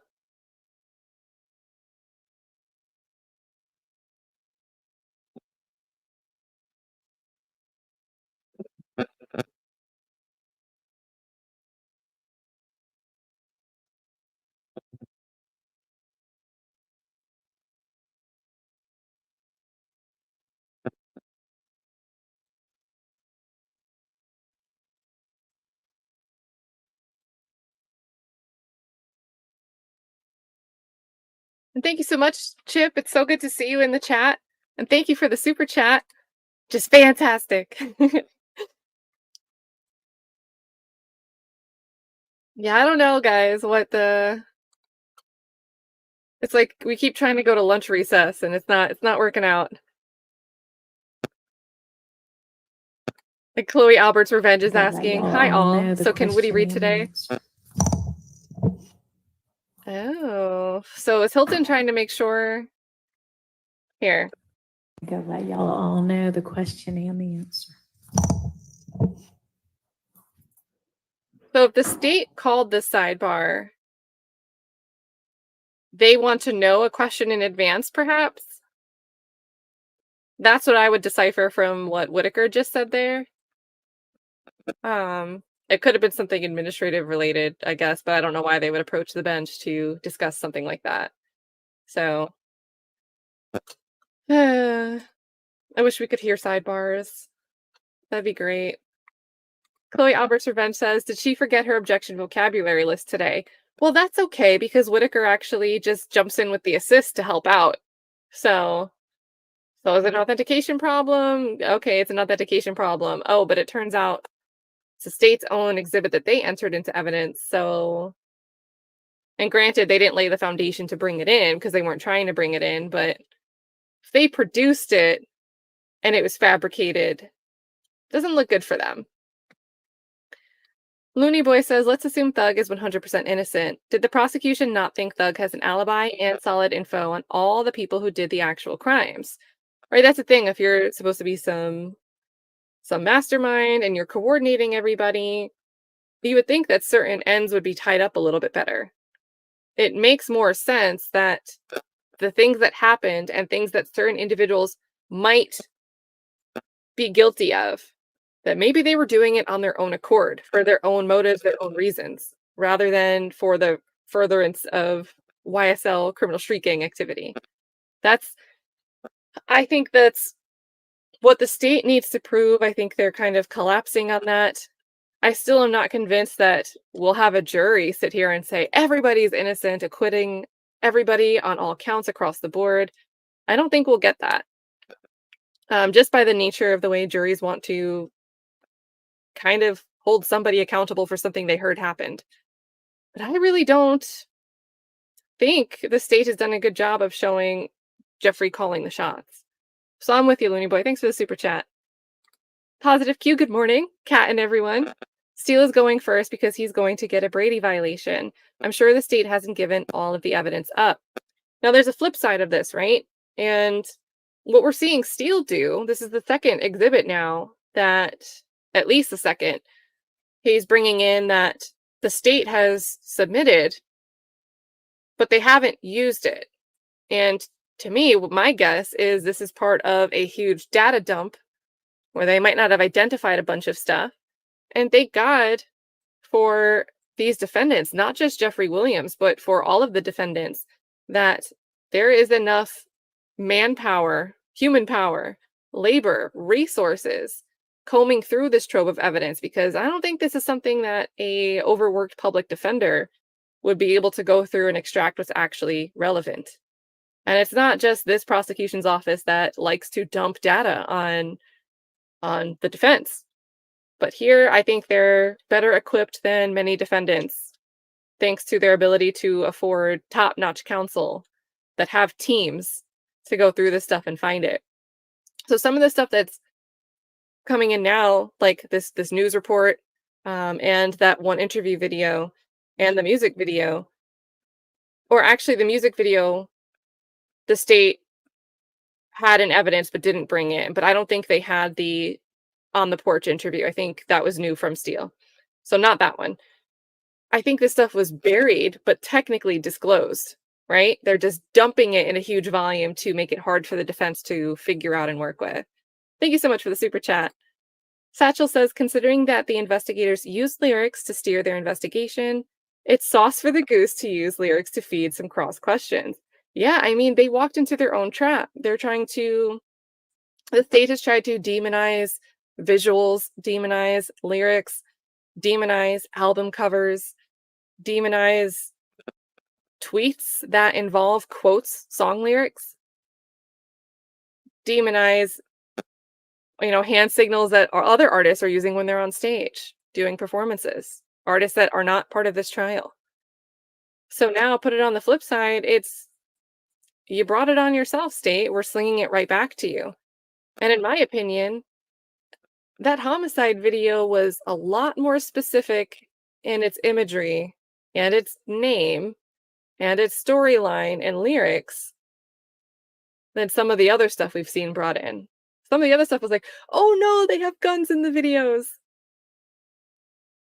This video with Woody is, oh, they have someone tied up, they put money on his head as if it's a contract killing, and they have a phone call before, we're going to get him back for whatever, and then they off him in the video. It's very specific. It's quite a bit different than just someone hanging around flashing money and guns and looking a certain way for a certain genre of a video.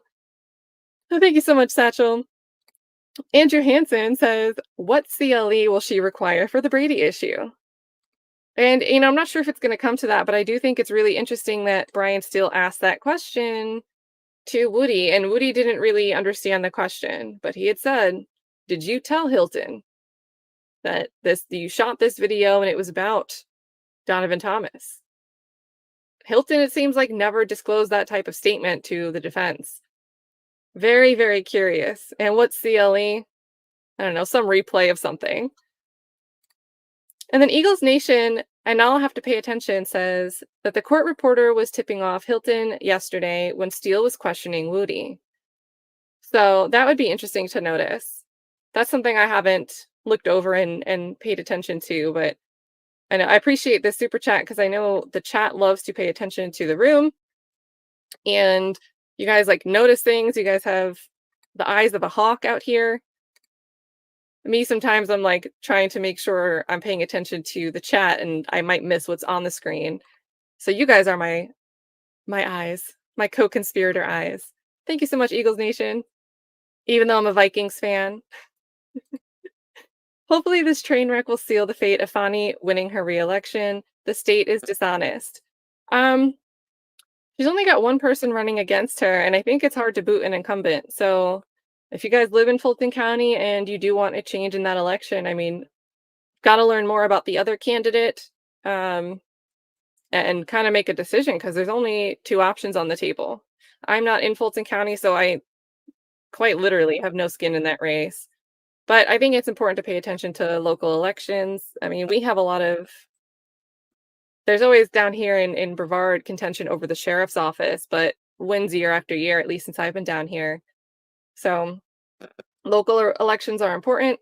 Pay attention to them. If you're not in Fulton County, keep in mind that you could still, maybe these things are happening in your own area, and paying attention to your locals, you could make a difference. Lisa Waller says, how many other defendants has the state railroaded into taking guilty pleas? So when you had first sent this, I tried to put my theory in the chat that I think for sure, personally, my opinion, Trontavious Stevens, slug, tick, I think his testimony was significantly impacted by a plea deal. I have a video, it's one of my first YSL content videos back in the day. Like, I think like, I don't remember when that was, but it feels like 4 months ago, 5 months ago. Maybe longer, because we're already in August, but it was a while ago. I also think DK, Walter Murphy, was another one where you can clearly tell. I do want to do a rewind. We just finished Gaither. Detective Gaither is a rewind. I think DK, Walter Murphy's testimony is going to be my next rewind. And if you guys didn't see that and you want to see maybe what Lisa's talking about here, you might see this clearly with DK, also known as Walter Murphy, or other way around, Walter Murphy, also known as DK. So pay attention to that. Maybe this weekend, that's what we'll do, especially since we have a holiday weekend. We have a long weekend with no court on Thursday, Friday, and Monday. Maybe we'll do the rewind on that topic this weekend. But Lisa Waller, I think maybe not everybody, but to me, those two definitely stood out for me. And we still have some interesting concerns about Zachary when he testifies. Antonio Sledge, when he testifies. We've got a few witnesses that were charged in some capacity that are now going to be witnesses here, and we haven't seen them yet. So when they do get on the bench, we'll want to see how that plays out. SD, thank you so much for the congratulatory love here. Kat, congrats on 20,000 subs. Please have a drink on me. Yeah, you know, when I start, I have a little video we'll watch during the rest of the lunch break. I can go refill my tea.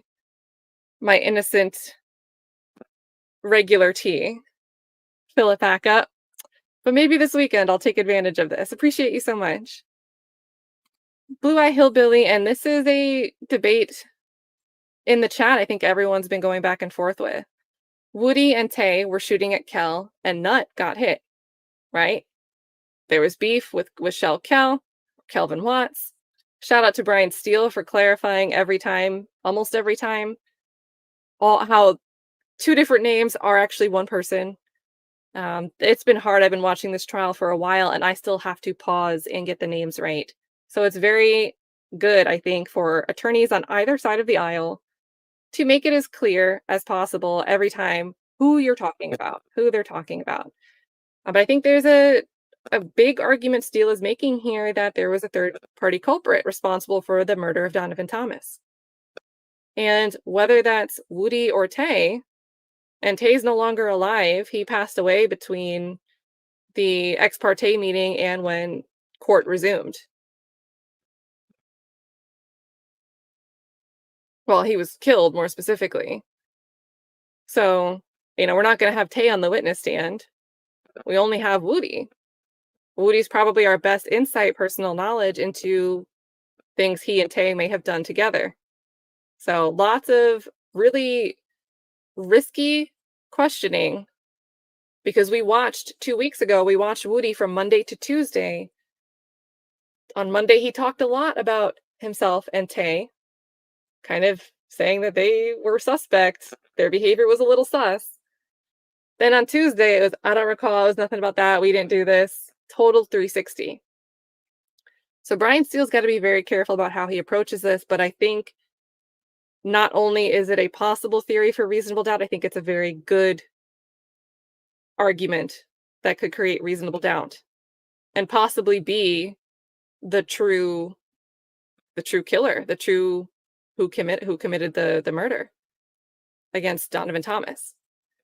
So, and I know the chat's kind of debating, like, I don't think it was either of them, but a lot of people are like, I think it was Woody or I think it was Tay. But yeah.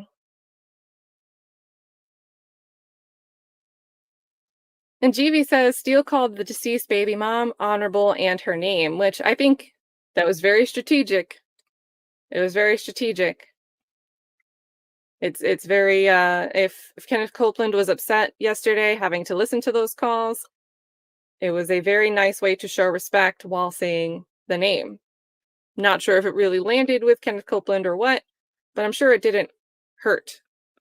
It didn't, to me, it personally, and maybe I'm biased because I am appreciating Steele's arguments more than Hilton's, the way he's delivering the arguments. But when Hilton had said the sorry for your loss about threat, I was like, all right, you're saying it to say it. But this seemed like a bit of extra effort to acknowledge that somebody had passed away without just saying a cliche line. Then again, that's me, not sure how Kenneth Copeland took it. She Loves Fantasy says, State is angry with Woody and it showed on direct exam. They forgot the agenda is to make evidence as simple as possible for the jury and not take shots at their star witness. And this is great. I am so late to getting back through these super chats, but this is great when we now see that they don't want bad character evidence coming in about their star witness. But they took shots at their own star witness. So make it make sense. Just make it make sense. Thank you so much, Sheila's Fantasy. Cash Money Cass says, the state all wearing the famed Baker Miller pink after ripping into Woody is deliciously ironic. Yeah, did they coordinate that? Did they coordinate that today? Chloe Albert's Revenge says, I'm so glad you described that video because I kept getting bothered here at work, and while glancing at it, I thought I saw Woody braiding a dude's hair. That would be very great to watch. Imagine, like, this isn't a video about homicide. This is just about, bonding and making sure your hair gets braided, and it's good. Look how good this is. Imagine the state making that argument. Pierre Nesmith, this is an interesting comparison here. Just like in a DUI case where the driver refused all tests, where did you get the proof to move forward? And that's the thing, right? Sometimes some DUI cases can come down to the officer's word. Reliability, perceived credibility of the officer's word. And I think most DUI cases, bench trial, it's a judge deciding. I don't think that many, and maybe that's people don't request it, but I don't think that many DUI cases really end up being jury trials. So typically with the bench trial, you've got the judge trying to look at evidence, but testimony is evidence. And maybe they're more inclined to take the word of an officer on duty than a jury might be. And you can sure get convicted with just, what the officer witnessed and no tests if you refuse all the tests. That's a pretty interesting comparison here. And then Ike says, Steele's, did APD follow up? Questions are devastating. Yeah, that was really, depending on, I don't know if Nick started restreaming now, but there's been certain days that he streamed later. I would love to rewatch that whole part again, all of those questions. It was pretty lengthy. It was like 45 minutes where he's just destroying piece by piece. Well, did they ask you for your phone? No. Did they try to verify if you actually called the person you said you called? No. Like, did they ask you anything? And not just APD, but he also a few times asked Kenneth Copeland if prosecutors had reached out to ask him these questions. No.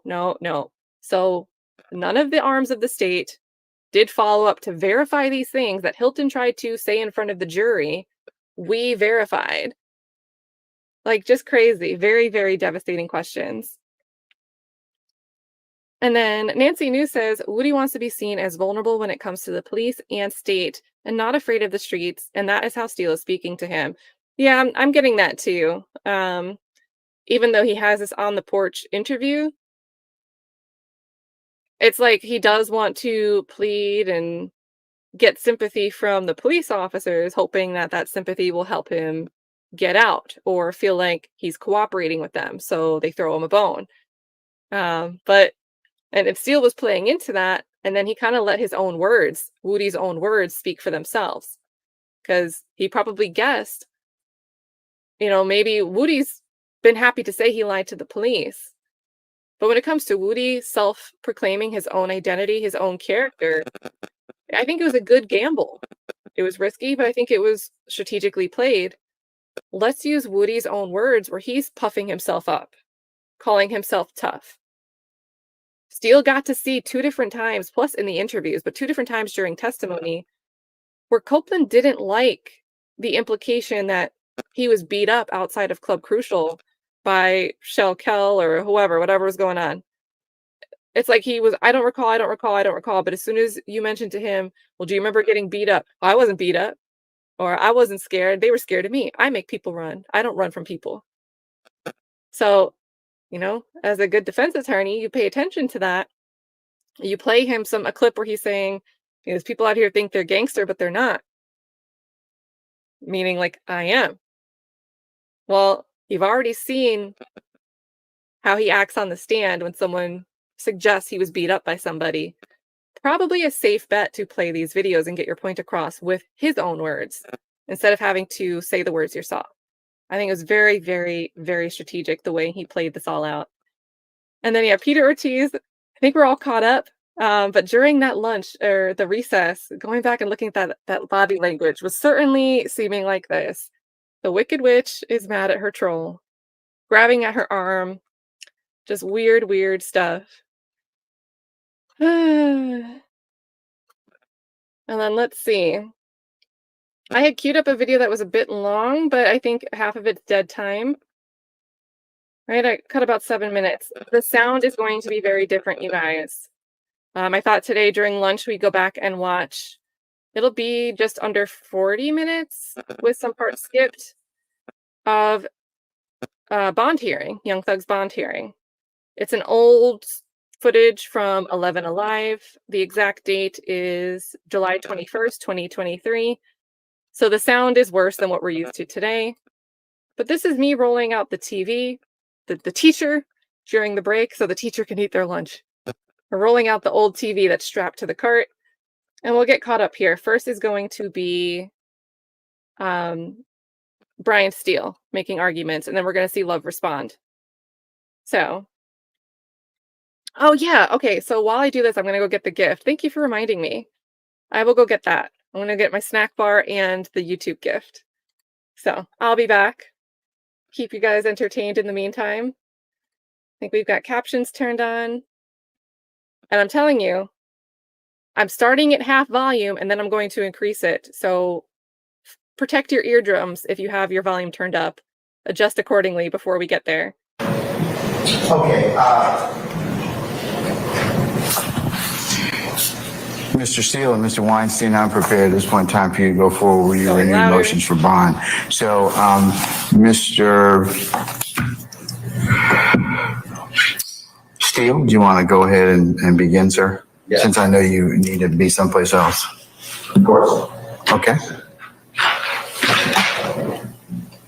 All right, go right ahead then, sir.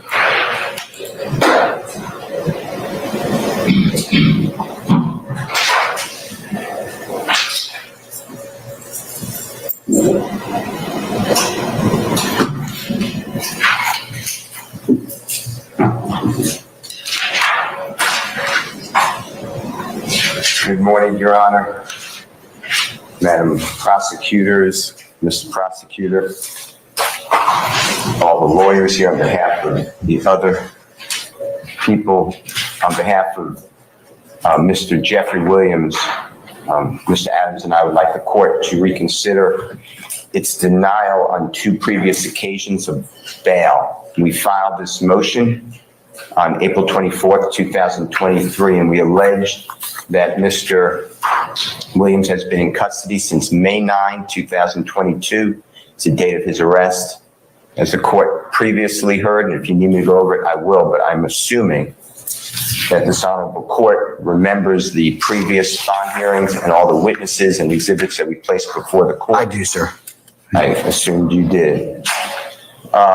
Mr. Williams, as you know, and remember, did not flee when law enforcement officers came to his home on May 9th, 2022. He came out of his house. He called me, actually, and then came out of his house and was not in any way anything but compliant. It's now been more than 14 months so far.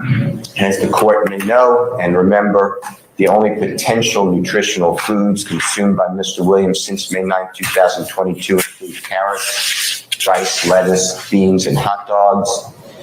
He mostly consumes products which have absolutely no nutritional benefits, which are M&Ms, chips, other processed or artificial bagged chemical substances. The lights, as the court may remember, in the small, isolated, solitary cell that Mr. Williams is housed in an off-site county, the lights are always on. They are brighter than the lights in this courtroom. So sleeping with bright lights in his face all the time, if he can get to sleep. And that is a form of torture which is not compatible with necessary restoration, restorative sleep required for Mr. Williams, who is a person on trial and needs to assist his counsel. Your Honor, this lifestyle for the past 14 plus months has caused physical harm to Mr. Williams. As the court recalls, he was taken to the hospital.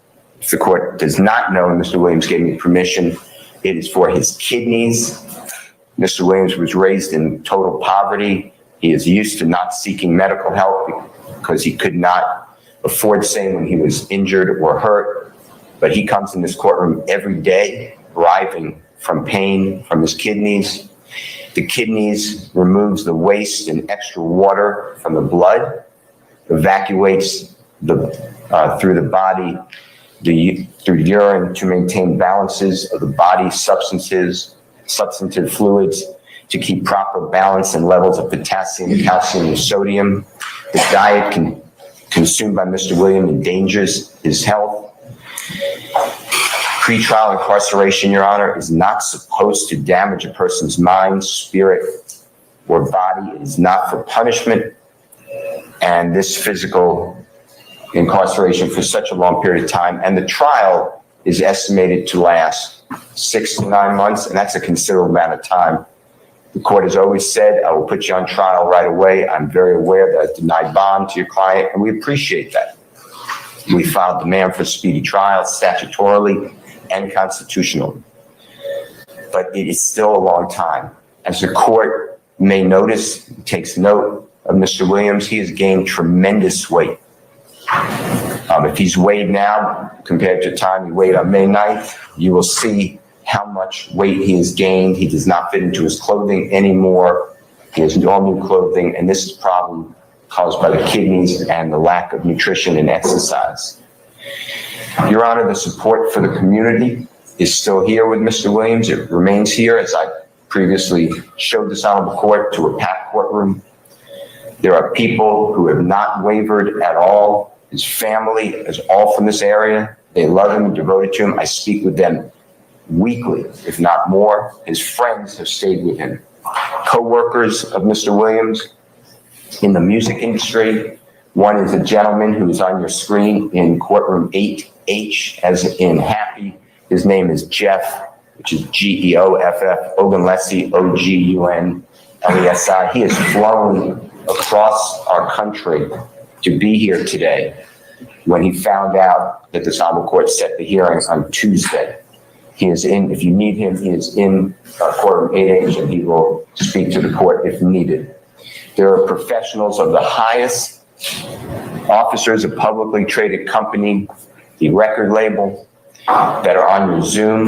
Mr. Kevin Liles, Liles, and he It authorized me to tell you that he again embraced in total his previous sworn live testimony before this honorable court, and he stands by it with all of his power and might, and is willing to answer any of your questions that you would have or the prosecution for bond for Mr. Williams. Within this past month, Your Honor, Mr. Williams released a record. It was I'm going to object to this proffer or clipping or this portion of it as irrelevant to a bond hearing. I can answer that if I need to. It goes to his employment and his steadiness, employment in the industry and in this trial at this time. He has still maintained total employment and he's still active. Okay, all right, I'll allow it. He is that record, Your Honor, became the #1 rap record in Objection, Your Honor, if I may finish my objection. Objection to What's the basis? Relevance? I'm gonna overrule the objection this time. All right. Is the #1 rap record. Let's move on, Mr. Steele. I understand it. You've convinced me that he's employable. So, well, I think the court should know it's also #2 record in any field. And I think that that's important for the court to realize there's no risk of violating condition of bond. This gentleman is an accomplished superstar in music. And I think that should weigh heavily that he would not jeopardize that by violating any condition of bond. Your Honor, America's justice system is built on the presumption that bail should be granted if there are any conditions that can be factored to ensure that the community is safe, the person does not pose a danger to the community, witnesses will not be intimidated, there'll be no obstruction of justice, the person will not, in this case, Mr. Williams, will not commit a felony or any crime, it says felony, but any crime while out on bond, and that Mr. Williams will appear in court. Because if we do it the other way and maintain people and house people and warehouse them as Mr. Williams has been, then the presumption of innocence, which is our entire standard in Georgia, is gone because he's being presumed to be guilty. Your Honor, Georgia, unlike some states, for purposes of pretrial bond, the presumption of innocence remains with Mr. Williams accused of any offense, even a capital offense, which Mr. Williams is not charged with a capital offense, from arrest and even during trial. It's Vanderford, V-A-N-D-E-R-F-O-R-D versus Brand, B-R-A-N-D. It's 126 Georgia, 67-70-1906. That means, Your Honor, that prior to trial, this honorable court must view Mr. Williams to be innocent. I do. We don't look. I understand that you're trying to meet your burden in the sense of for the 4 factors under law. So I'm going to assume that I take into account the prior testimony that you've given in this particular case. Is there anything that you want other than the updated issues as to his record release recently? And employability. Is there anything else you want to augment that with? Yes. And then I'll let the state respond and, present anything they may have to the contrary. Yes. Okay. I have seen, and I've been here for every bond hearing except one, Mr. Miles Farley. I was not present for that. I've seen this honorable court deny every person's bond who's in this indictment. But then 7 months later, approximately, I saw the state who called all these people that they are a danger to community. They cannot fashion this honorable court cannot fashion any conditions of bond that would permit bond to be granted. And then 7 months later, the prosecution for 8 co-indictees offered, and this court accepted, negotiated pleas of time served. I can't wrap that around my mind. What does that have to do with your case and your bond? I mean, each individual defendant is on his or her, in this case, their own merit. So why does that have anything to do with you? Because I don't believe that the proper your client, I should say. I don't, it's fine to say me, but I don't believe that the proffers you're getting from the state are accurate. They have been proven to be inaccurate. I heard Mr. Unfortunately, that's the way the law goes at this point in time in our legislature. This sounds like deja vu because this is a 2023 hearing, and we just heard Bruce Harvey on Thursday last week make the same argument. Look at that, how things don't change. Legislature hasn't addressed that. I mean, you've asked me to take a look at that. It's a different standard, pre-trial as opposed to when we're in trial. So, I mean, I understand that. I know you'll probably review that at some point in time, but at this point, I'm stuck with what I'm stuck with in terms of the legal posture of what the Constitution and the case law allows me to do. There is no case that says that there's a difference between pre-trial and in-trial. That is not accurate. In terms of the standard for motions and requirement for witnesses and live witnesses, should there be? I misunderstood. I thought you were talking about bond law. No. Okay. No, sir. But you did grant bond. I was not present, but you did grant bond for Mr. Miles Farley. And there has to be a way that on the individual circumstances of Mr. Farley. Mr. Williams I have to judge it on his particular circumstances. I'm judging on Mr. Williams. I think Mr. Williams is more than bond eligible. Your Honor, we still have the same officers willing to supervise and surround a home that will have no electronics and no visitors. There will be no computer, no cell phone, and law enforcement officers outside of the house. We will pay for transportation to and from the courthouse. Otherwise, with an ankle monitor on his person, he does not leave that home. Mr. Adams and I and our other co-workers would request to meet with Mr. Williams inside that home on weekends and at nights. But other than us, nobody comes in. We can leave our electronics outside and bring paper copies because that's what I do at the outside jail anyway with Mr. Williams. Now, sometimes they do let me come in with my iPad to share discovery with Mr. Williams. I have to have special permission, and I can do that through the court.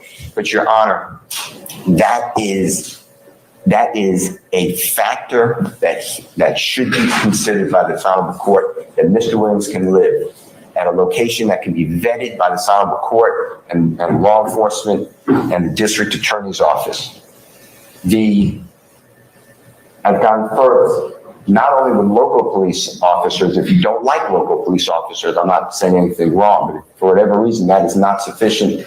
There is a former Secret Service agent. There is a former U.S. Marshal that would take the responsibility of securing and transporting Mr. Williams in a home by himself and following every condition of bond, which we would ask for at this point, no visitors except legal, and not to leave the house except if you had to go to a hospital and on an ankle monitor.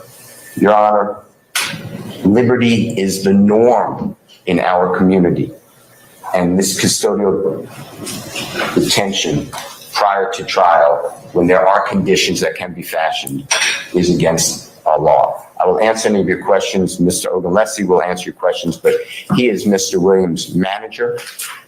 He will answer any questions, but he is behind Mr. Williams 100%, and Mr. Kevin Lyles is with the record label, and he also is with Mr. Williams, and as I said, I incorporate his prior testimony.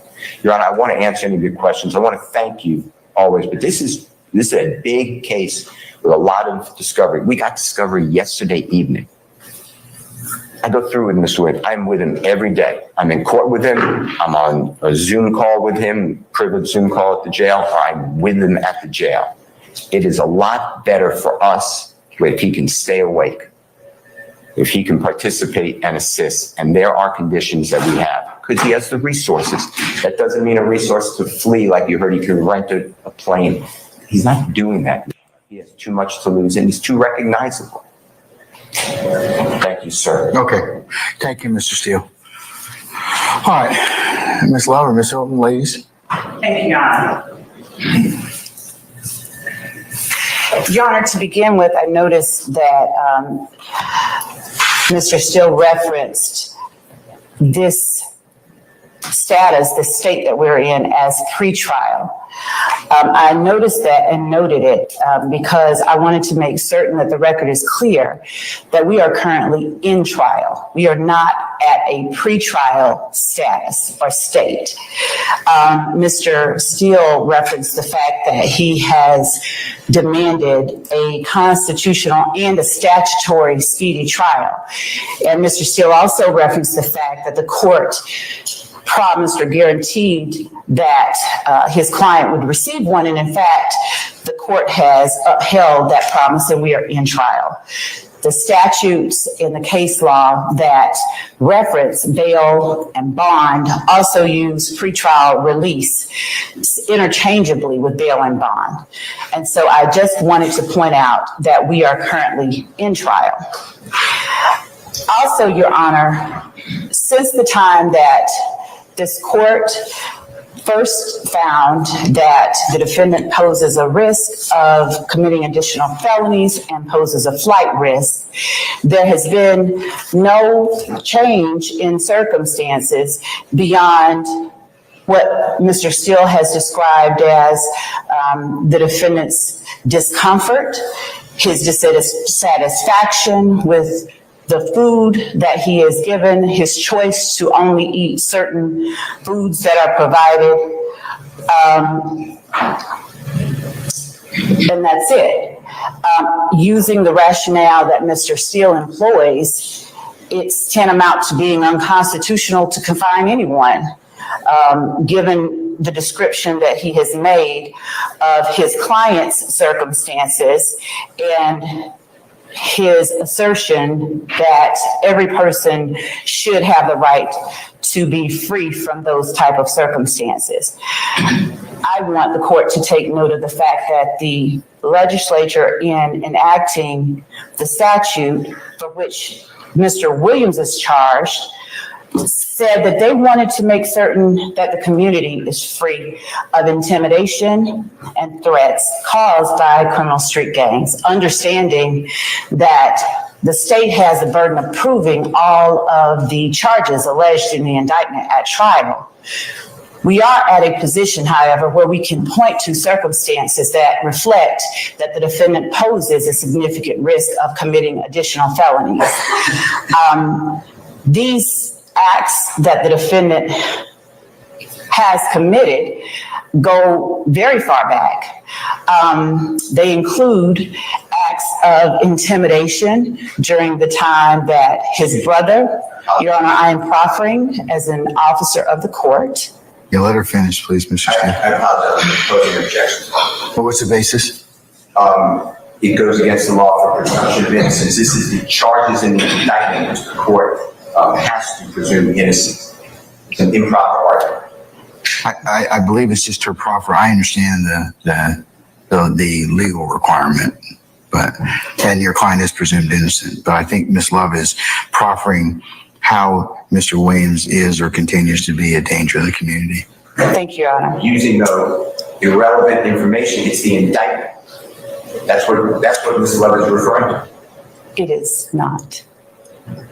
I don't think she's referring to the indictment. I think she's referring to acts that she claims will support the issues of bond. Bond is different from.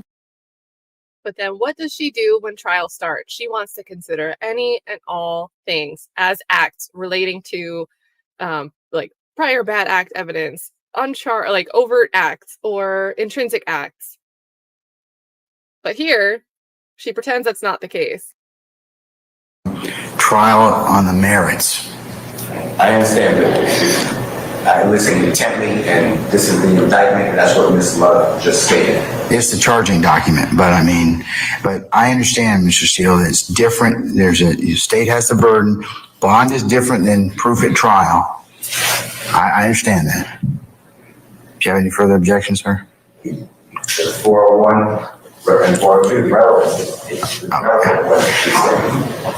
I'm going to overrule the objection. Go ahead, madam. Thank you, Judge.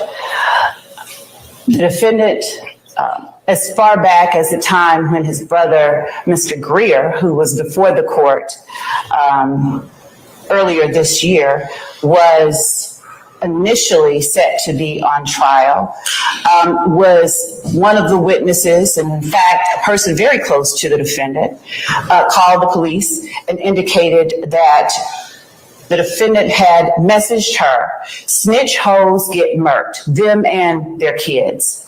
Is this Mr. Williams you're referring to? It is. No.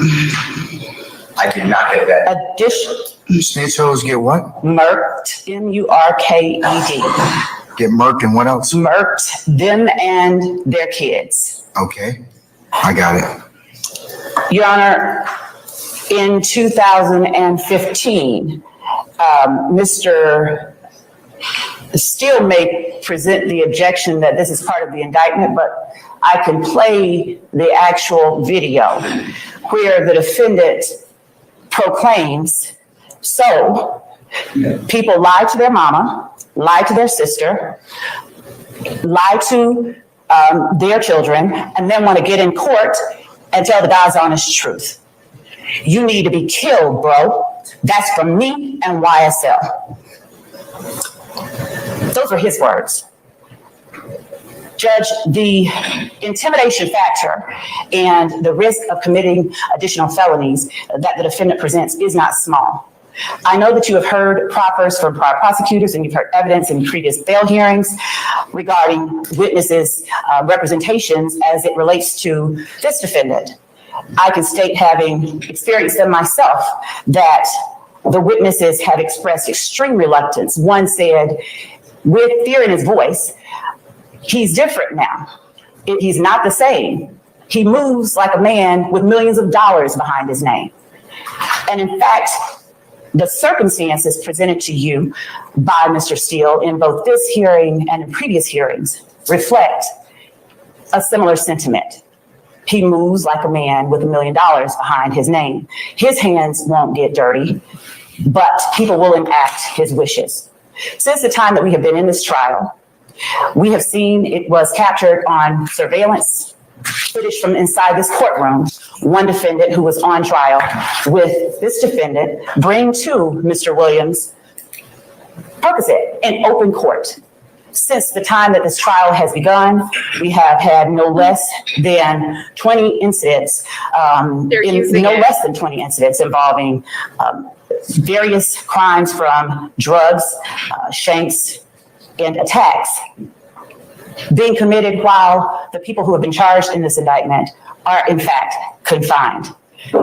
We have recordings of persons who are charged with Mr. Williams reaching out to other parties on the indictment, requesting permission from Mr. Williams to do harm to an opposition member who is in jail with the calling party. We have calls that are recorded of persons reaching out to Mr. Williams and conveying Mr. Williams' phone number and telling the called party, save this number under my name, just in case, the police get the phone. Everyone inside and who is associated with YSL knows who they need to keep the hands clean for, because Mr. Williams is the money that attracts the action and the willingness to act. When the shooting occurred that is referenced in the indictment of the bus for which Jimmy Winfrey was later convicted, it occurred at the same time that Mr. Williams was on stage in the other artist's hometown getting a not so receptive reaction from the audience. Your Honor, in 2015, of course, the court is aware that the state alleges that Mr. Donovan Thomas was killed as a result of conflict with opposition members, and that the vehicle, we do and can state that witnesses state that the vehicle that was used was one rented by Mr. Williams. We have proffers from persons who have pled, who have said that Mr. Williams then gave everyone money to get out of town that same night. In 2015, understanding that this particular evidence won't be used at trial, much like hearsay is inadmissible. But in 2015, Mr. Williams is found with guns and drugs inside his home, one of them purchased through a straw purchase.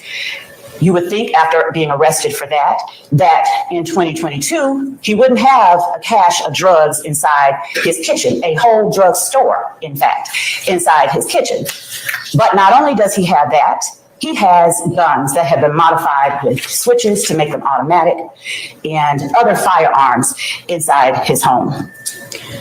The person who is listed on the indictment, Mr. Jamari Holmes, as a victim of murder and for which Rodelius Ryan and Lon Blaylock were convicted, those persons, after the killing, placed on social media something akin to slime over hose. In 2022, after two persons who are friends with this defendant are gunned down and killed, the same day or a day after, a picture is posted with Mr. Shamel Drinks by Kelvin Watts. And the picture has a zipper face over it and two black shells underneath. A day or two later, Shamel Drinks is gunned down. The defendant is charged with being a leader of YSL. The legislature made a point of carving out a separate and additional statute for one who is a leader. Because though the leader may be the one that associates want to keep the hands clean for, they are the ones with the most influence. Jurors have come in and expressed or have shown themselves to be unwilling to be truthful out of fear. Witnesses are afraid and intimidated. About the jurors, but the witnesses, only ones I can listen to in terms of proffer what you're telling me at this point in time that you've actually interviewed. So yes. I'll make that clear. Thank you. All right. Your Honor, even after, again, being arrested and having been found with drugs and guns in his home, the defendant in DeKalb County is stopped and found with drugs and guns.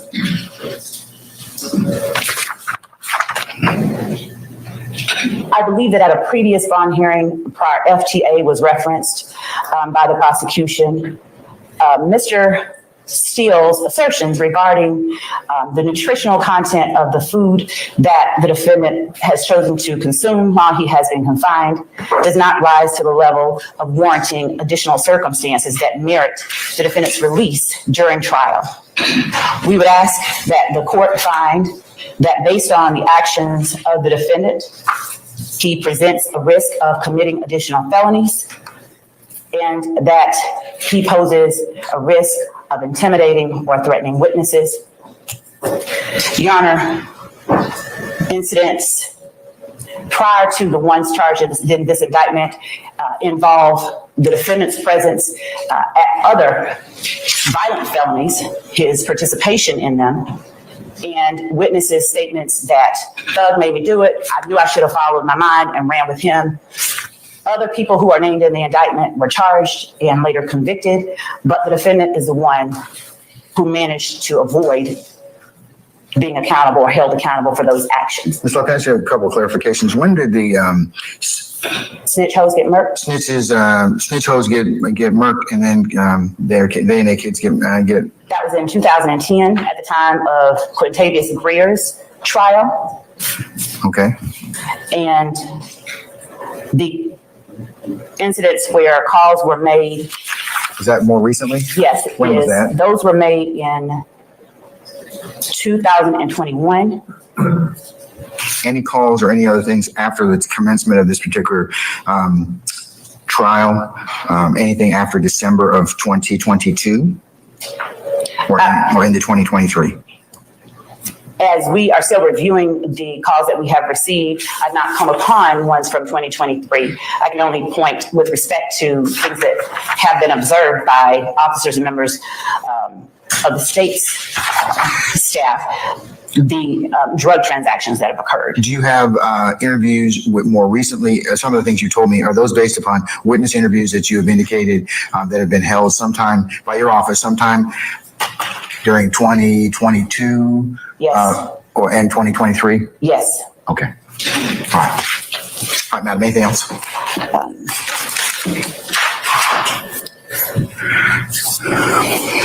Not at this time, Your Honor. Thank you. All right.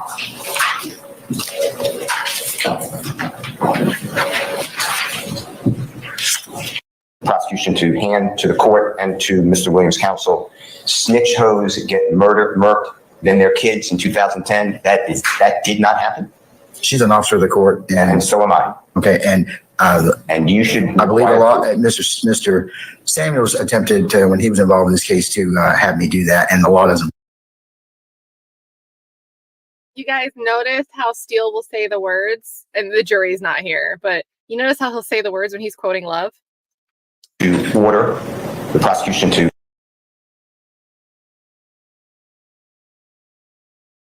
God, don't bump.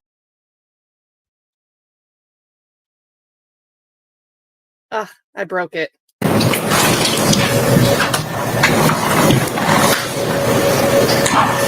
Your Honor, I reject the proffer. I would ask you to order the prosecution to hand to the court and to Mr. Williams' counsel, snitch hoes get murked, then their kids in 2010. That did not happen. She's an officer of the court, and so am I. Okay, and you should. I believe a lot. Mr. Samuels attempted to, when he was involved in this case, to have me do that, and the law doesn't require me to do that. Your Honor, if you rely on that, you should know what you're relying on. It does not exist. Calls made in 2021, that's a wiretap that they may be referring to. Mr. Williams is not on a wiretap. I've listened to every call.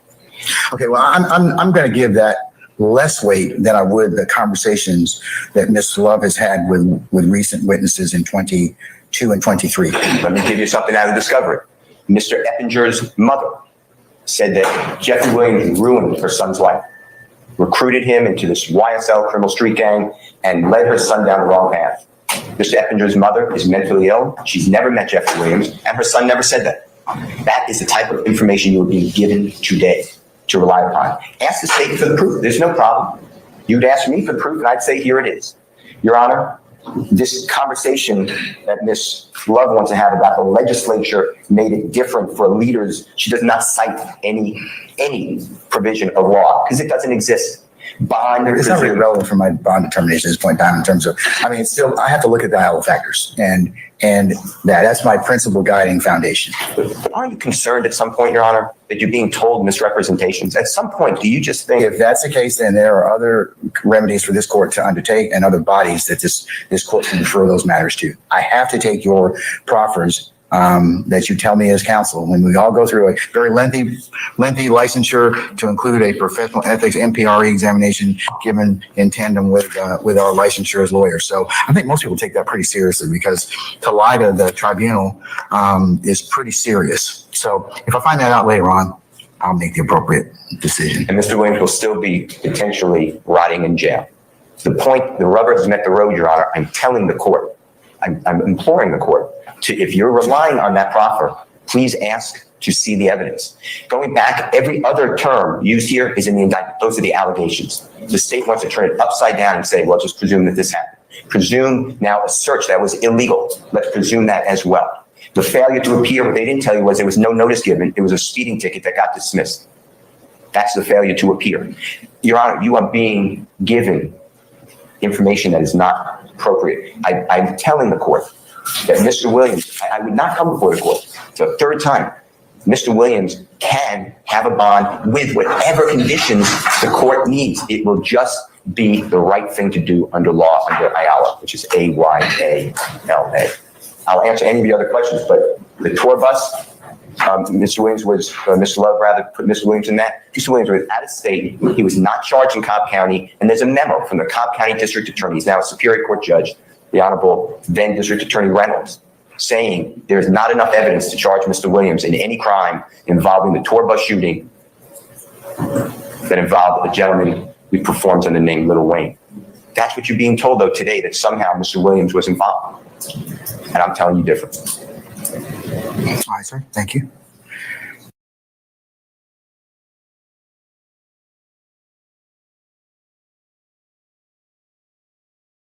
I'm muted. I'm boomerang. So what do you guys think about that? We obviously know that bond was not granted. It's a big ask, right? When even though they're not saying Jeffrey Williams is the one who pulled the trigger on something, he's still technically being charged in a way that makes him responsible for a murder one charge. So it's a big ask to ask for a bond for someone that's supposed to be a ringleader, that's calling all these shots for major crimes. But hearing the argument in retrospect, and really Love's strongest argument against it, in my opinion, was, well, Your Honor, Jeffrey Williams is the one that asked for a speedy trial. So, you know, if he wants a speedy trial, then he can't also argue that he's going to be held in custody for too long. Like, that was kind of like the strongest thing I think she made. I do think the things that she argued would be appropriate things to argue at a bond hearing, but the problem is her representations of things. She'll take something, a witness saying, you know, he's got $1 million behind him that he needs to protect. He needs to protect his name. That sounds like someone with a brand that's signed to a record label that could cut him at any minute if he does something to damage the brand. Or Ta-da! I'm back. I'm back. I'm back.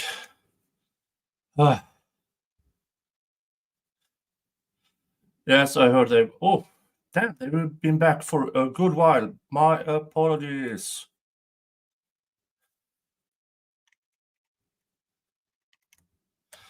All right. Sorry. There.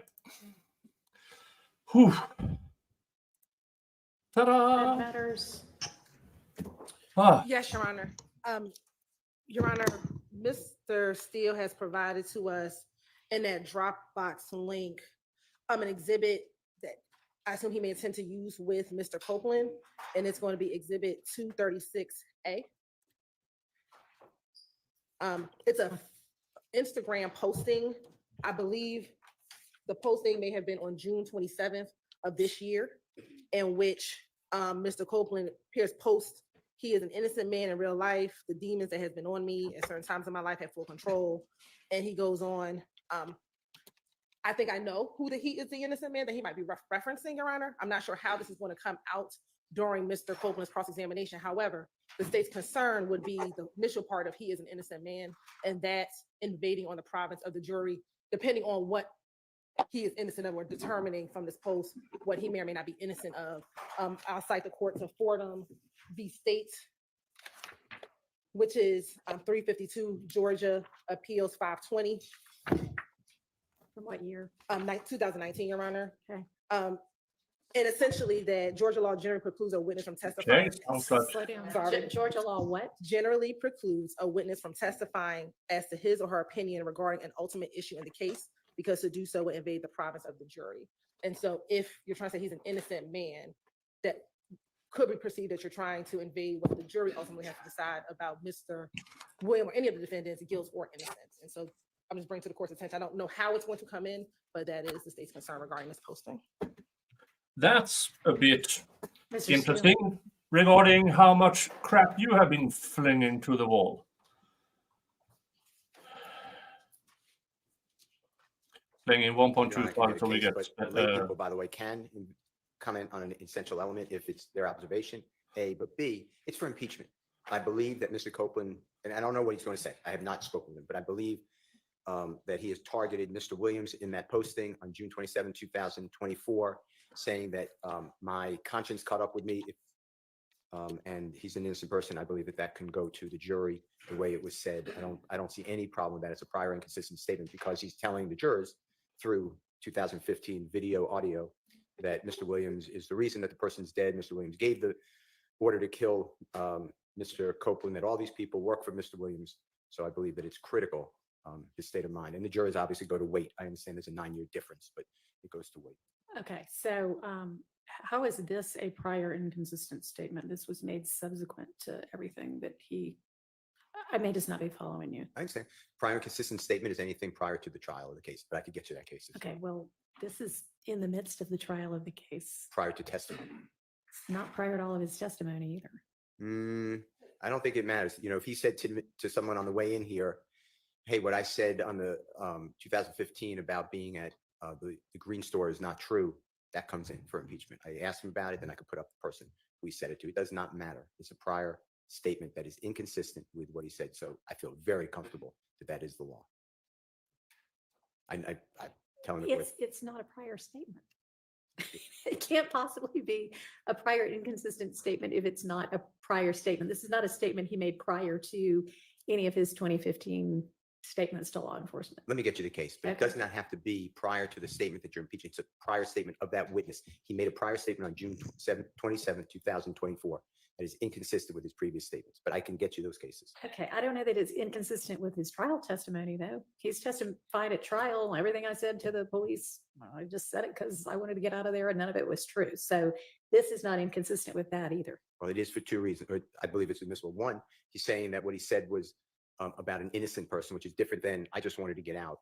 So I was saying some truth and some non-truth. And second, it impeaches his 2015 statements. It may do that. And that's admissible. But let me get you a case instead of just me saying it's prior inconsistent statement. Okay. Let me just get you a case. All right, was there an objection other than, Yes, Your Honor, because I don't believe it's a prior inconsistent statement based upon his testimony in trial. He made this post the beginning of his testimony. So he made this post, if it's on June 27th, he started testifying initially on June 6th, June 7th. Before and he testified all the way up until June 17th, prior to, that testimony not being included. And this is after that on the 24th, which this is consistent with what he said on the stand repeatedly to this jury over and over and over again, that I lied on Thug hasn't done anything. I was just asking you, did you have an objection beyond or in addition to that? I didn't know if that was everything you were saying or. That's it. Yes, Your Honor. All right. And then, Mr. Sharp, did you have something?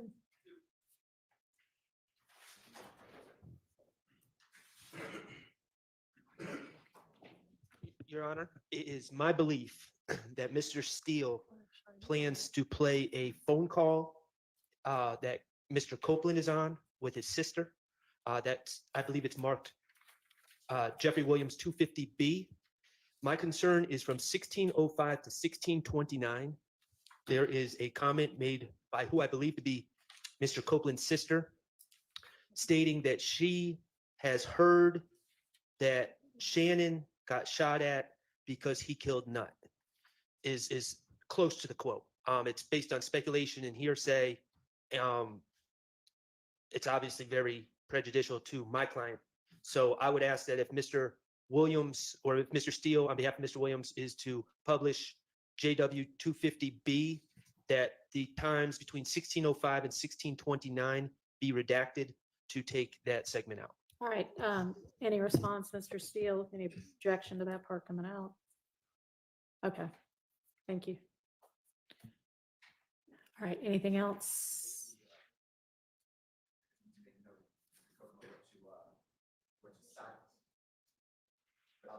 All right. Any other matters? Okay. All right, then let's get Mr. Copeland and the jury in.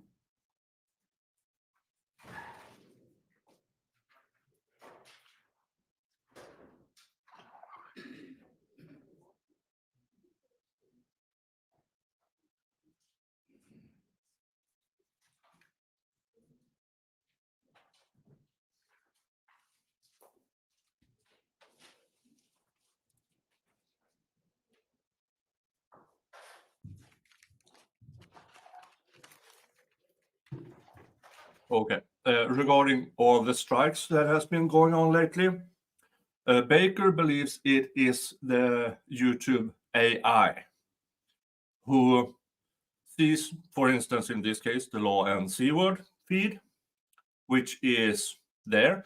So it's not law and C-word that does all the thing is. It is YouTube's own AI tool that has gone haywire. But nobody gets answers. Now, EDB has a human handler because if you are a million subscriber account, then you get an actual human to talk to. The rest of us, peanuts here, we have to rely on YouTube robots. Yeah. So EDB is still streaming. Baker apparently got his everything he needed for and now can't do anything for 7 days. Jeff will be back in 2 days. Infamous Sylvia got completely demonetized and cannot reapply until 90 days. So yeah, something really, really weird. Really, really weird is going on. But I will continue to stream as long as I can, and we will see when it's my turn.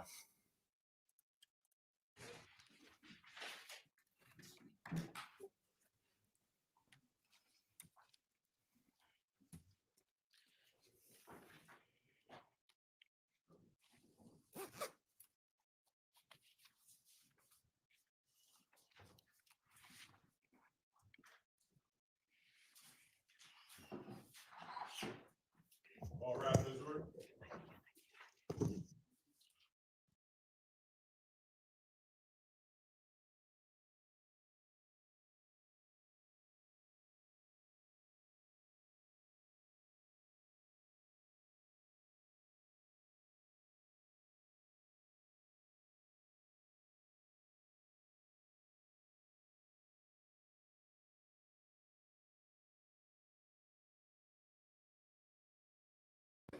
Thank you. All right, you may proceed, Mr. Steele. Mr. Copeland, do you remember saying on when being asked questions by Ms. Hilton that Mr. Turner or Threat asked you to go with him and you and Mr. Turner fired ammunition or bullets into the barbershop of Rich Homie-Kwan's father? Do you remember that? Can you ask me again? Yes, sir. Do you remember telling the jury that you and Mr. Turner, Threat, went to the barbershop of Rich Homie-Kwan's father and fired bullets into that barbershop? What about it? One more time. What about it? Do you remember saying that? Out of frustration? Yes. Yes. And when you did that, do you know whether there were people inside that barbershop at that time? I don't recall. Do you remember telling District Attorney Hilton before you started to testify on Friday, June 7, 2024? I asked you this before, but I'm going to ask you again, okay? Before, when you first came into the jury to testify, before June 7, 2024, so before that date. Do you remember telling District Attorney Hilton that there was a video of you and others saying, "We killed Nut," may exist? Do you remember saying that? I don't recall.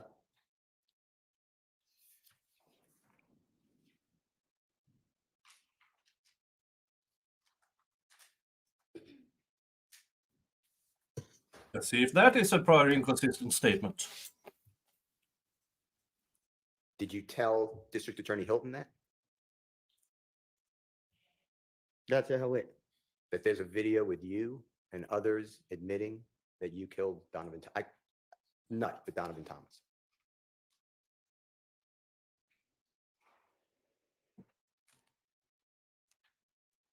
I can't remember if I told her. All right, let me go into this. That's an interesting answer. I can't remember if I told her. He doesn't deny saying it. He doesn't remember telling her.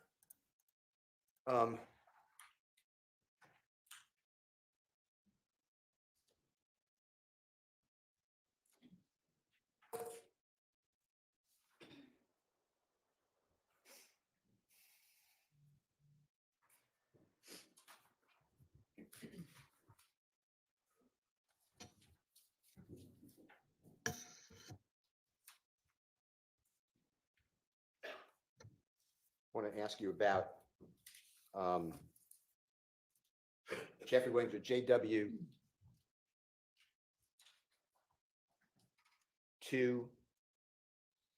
240P as in perfect, and that states exhibit number 378YE. So Mr. Copeland, that's going to be the June 10th, 2015 interrogation or interview with the police. And it's at 248:22 through 248:57. And this goes into you stating that when you pulled up, you told Deshaun is your child's mother, right? That's her Right. name, okay. But I was like, she got in the car, she was at her friend's house. This is on January 10th, 2015, you're recounting. She got in the car. You said, man, these ends just killed Nut Bro. She like, who? I told her it's Thug in them. She like, huh? What happened? Like SHI, I don't know. D just got in the car and like, SHI, boy, they just, you know what I mean? They just told me that. So she like, what you gonna do? What the F you mean what I'm going to do? I ain't got nothing to do with this SHI. She like, yeah, you know, like we all know they was gonna say my name. So I was like, I don't know. So we got in the car and we rode home, okay? I'd like you to listen to make sure I said that right, if you don't mind listening.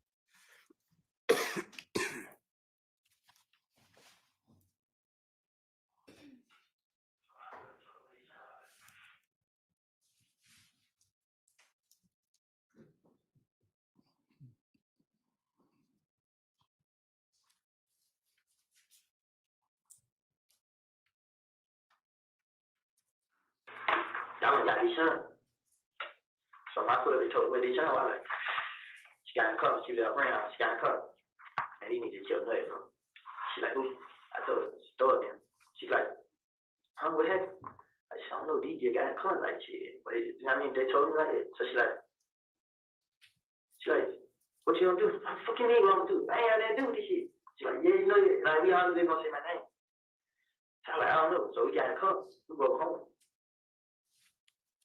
Did you hear that? Did I say it accurately? Sound like it. Okay. And do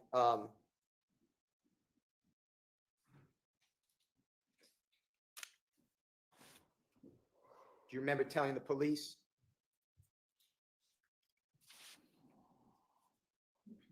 that, and then they spoke with Ms. Quarterman or Deshaun? You're aware of that? You said earlier, right? They did? Yeah, you're aware that she would call them for you, text message them. Oh, yeah. Collect calls. Never corroborated or never asked about that, right? As far as you know. Yeah, I don't know. Okay. All right.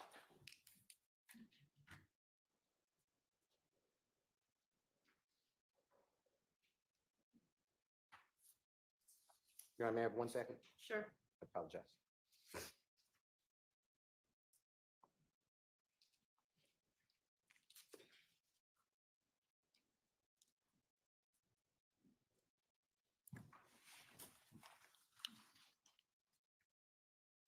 Yeah, folks, now when YouTube is on canceling culture mode, please be careful with language in the chat. No curse words or stuff like that. I'd like to be on as long as humanly possible. So I need to be more careful The from next one. now on. We discussed already, I believe. No one ever, you told the police that on June 10th, 2015, that from the McDonald's, me and him get on the expressway, boom, and they're following y'all in the Nitro. Asked the detective, you said, yeah, no. They told us to follow them. So you're following them, the detective said, and you said, yeah. But when D told me this, O-H-E-L-L, no, I ain't fixing to follow them. But D didn't get out of the car with me, but I'm trying to trick D so I can see what the H-E-L-L is going on. Boom, so we follow them to Thug's house. They stayed downtown at the Sky House. I'm going to play for you, make sure that's right. Jeffrey Williams of JW240Q, States Exhibit number 378YE. It's the June 10th, 2015 interview.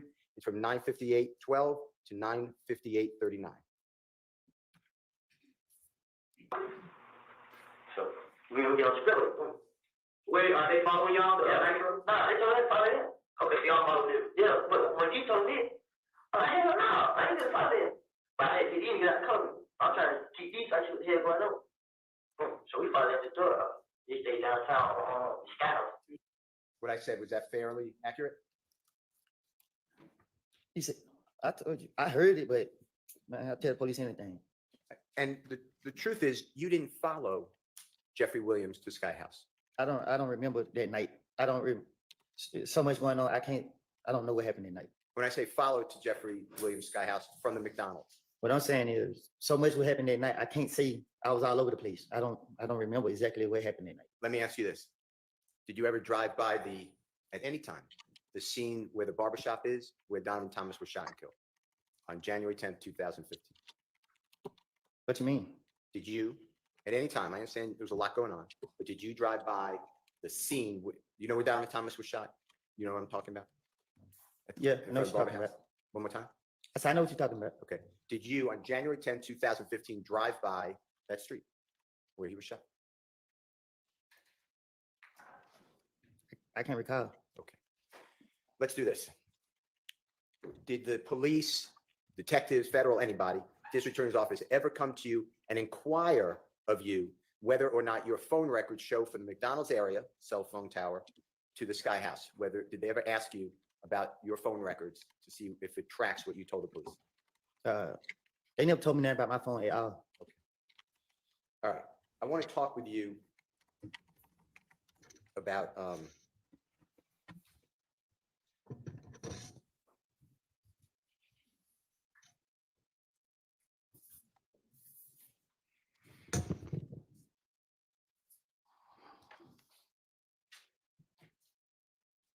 the meeting with Detective Thorpe. So it's about 7-8 hours after the shooting of Donovan Thomas, January 11, 2015. Your Honor, this is Jeffrey Williams, or JW 241D, as in David. And this is State's Exhibit number 378YA, as in Elisa. It's 3:18:50 a.m. to 3:20:42 a.m. And Mr. Copeland, if you could just listen for this, and if I said it wrong, just tell the jurors I got it wrong. You're in with Detective Thorpe, January 11, 2015, and Detective Thorpe is asking you, who is Walter Lee Maddox? And you said, who? Walter Lee Maddox, the detective said. You said, I don't know. Nickname? Detective said, did you all ever rent or own an Infiniti? You said an Infiniti. Detective Thorpe said, did you all ever rent or own one of those cars before? You said no.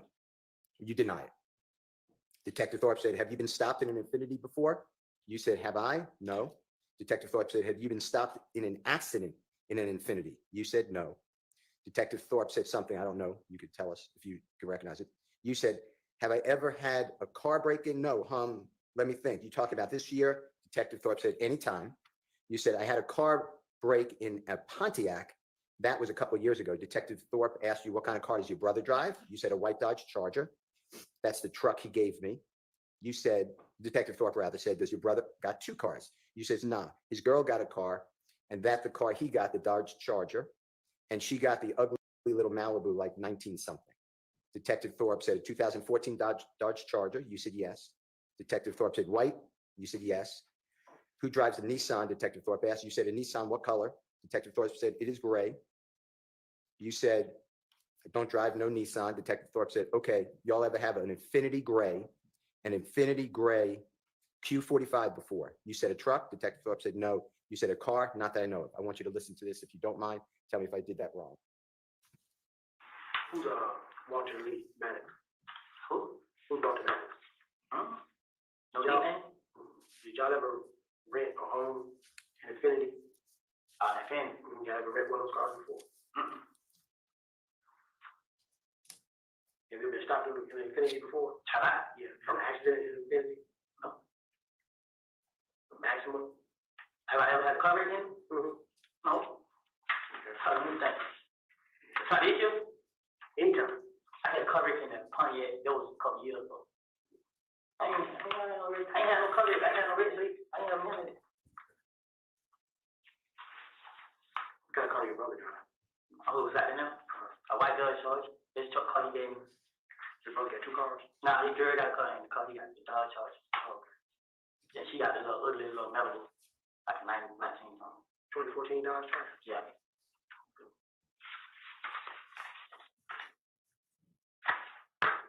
White? Yeah. Who drives the Nissan? A Nissan?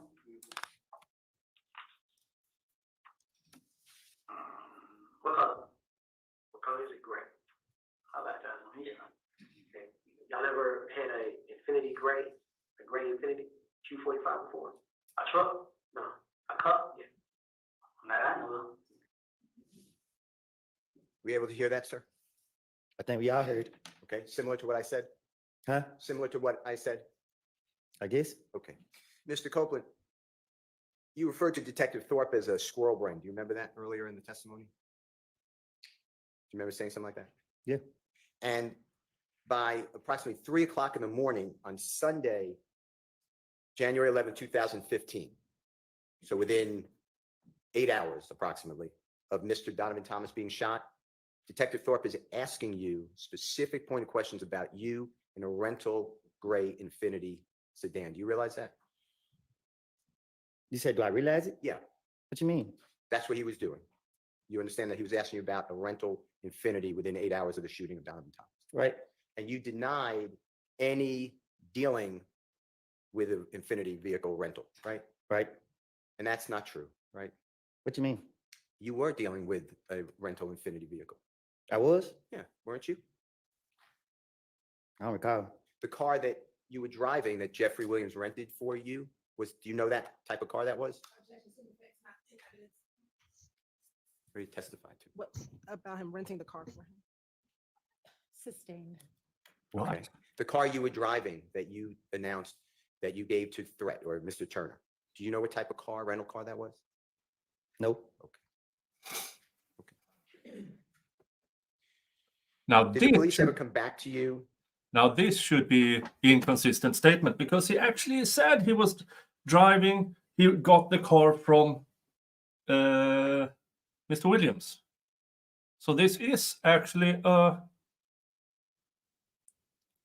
inconsistent statement because on direct he testified to it, and now he doesn't remember. And ask you about Walter Lee Harvey again, to your knowledge? I still don't know who that is. Okay. Did the police ever come back to you and talk with you about wrecking that 2015 Infiniti vehicle besides this? No. Now,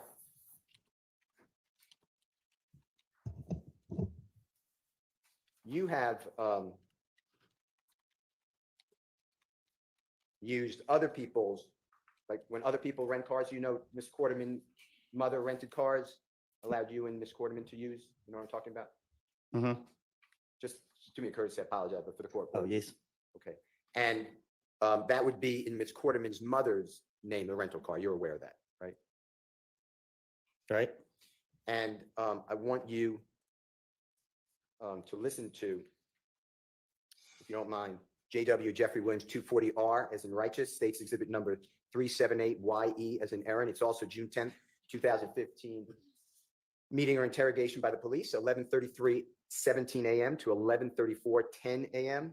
And I'm just going to tell you and just make sure this is what it says. You said that I didn't break in these cars. I wasn't even with them.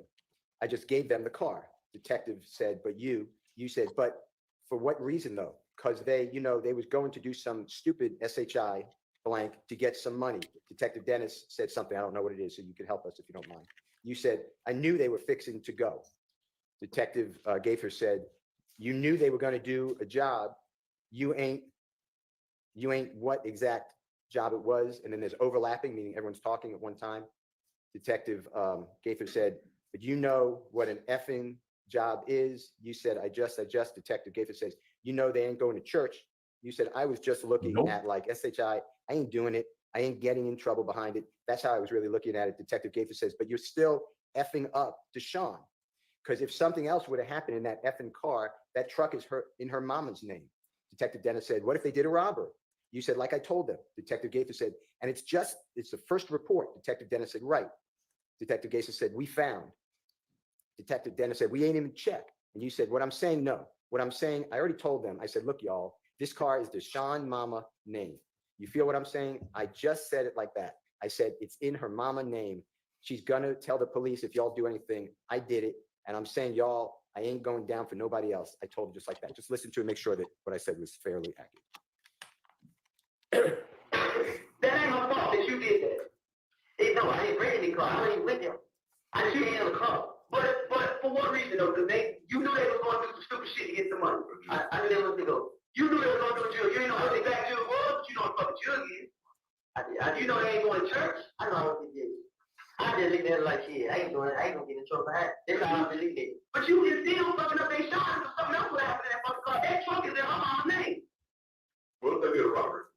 Like I told him. And this is the first report. We found. They can check on it. What I'm saying, I told him, I said, look, the car is your mom name. You know what I'm saying? I said, yeah, that is your mom name. She gonna tell the police, if y'all do anything, I did. And I'm letting y'all know it's going after nobody else. I told him just like that. Is it fair what I said? That's what you all are talking about? That's what it sounds like. So even though it was, and Sean and you have a special relationship. You share a child or children, right? Yes, a child. Okay. And you're aware that her mother is renting a car in her mother's name, letting you use it, and Deshaun, or excuse me, Miss Carterman. And it's used for criminal conduct by stealing people's cell phones, laptops, breaking into cars. You're aware of that, right? No. You're aware on June 10, 2015, when the police came to arrest you, they searched that rental car in Deshaun Quarterman's mother's name and found other people's cellular telephones, laptops, identifications. You're aware of that, right? Yeah, after they locked me up. Okay. And you were involved in breaking into those cars and stealing, using her mother, Deshaun Quarterman's mother's rental car, right? Objection, Your Honor. Assume effects not in evidence. Asking him a question, I think he just answered it. right? They charged me. Okay. Why, I'm just asking you, why would you be entrusted by somebody? They were doing you a favor with a rental car in their name. Why would you go out and commit a crime while using someone else's rental car? I don't get what you're asking me. Did you ever think? Did you ever think about the lives that you were affecting by committing crime in a rental car in someone else's name? Objection, Your Honor. Assume effects not in evidence. Rule 611, Rule 24-6-611. How about relevance? And relevance. Did it ever occur to you that you can get other people in trouble? Objection, relevant. Sustained. All right. Now, this Mr. Steele knew was going to be objected to and sustained, but he repeated the question 3 or 4 times. This is information that is now in the jury's head. That at that time, Woody was quite irresponsible, possibly by allegedly committing crimes in using cars that wasn't his. I'd like to talk with you about Jeffrey Williams' exhibit number 240S, as in Samantha. This is at State's exhibit number 378YE, as in Aaron. It's June 10, 2015 interrogation. It's at 10:00:31 a.m. to 10:00:46 a.m. And please listen and make sure that what I'm announcing is accurate. You're talking about, if you remember, and you'll listen to it, O.G. Bentley. Do you know the name Kelvin Treadwell? Do you know O.G. Bentley by a government name? Do you know who that person is? I don't even know who OG Bentley is. Okay. All right. Where you said, you feel what I'm saying? This is what D's saying. Bentley's supposed to went and hid the car and the guns. Detective said, where? You said, I ain't never heard it. Like, they just cut me off. They seen all the police just kept coming at me, talking to me. I want you to listen to this if that's what you said, okay? You know what I'm saying? This what he said. They just supposed to hit the car and the guns. Where I ain't never heard. Like they just cut me out. Like they seen all the police just kept coming at me and talking to me. Did the police or the prosecution ever come to you and say, hey, we would like to talk to you about corroborating or supporting or verifying what you told us here? Did that ever happen? That O.G. Bentley supposedly hit a car and guns. Did the police ever come to you or the district attorney's office and say, we want to talk to you about that statement and see if we could verify it? Did they ever do that? Then I said to the police, they came back to me and asked me to verify when they did this to me. Did you bring up Birdman or did Detective Dennis bring up Birdman? I think he did. And then you just started talking about it, That's what I'm gonna do. like you've been telling the jurors. He bring up your name. I'm gonna have something for you.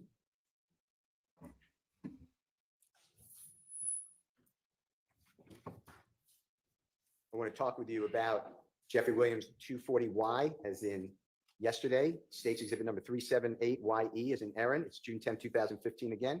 Interrogation. It's from 10:10:23 a.m. to 10:10:51 a.m. And Mr. Copeland, if you can listen to this and tell us if this is you talking about Jeffrey was going to buy the gun that was found at the Dunbar Recreational Center for $1,000, if this is what you're talking about with the police, okay? So when I got the gun, I got it from the green store. So I went up to the pub to go play baseball, but I waiting on them to come get it. So waiting on who to come get it? Ladina. So his brother pulled up. I mean, yeah. You talking about the big Keanu Cordet? Okay. His brother pulled up to get it. I mean, they like, so gonna give me $1,000 for it. I mean, so I was telling them that they gun. But I don't know. It's going to be my same question. Anything besides what you told the police to verify that Jeffrey was going to buy a gun for $1,000 at the Dunbar Recreational Center gun? They didn't even believe me. That's a good answer. Miss, They didn't even believe Hilton him. asked you yesterday, towards the end of your testimony with her, she said, but all you were talking about were people, the only people committed crimes was Jeffrey and other people maybe here, like Little D and Nard, et cetera. Do you remember that type of question that she asked you? I don't even understand what you're saying. Okay. Do you remember telling the police that Rich Homie Kwan took out, put $25,000 to kill Tay? Remember telling him that? See, I told the police that. Told you, I wanted them to believe I knew information and that they can rely on me. That's my whole motive when they would question me. If they go for it and they let me walk away, you got to catch me on the back end. Do you remember telling the police that Rich Homie Kwan would buy guns for YFN Lucy and his people and store them? I can't tell the police nothing that's going on in some with people that I'm not around. So it's self-explanatory that I made it up.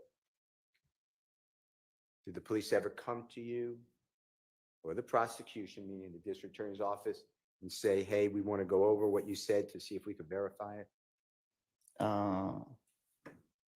No, I haven't heard anything until this trial. Only person come talk to me is Ms. Hills, but I can't. Like, she asked me, have I heard some calls? She let me hear the calls. Like, I don't recall her asking me specific questions. Okay. I'd like to play for you Jeffrey Williams 244A, as in Lisa. It's a January 28th, 2015. Interview at 7:23:53 through 7:24:16, and it's on those. It's on the issue about Rich Homie Kwan putting $25,000 to kill Tay. Okay. All right.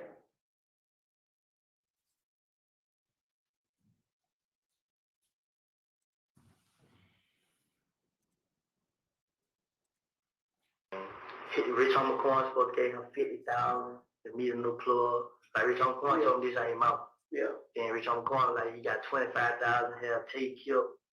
It's like from the picture you just showed me. Nah, Tay who just got shot the other night. Oh, in the car over there. Okay. He had 25,000 here, Tay killed. Who did? This Rich Homie Kwan shit. Cause he was telling me. So I'm telling Rich Homie Kwan like, but. And then Jeffrey Williams 244B. It's about Rich Homie Kwan buying guns and storing them for YFN Lucy and his people. This is January 28, 2015. It's 9:07:17 p.m. to 9:07:26 p.m. Now that Rich Homie Kwan buying the guns for this.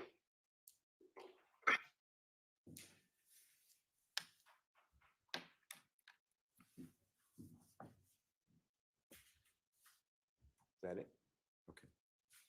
And Mr. Copeland, this is just the same thing you've been saying the whole time, right? You're just going to talk about me. If the police bring me up or want to know, you're just going to be a fountain of information, so they let you go. Man, this is crazy, man. Like, throughout my whole life with interacting with the police, they never believed nothing I said. I don't have a clue why they even got me in here. You know what I mean? Yeah, man. I'd like to talk with you about Jeffrey Williams, number 240Z, as in zebra, States Exhibit number 378YE, as in Aaron, June 10, 2015.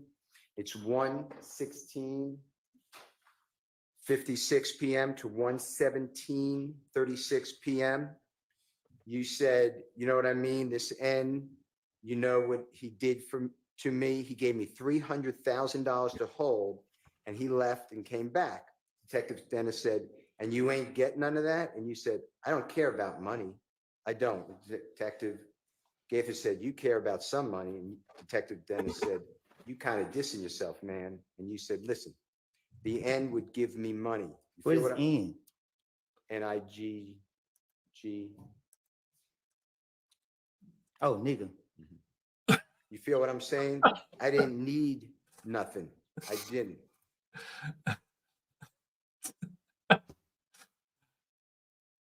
Oh, yeah. Okay, that's that word. Detective. Hold on. How am I already? I feel like I missed a lot. What's going on here?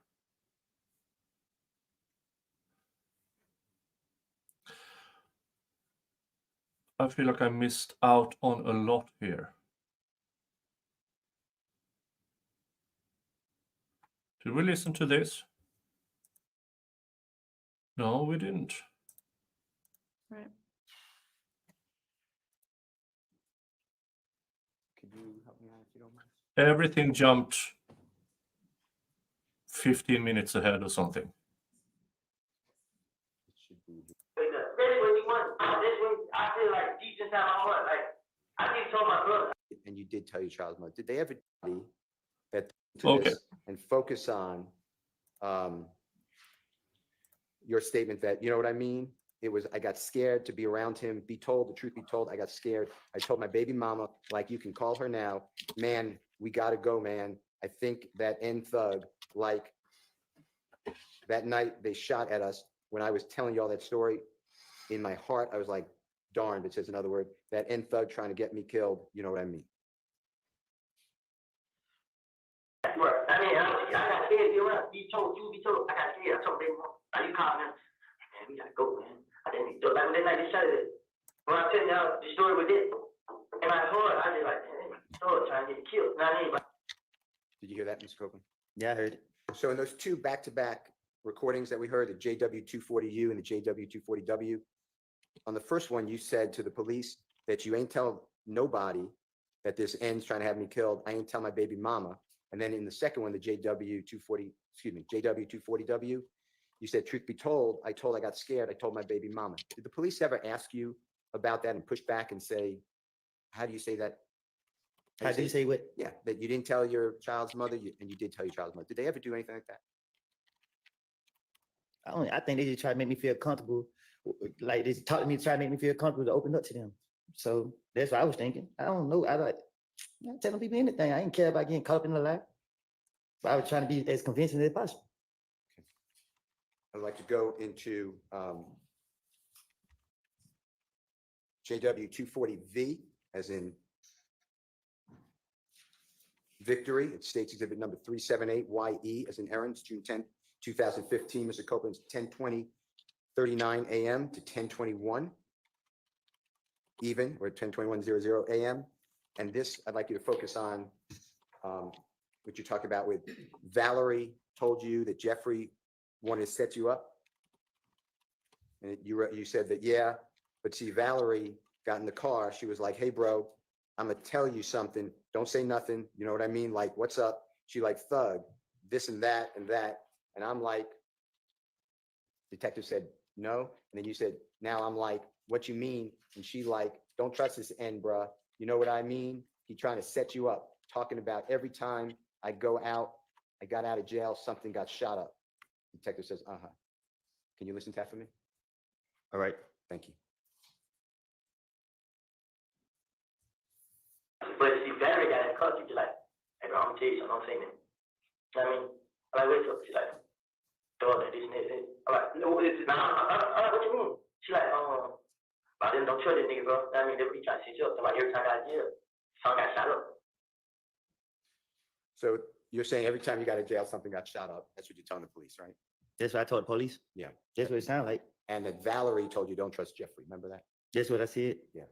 And did the police ever come to you, or did you get any information from Valerie or someone else at the police or the prosecution ever tried to verify that that conversation occurred with Valerie?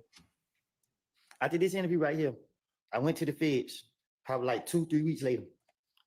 I haven't heard anything from about this interview all the way up until they brought me in this trial.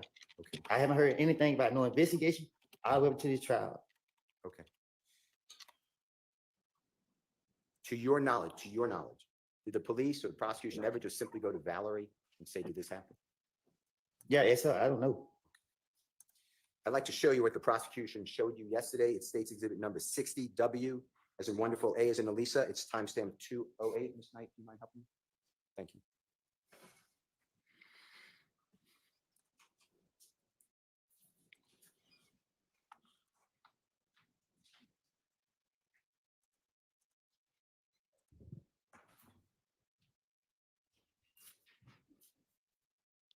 Do you remember seeing this yesterday, Mr. Copeland, this photograph that Ms. Hilton showed you?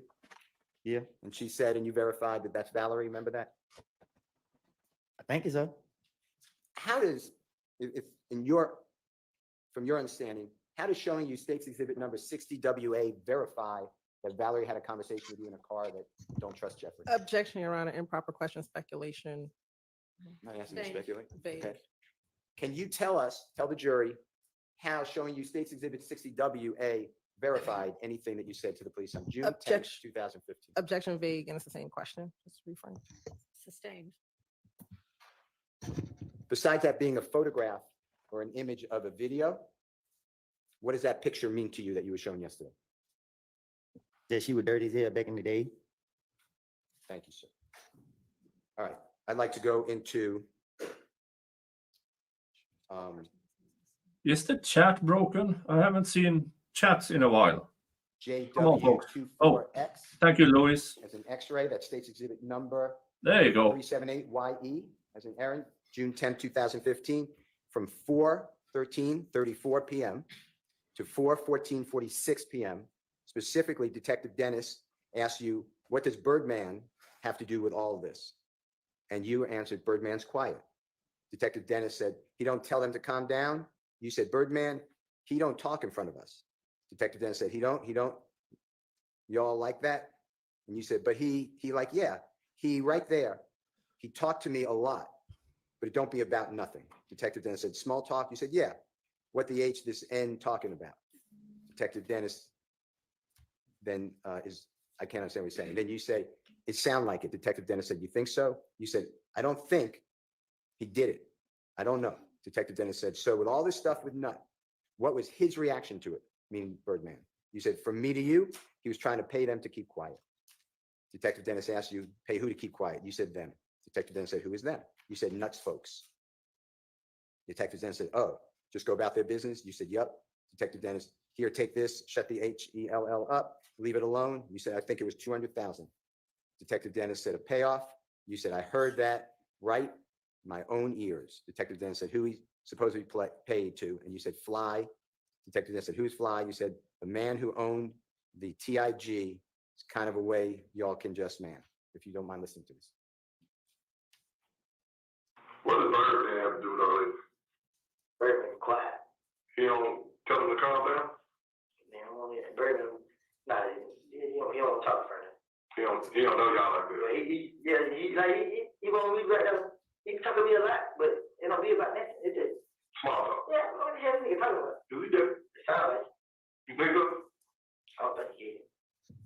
I don't know. So with comedian, so trying to pay them to keep quiet. Pay who to keep quiet? Okay. Who is it? Black folks. Oh, just go about their business. Yeah. You can take this shit to us, leave it alone. I got 200,000. Pay off. I heard that about my own ears.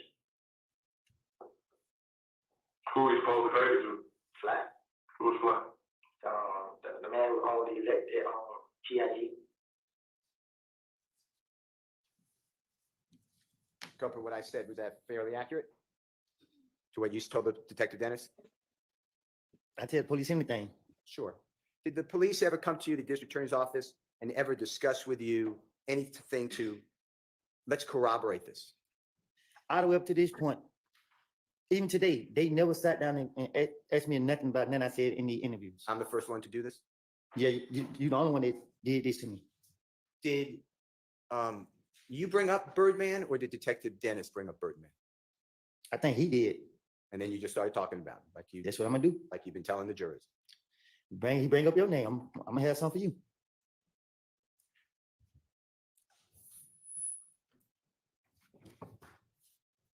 I want to talk with you about Jeffrey Williams 240Y, as in yesterday. State's exhibit number 378YE as in Aaron. It's June 10, 2015 again.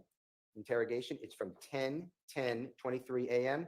to 10:10:51 a.m. And Mr. Copeland, if you can listen to this and tell us if this is you talking about Jeffrey was going to buy the gun that was found at the Dunbar Recreational Center for $1,000, if this is what you talked about with the police, okay? So when I got the gun, I got it from Green Show. So I went up to the pub to go play baseball, but I waiting on him to come get it. So where the mood come get it? Latino. So his brother pulled up. I mean, really, yeah, you talking about the BT on the Latino clean. Okay. His brother pulled up and get it. I mean, they like, oh, don't give me a dollar for it. I mean, so I was telling them that they gun. But I don't hear. It's going to be my same question. Anything besides what you told the police to verify that Jeffrey was going to buy a gun for $1,000 at the Dunbar Recreational Center gun? They didn't even believe me. Miss Hilton asked you yesterday towards the end of your testimony with her. She said, but all you were talking about were people, the only people committed crimes was Jeffrey and other people maybe here, like Little D and Nard, et cetera. Do you remember that type of question that she asked you? I don't even understand what you're saying. Okay. Do you remember telling the police that Rich Homie Kwan took out, put $25,000 to kill Tay? Remember telling them that? See, I told the police that. Told you, I wanted them to believe I knew information and they can rely on me. That's my whole motive when they were questioning me. If they go for it and they let me walk away, you got to catch me on the back end. Okay. Do you remember telling the police that Rich Homie Kwan would buy guns for YFN Lucy and his people and store them? I can't tell the police nothing that's going on in some with people that I'm not around. So it's self-explanatory that I made it up. Did the police ever come to you or the prosecution, meaning the district attorney's office, and say, hey, we want to go over what you said to see if we could verify it? No, I haven't heard anything until this trial. Only person coming to talk to me is Ms. Hill. But I can't, like, she asked me, have I heard some calls? She let me hear the calls. Like, I don't recall her asking me specific questions. Okay. I'd like to play for you Jeffrey Williams 244A as in Lisa. It's a January 28th, 2015. Interview at 7:23:53 through 7:24:16, and it's on those. It's on the issue about Rich Homie Kwan putting $25,000 to kill Tay. Okay. All right.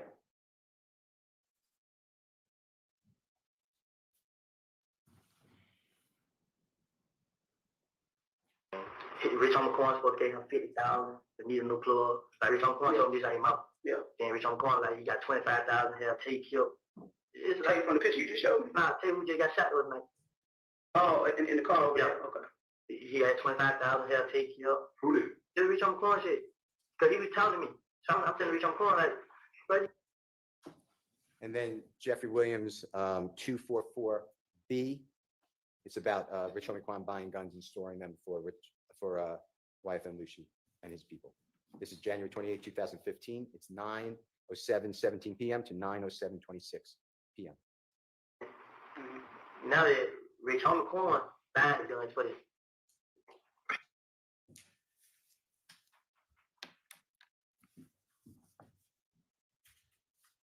that it? Okay. And It's almost Mr. 9 p.m. this is I'm just the having a same scotch. thing you've been saying the whole time, right? You're just going to talk about me. If the police bring me up or want to know, you're just going to be a fountain of information, so they let you go. Man, this is crazy, man. Like throughout my whole life with interacting with the police, they never believed nothing I said. I don't have a clue why they even got me in here. You know what I mean? Yeah, man. I'd like to talk with you about Jeffrey Williams, number 240Z, as in zebra, states exhibit number 378YE, as in Aaron, June 10, 2015. It's 1:16:56 p.m. to 1:17:36 p.m.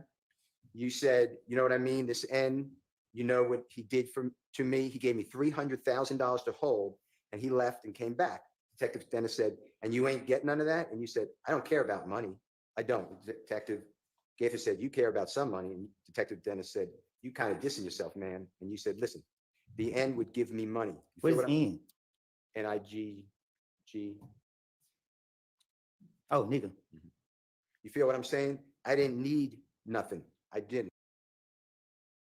Okay, now we are back to where the glitch happened. Yeah.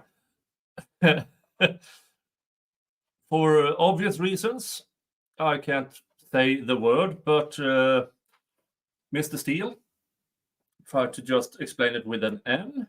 And Woody, what you mean? And Mr. Steele started spelling out ginger, but rearranged. Okay, now, and this we have listened to. Yeah, I'm going to keep playing Detective this. Gaither said, how much? You said, but when I went to jail, he didn't help me.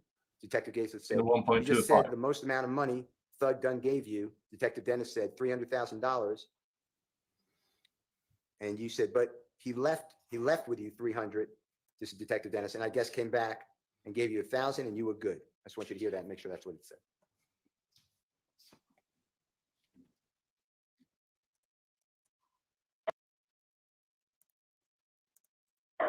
I mean, no, we didn't. Yeah, $300,000. The whole. He left, came back. And you know it. I don't care about money. I don't even care about some money. You be contradicting yourself, man. The nigga was giving me money. You know what I'm saying? I didn't need that. I did it. But I went to jail and he didn't help me. You just said the most amount of money So but you left with 300. And I guess came out and gave you a 1,000 again. You were good. You hear that, Mr. Copeland? Mm-hmm. And the police are telling you, you're not making any sense, right?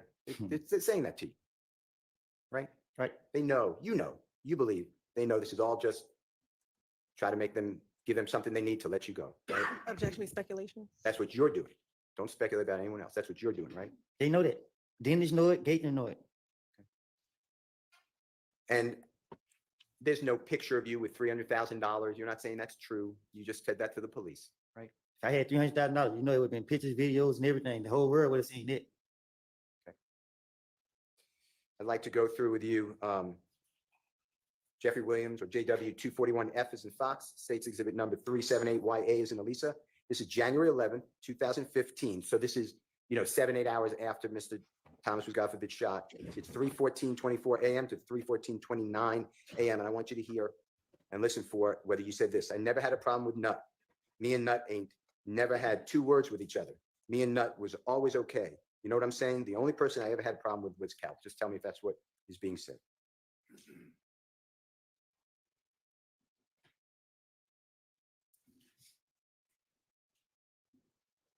I never had, I would me and I ain't never had two words to each other. Me and that was always okay. You know what I'm saying? Now, Mr. Copeland, what I said, that was fairly accurate? What you say? What I said when I asked you to listen for it, that was accurate? That was. We heard it. Okay. And actually, a little time before January 6th, 2015, I'm using that date for when you got that fight at Club Crucial. You know what I'm talking about? When Shell Cal and other people jumped on you. with your eye? You know what I'm talking about? You know, I know what you're talking about. Okay. So before that day, before January 6, 2015, you stole from Mr. Donovan Thomas's Tahoe vehicle, his cellular telephone, his identification, his chain, his nut chain, and his wallet. Is that true? I gave it back to him. Okay. I'm going to get there, I promise you. And what happened was Mr. Donovan Thomas called his own cell phone and you answered it and made arrangements to give him back his property. Fair to say? Sound like that. And when he came to get his property, he came with other people in other cars, right? Sound like that. And they had guns. Objection, assuming facts not in evidence. Well, he's asking the question of whether Mr. Copeland knows, so I'll overrule that. What's going on? Did they have guns that you saw? Yeah. And shortly after that, you learned that Donovan Thomas and others were going to hurt you. True? Objection, improper character of the victim. Sustained.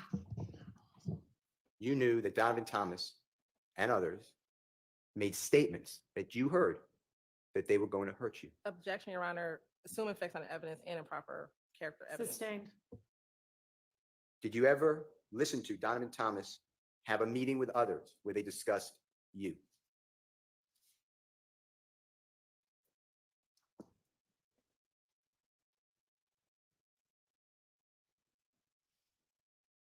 Yeah, I was told. And you were actually listening, and there was a person named Maurice or Mo who was in prison on the call as well, right? I don't know. I don't know who somebody came back and told me. Okay. And you understood that Donovan Thomas and others were going to hurt you. Is that true? Objection, assuming facts not into evidence. Sustained. Did you believe, come around January 10th, 2015, that Donovan Thomas and others were going to hurt you? Did you believe that? Same objection, relevance of what his beliefs were. I think it goes to his state of mind on the day that Mr. Thomas was killed. Overruled. What you asked? Did you believe that on the date that Donovan Thomas was killed, that he and others, his friends, were going to, had a plan to hurt you physically? I was told it. Yeah. So When you told the police on January 11, 2015, that you and Nut never had any words, never had a problem, your only problem was with Kel, you just didn't want to tell the police about that, right? Say that again? You did not share with the police what you believed to be a problem that Donovan Thomas was and his friends were trying to hurt you. You didn't share that with Detective Thorpe, did you? I don't know. You told Detective Thorpe that you never had a problem with Mr. Thomas, right? We just heard that. That's what I told him. I want to go into what you have been told by law enforcement. I'm going to do it all from January 10th of 2015. And I want you to listen to these. Yeah, maybe not showing Mr. Jingles cleaning himself.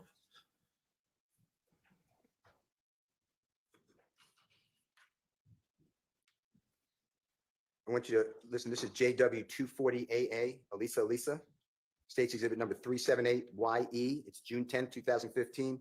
It's 1:15 p.m. to 1:51 p.m. And tell the jury if this is accurate. You said, it is though, I sat right here. You know what I mean? I promised I wouldn't back out for nothing. You know what I mean? Detective says, I'm gonna find out. You said, like I said, man, if that was to keep me out of jail and y'all can help me, I promise you, want Birdman, Kente, any of them, I will go right there and do what I have to do, right? I am good with anybody. You know, even though all this SHI blank going on, and detective says, you mean, right? And you said, I put it on my mama's soul. I mean it. I want you to listen to this, okay? I promise I'm a bad cop. Next. I mean, I'm fine now. Like I said, man, if they wouldn't keep me out of jail and if y'all help me, man, I promise you, you gonna throw up, Birdman, can't say and one of them, I'm gonna go right there and do what I have to do. Like, I'm good with anybody. Like, even all this shit going on. I mean, it was 2015, 1:16 p.m. You mean that, right? Put on my own soul, I mean. Now, did you hear Detective Gaither say, June 10, 2015, 1:16 p.m.? You mean that, right? And you said, I put on my mama's soul. She's saying what you said, that you're going to help them. You'll do anything to get out of jail, right? Right. Okay. I want to go back in time, same day, but this is going to be 9:45 a.m. So about 4 hours before, 3 hours before. This is JW 240B as in Barry, B as in Barry, States Exhibit number 378YE as in Aaron. This is 9:45, 19 a.m. to 9:48, 39 a.m. And it's Detective Cunningham, not detective, special agent with the ATF, alcohol, tobacco, firearms, explosive, Cunningham. She's a female, and she says, and I want you to make sure that it's accurate. She says, okay, I need you to listen. You know you're a felon. You know that you got a gun today, so you can't even dispute that. I don't even want you to try because you're just going to be wasting my time and yours too. And let me finish. You said no, and there's overlapping conversation, meaning multiple people speaking. The ATF agent Cunningham says, me and investigator Gaither, but the gun today, the one we found today in the apartment, meaning when you were arrested from your apartment on June 10, 2015. You said, ATF agent Cunningham said, now, when it comes to the federal system, it's not you go, when you go, do your time, there's no parole. There is no what it is. I mean, and then Detective Gaither says early release. And then Agent Cunningham says, no early release. You may get good behavior, but that's only like you get nothing. And they typically don't let you stay in Atlanta. They might ship you off somewhere clear across the country. So whatever you do, and then you say, darn, but you said a different word, my head hurt. Agent Cunningham said, I'll go back and tell the United States attorney that's assigned to this case, this is what he did to help himself out.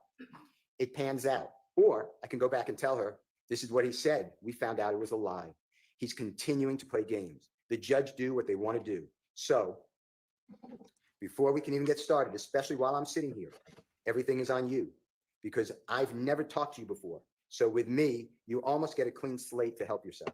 If you do lies, I don't, because I got too much other stuff to do and would hate to have to go back and tell the U.S. attorney, but he's lying, he's full of crap.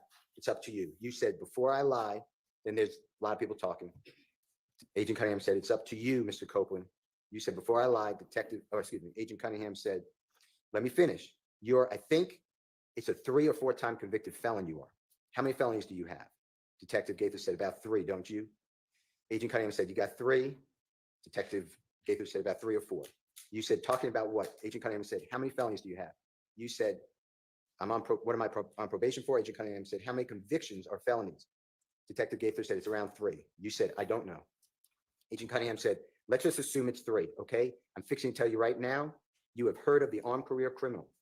You said, you're not going to worry about me lying. Agent Cunningham said, you have heard of armed career criminal with 3 while you're sitting here now. And how old are you? You said 23. Agent Cunningham said 23. You got 15 years off the top. And that's before you even get into the time for whatever your charge is. And possession by a convicted felon is 5 years twice. That's 10. So we're talking about 15 plus 10 on top of that. You're looking at what, 48 years old? That's what you're looking at. This is serious. You said, I told you it's getting Detective Gaither said, I told you it's getting real. Detective Gaither said, nobody has time for the bull crap. You said, I told you it's getting real. I knew it. I tried. Agent Cunningham said, that's not including whatever conspiracies you're involved in. Mr. Copeland, if I really wanted to be a bad ASS and treat you bad, I'd probably. Just wanted to show you something here. I'm home from Sunday, which did decent numbers for my little channel. That was a live stream on a few days ago.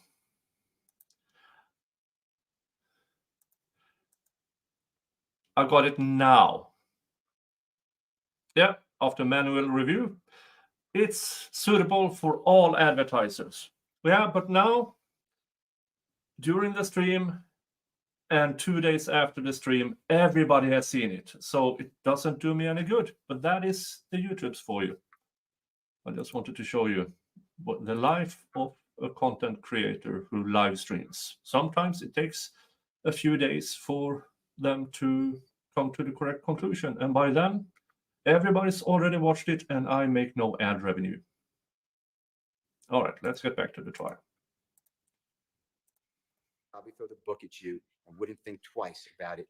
You got a baby girl, a beautiful baby girl. I want you to listen to it.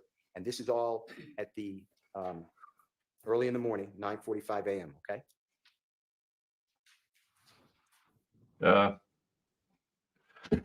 If I say it anymore. People watch my merch, but You know you got that done today. Today, so you can't even dispute that. So I don't even want you to try because you're just gonna be wasting my time and yours too. And let me finish. You just had to put the gun today. Today, the one we found today in the apartment. Now, when it comes to the federal system, it's not no, you go do your time. There's no parole. There is no, what is it? I mean, there's no early release. You may get good behavior, but that's only like, you get nothing. And they typically don't let you stay in Atlanta. They might ship you off somewhere across the country. So whatever you do, I go back and tell the U.S. attorney that's assigned to your case, this is what he did to help himself out. It pans out. Or I can go back and tell her, this is what he said. We found out it was lies. He continued to play games. The judge do what they want to do. So what I'm trying to tell you before we even get started, especially while I'm sitting here, everything is on you because I've never taught you before. So with me, you always get a clean slate to help yourself. I don't do lies. I just don't because I got too much other stuff to do. And I would hate to have to go back and tell any U.S. attorney, you know what, he just lying and he's full of crap. It's up to you, Mr. Copeland. You are I think, you've been a 3 or 4 times convicted felon. How many felonies do you have? About 3, no? You have 3? About 3 or 4. Right. How many felonies do you have? How many convictions that are felonies do you have? Is it 3 or 4? Correct. Yeah. Okay, let's just assume it's 3, okay? I'm gonna tell you right now, with 3, have you ever heard of armed career criminal? No, I really not. Have you ever heard of armed career criminal? With 3, where you sitting at now, and you how old? 23. You get 15 years off the top. Off the top. That's before you even get into the time for whatever your charge is, and possession by convicted felon is 5 years, twice as 10. So we talking about 15 plus 10 on top of that. You looking at what, 48 years old? That's what you're looking at. This is serious. I told you. Nobody has time for the bull crap. I told you to get rid of it. Did I not? I knew it. I tried to. That's not including whatever conspiracies you involved in. Mr. Copeland, if I really wanted to be a bad ass to treat you bad, I'd probably throw the book at you and wouldn't think twice about it. You got a baby girl, beautiful baby girl. Mr. Copeland, what I said, was that fair, what they were telling you? They being the federal Agent Cunningham and Detective Gaither being Detective Gaither? What happened? Is that pretty much what they're telling you? 48 years of age, you got federal charges, 25 years off the top? Yes, you were lying too. But that's what you believed at the time, right? Yes. And that motivated you to tell the police anything they wanted to hear to get you home, right? I was always gonna do that, but it just like it scared me more. I want to go into Jeffrey Williams 240. Interesting. Got me scared more. Now he claims that he isn't scared, but so I think Mr. Copeland is getting into Mr. Steele's line of questioning here. And when this happens, how much more information will he give? JW 240CC is Colette. It states exhibit number 378. Y, E is in Aaron. It's again June 10th. Same interview, 2015. This is a little later. This is 12:08:22 to 12:10:50.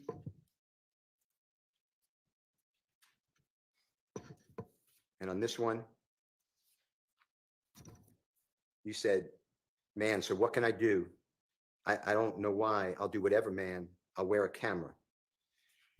Detective said, listen to me. I'll do whatever, man. I'm glad you mentioned that, said Detective Gaither. I'll do whatever, man. I promise to God, man.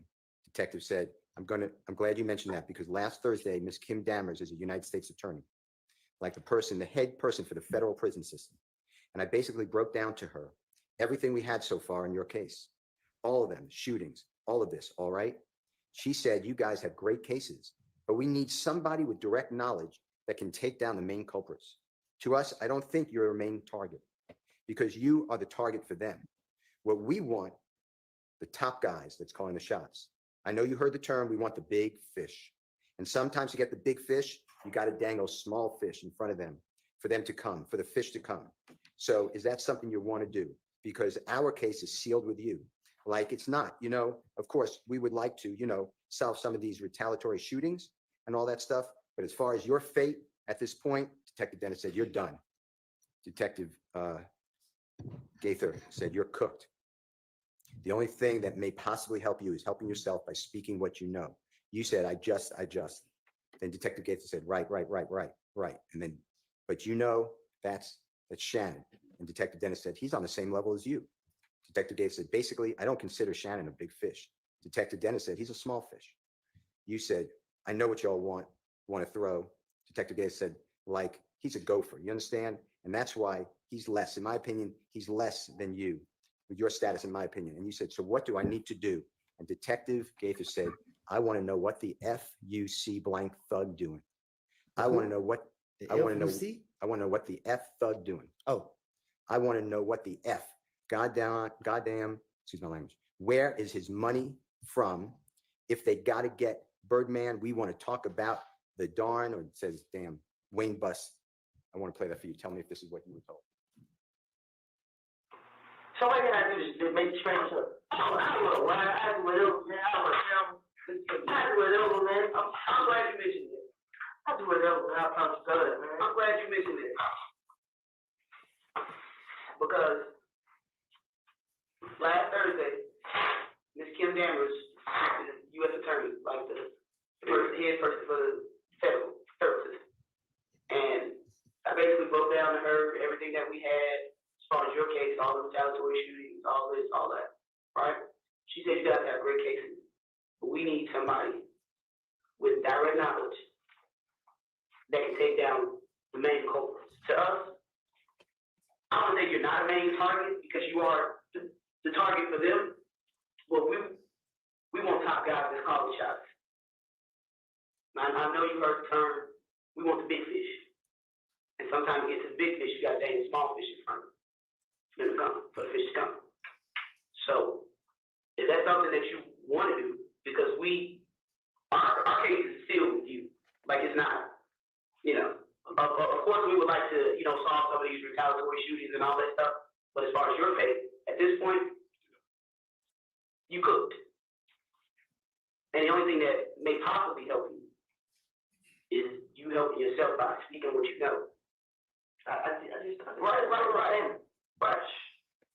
But you know what? That's not Shannon. He on the same level as you. Basically, I don't consider Shannon a big fish. Like you said, he'll go. You understand?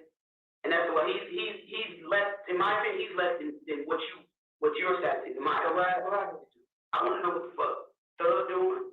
I want to know what the fuck goddamn where his money is from. If they gotta get to Birdman, people talk about damn Wayne Bus.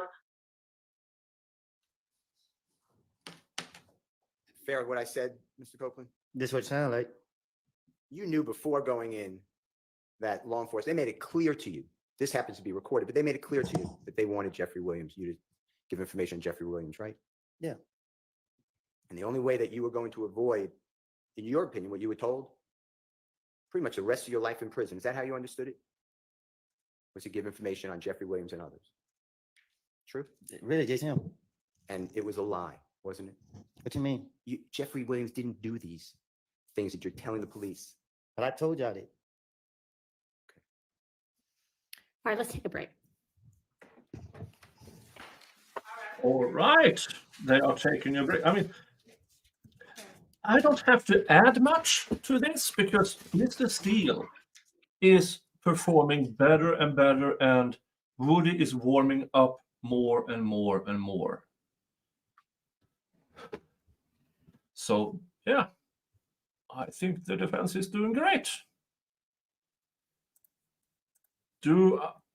Amelia Dixon, Nick, do you think they were blackmailing Woody to spill the tea? Yeah, to spill the beans.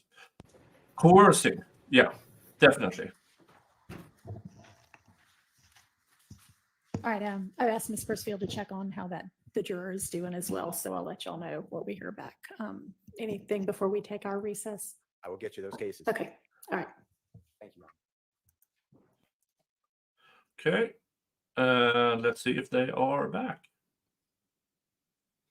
Once we get to... Okay, we are live. And they are still not back from break. Dun, dun, dun. Yeah, I don't have much to add. Let's play a little song while we wait. Okay?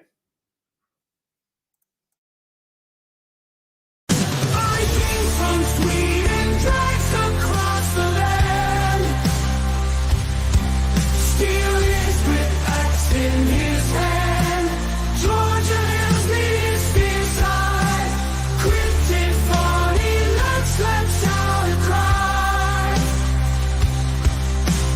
Battles from east under the southern sky.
cracks, breaking backs, twist the facts, yeah. Rotten core, buried deep, justice cheap, hell. Crooked smile, sneaking trial, deception, vile man. Power trip, crooked grip, lose your grip now. Symbol of greed, fall from the steed.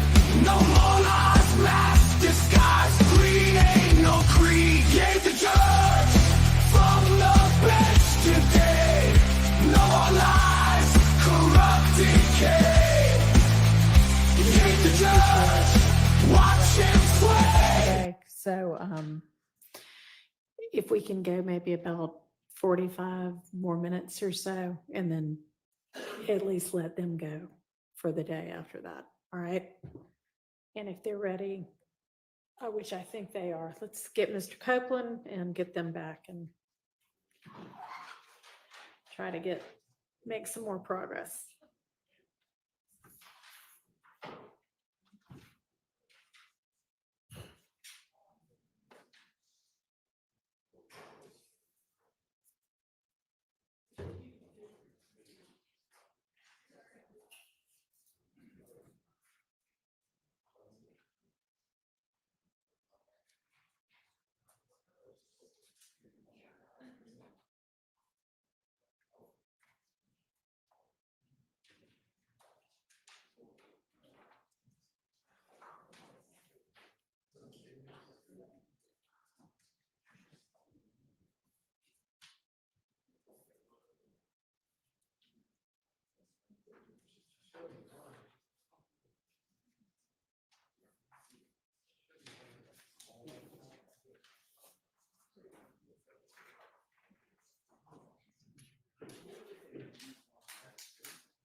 You right?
Like a little early, all right. Go ahead, Mr. Steele. Mr. Copeland, I would like to discuss with you Jeffrey Williams, JW 240DD, David States Exhibit number 378, YE as in Aaron, that's at 11:52:04 a.m. to 11:52:28 a.m. And what it specifically, I believe, says, and then you tell us if I'm wrong or correct, that you said, because right now, I just need help. If y'all can promise, y'all could help me, I promise. And then there's some break. I don't understand what's being said. And then you say, I'll sit here, tell y'all everything I done heard and everything I done saw and everything I can tell y'all stuff that y'all can go get. You know what I mean? Like, and then Detective Dennis said, are you willing to do that though? And you said, I promise. I'll do it right now. I can show y'all houses. Y'all can go bust your head right at the spot. I don't care, man. I just want y'all to protect. Detective Dennis says, what do you want out of it? You said, me, my baby girl. Excuse me, I said that wrong. Me and my baby and my girl. Can you listen to it for us? Right now, this, I just need help. If y'all promise y'all can help me, I promise you, bro. I'm gonna sit right here and tell y'all everything I done heard, everything I done saw, and everything. I can tell y'all stuff that y'all can go get. I'm saying, like, Are you willing to do that? I promise I'll do it right now to show y'all how I can y'all go bust everybody's spot. I don't care. I just want y'all to What do you get want out of me my girl. Mr. Copeland, what I said, was that fairly accurate of what you just heard? Or what That's what I just heard. Okay. And then the last one I want to focus on for this series is Jeffrey Williams number two, or JW 240EE, Aaron, that States Exhibit number 378YE. It's the June 10th, 2015 meeting, interrogation with the police. And now it's a little early. It's 10:01:46 a.m. to 10:01:59 a.m. And you said something to the effect of, I hate jail, man. And I'm just saying darn, but it says another word. I let an N get me sent away for man, them N's trying to kill me and my child, bruh, I ain't.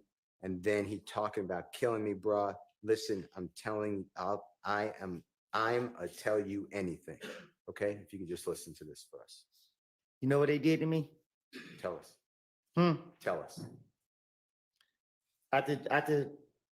After January 10th,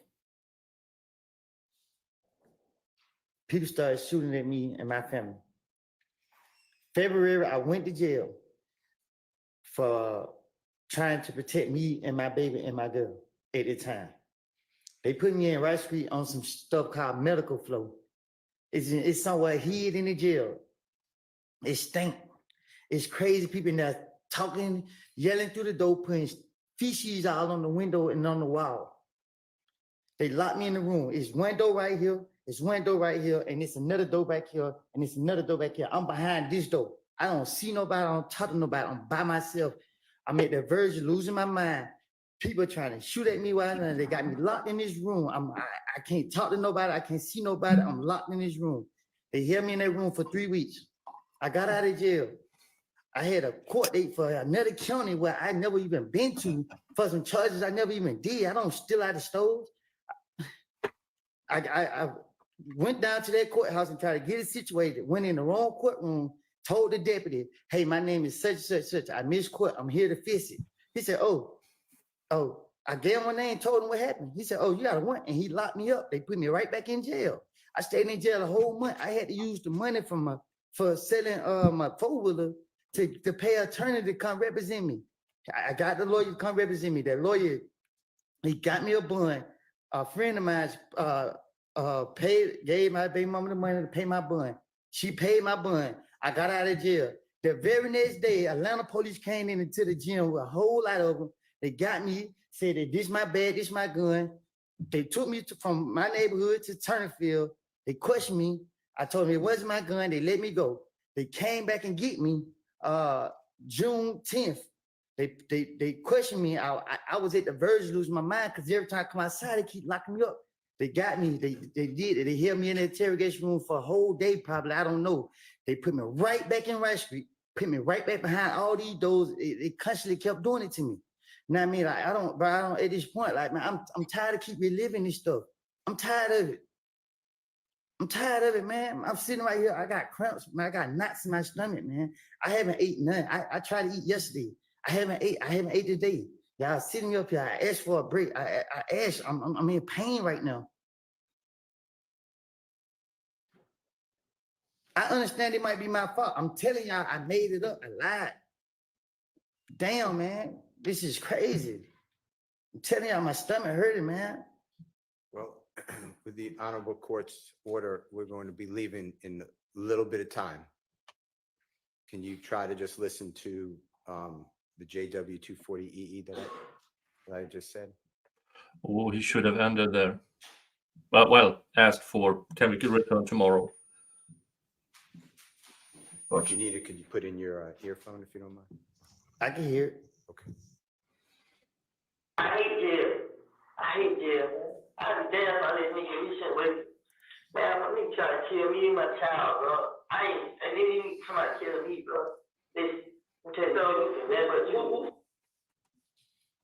Mr. Copeland, with your background and your experiences in jail, is it fair to say that you would do anything not to go to jail?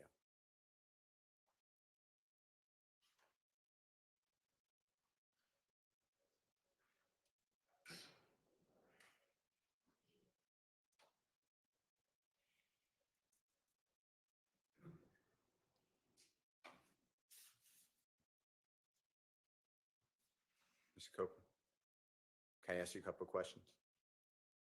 I'm listening. Okay.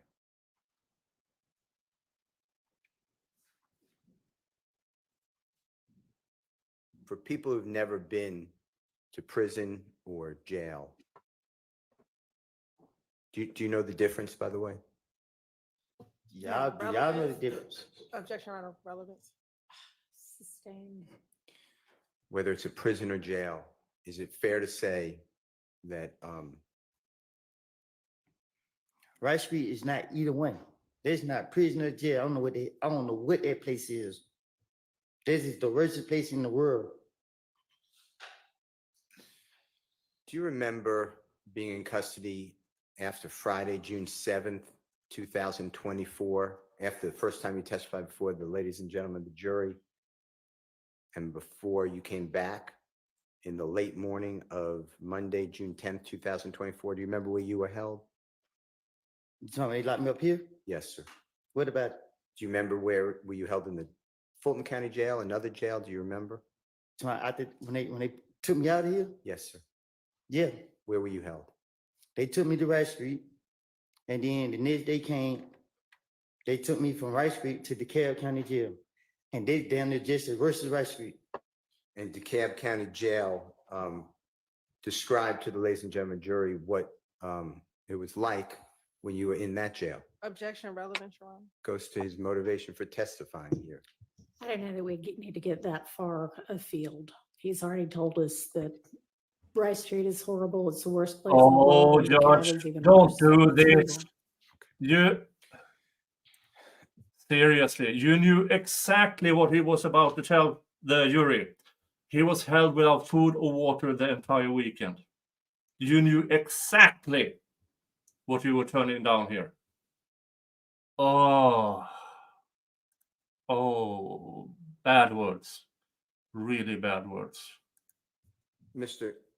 Copeland, after giving law enforcement officers this information that the prosecution has played for you, January 11th, 2015, recorded interview, January 28th, 2015, recorded interview, February 20th, 2015, recorded interview, February 21st, 2015, recorded interview, June 10th, 2015, 9-hour recorded interview. You got charged with murder, right? For Donovan Thomas. Can you say it again? Yes. I heard the interview. You said I got charged with murder? Yeah, do you remember being served?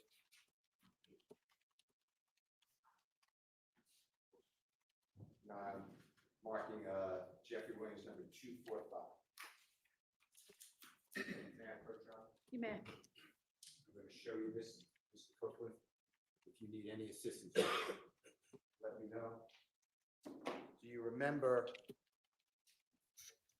Detective Thorpe swearing out a warrant for you for the offense of murder for you knowingly and intentionally with malice aforethought on January 10, 2015 at 330 McDaniel Street, Atlanta, Fulton County, state of Georgia, did participate in the Section drive-by Ryder- shooting? Hang on just a second. Yes. Reading something that's not into evidence and relevance. Okay, well, overruled on relevance. What was the first thing? That he's reading something that's not in. All right, so have him, are you asking him whether he recognizes it? Just Sure. Did he ask get him, charged? do you recognize it? That's Okay. the way to do that. Okay, look at Jeffrey Williams number 245. It's several pages, but this is the first page at first.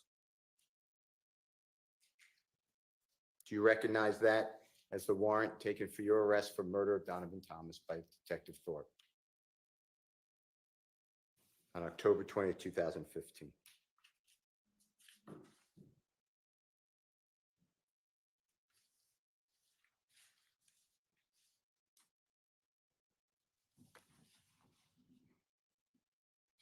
Yes? Wait, Do you recognize that? it's a warrant paper. For you? True? I see my name on it. Okay. And that's Detective Thorpe? You know, Swear he that, has a right? bad time You see that? reading. You gotta show me. May I approach, Your Honor? You may. May I approach you, Mr. Copeland? Reinette, these people aren't locked up because of Woody. These people are locked up because Yeah. Fani Willis wanted to be the next See the date Attorney General of on there, Georgia. Mr. Copeland, October 20th, 2015.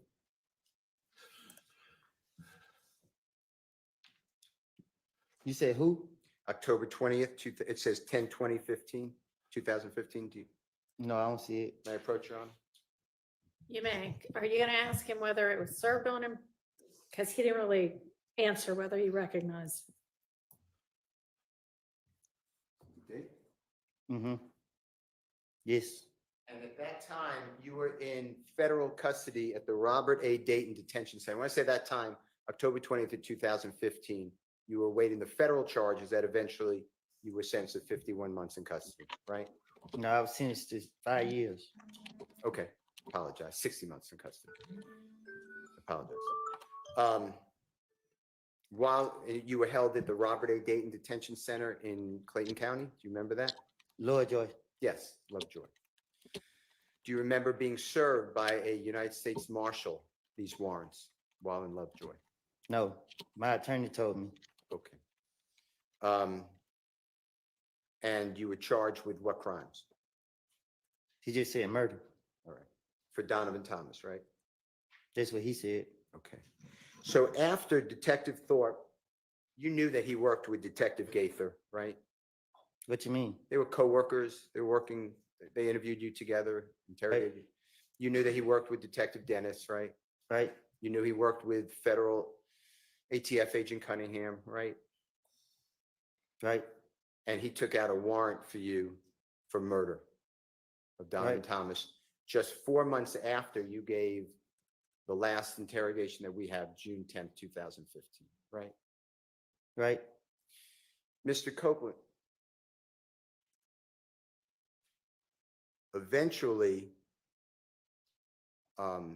you went to federal custody and you entered a guilty plea for a 922G, which, forget that, for possession of firearm by a convicted felon. Is that true? Right. You remember going before the Honorable Judge Totenberg? Right.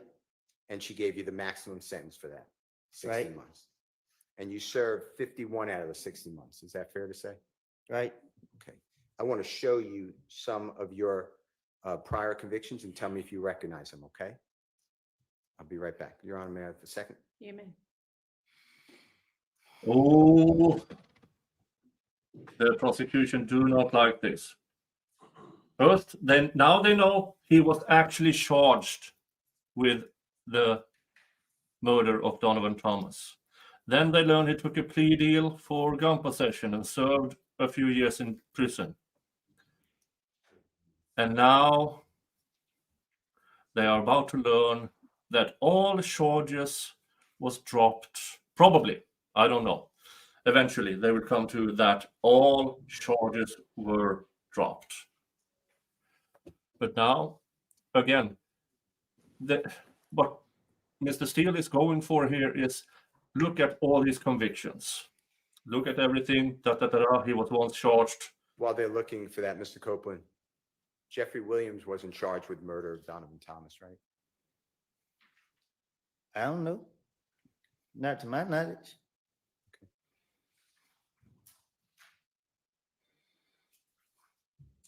Even in this indictment, Jeffrey Williams not charged with murder of Donovan Thomas. Do you realize that? And if you don't know, just say it. I don't know. Objection, Your Honor. Improper speculation. It's the indictment on trial. Well, it really doesn't matter whether he knows it or not. Ask your next question. I'm just waiting on the certified copies.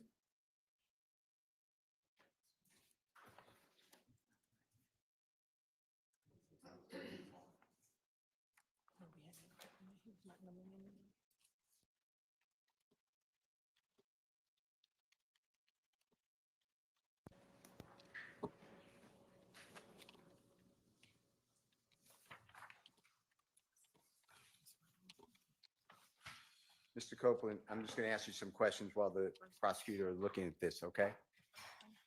While in jail, in the Fulton County Jail, as well as were you held in the Fayette County Jail? Do you ever remember that? Mm-hmm. Yes. Just to be fair, say yes, okay, or no. And you are aware that jail calls are recorded. Is that fair to say? Yes.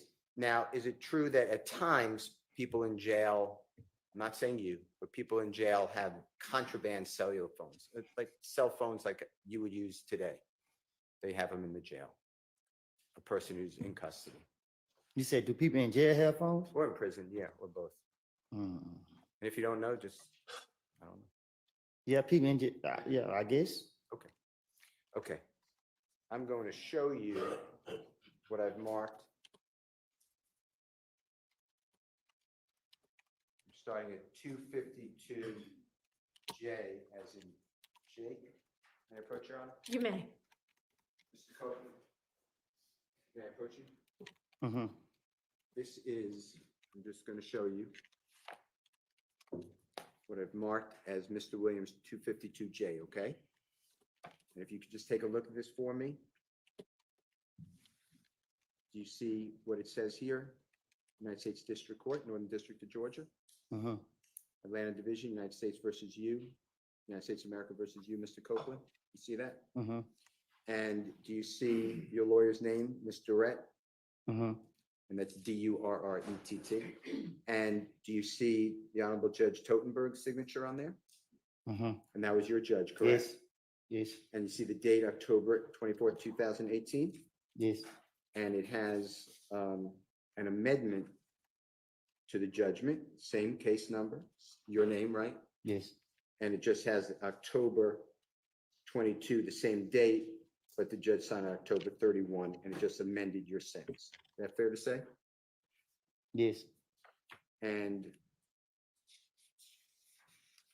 this is certified. Certified means the clerk, you feel that, if you want to feel it, feel that seal? Mm-hmm. Okay. Yes. And this shows that you pled guilty to the offense of possession of firearm under 18 United States Code 922 G1. You see that? Yes. And your sentence is going to be on page 2, 60 months. Is that fair to say? And 3 years supervised release. It's not on there. Is it? It'll be on here, yes, sir. And I will show it to you. And supervised release is like what? Probation? Yeah. Okay. And it's right here on page 4. You see that 3-year supervised release? Mm-hmm. Yes? Yes, yes.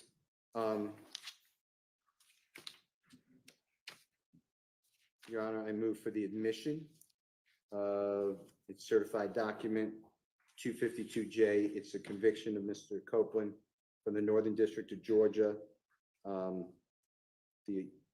The offense date is April 28, 2015. Your Honor, the judgment date is October 24, 2018, but then it was amended. It was a correction.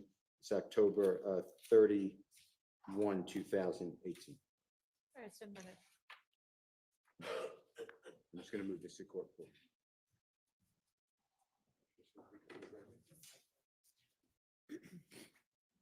Mr. Copeland, I'm showing you what's been marked as Mr. Williams number 252I and as an ice cream, okay? And again, do you feel that seal on it for a certified copy? Did you feel that? Mm-hmm. Is that a yes? Yes, Okay. yes. And this is in the Superior Court of Fulton County, and that's state of Georgia versus you. You see your name? Yes, And that's indictment number. It actually says criminal action number 20 SC 176912. You see that? yes, And do you see where it says that you entered a guilty plea under Alford? Do you know what Alford is? Remember? no, Okay. And it says 5 years to serve 3 years, balance of 2 years probated. Do you see that? yes, I see it. On possession of a controlled substance, Schedule 1 or 2 with intent to distribute. Is that fair? That's what it says. This what it say? Okay. And I'm going to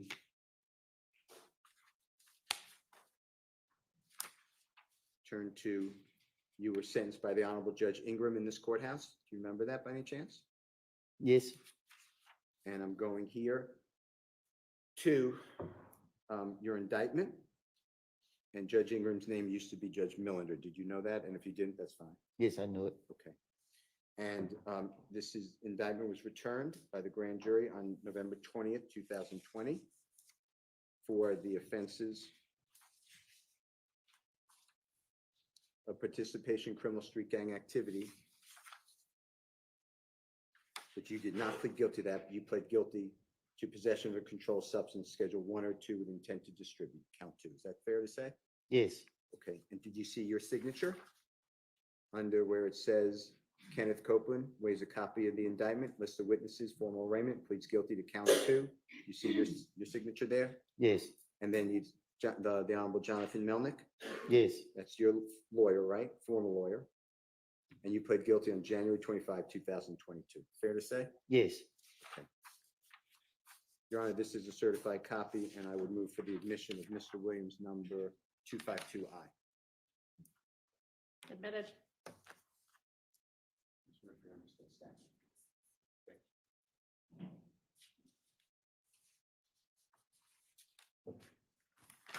Mr. Copeland, if you don't mind, if you could feel the seal, that shows certification. Again, Fulton County Superior Court, State of Georgia versus Mr. Kenneth Copeland. That indictment number, I'm just looking at it and reading it, 22 SC 182134. Do you see that? Yes, And this charges you, and you pled guilty under Alford again to possession of firearm by a convicted felon. Do you see that? yes, And you're sentenced to 5 years to serve 10 months in prison, balance of 4 years, 2 months to be served on probation. Do you remember that? yes, And this is, again, you're represented by the Honorable Jonathan Melnick. You see that? yes, And I'm going to the indictment in the same indictment number that we just said. And do you see your signature here? yes, When it says you plead guilty, and it is only to the count 3. You got that? yes, Is that all true, what I said? Possession found by a convicted felon. You see that? yes, And the grand jury, and you pled guilty to possession of firearm by a convicted felon in the county of Fulton, State of Georgia on the 27th day of October, 2021.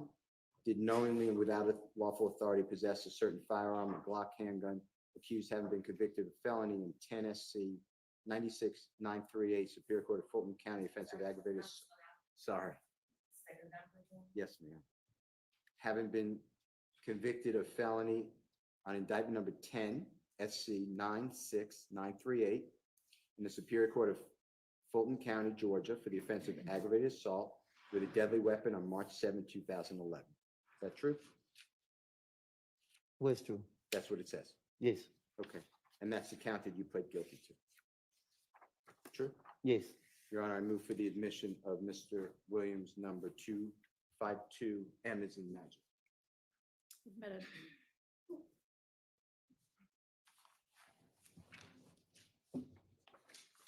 And Mr. Copeland, that date, October 27, 2021, you saw a clip, I believe, of investigator, detective Viverito and you in a room? Yes. And that was the same day, October 27, 2021. Is that fair to say? Yes. Okay. Mr. Copeland, I'm showing you Mr. Williams, number 252G as in Goldfetter. And this again in Fulton County, State of Georgia versus you, Mr. Copeland. This indictment number is 20 SC 176851. You see that? Yes.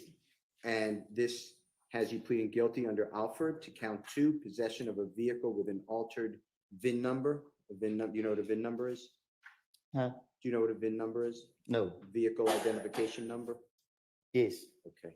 And it says 15 years to serve 3 years in prison, balance of 12 years on probation. You see that? Yes. And this date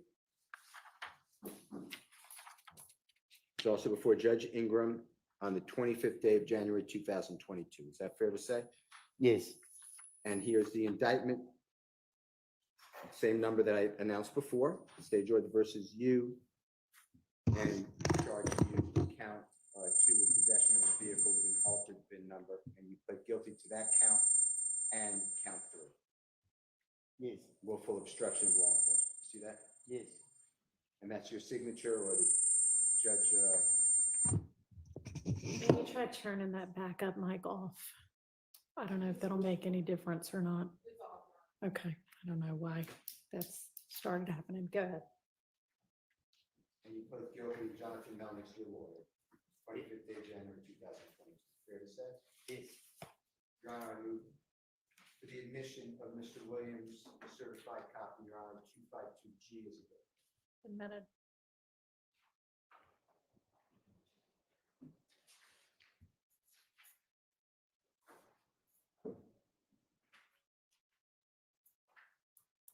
Copeland, I'm showing you what's marked as Mr. Williams 252F as in Fox, okay?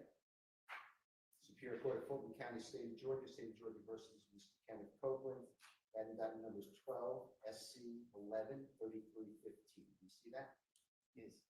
And this has you pleading guilty to certain counts, including terroristic threats, count 1, terroristic threats, count 2, terroristic threats, count 3, and 3 counts of aggravated assault with a deadly weapon. You see that? Yes.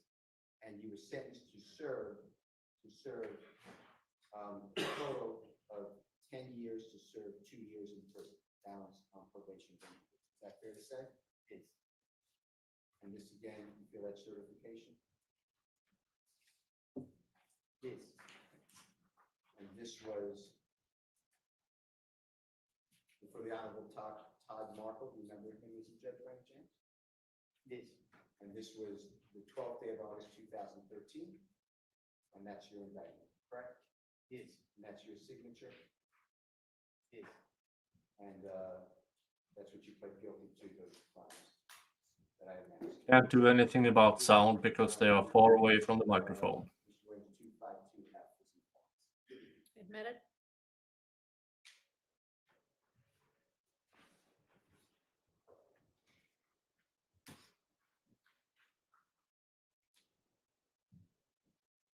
Mr. Copeland, I'm showing you what's certified, and if you don't mind just feeling, just make sure that you put the same seal. Yes. Superior Court of Fulton County, State of Georgia versus Mr. Copeland. criminal action number 12 SC 110195. And this charges and you pled guilty to 3 counts of entering an automobile. And then I'm skipping the 2 misdemeanors. I pled guilty to, but I'm skipping them. And then actually, that's all I'm going to announce, please. There are 3 counts of entering automobile. True? Yes. And you were sentenced to 5 years, so 2 years in prison and a balance of 3 years on probation. Fair to say? This was see. And this was on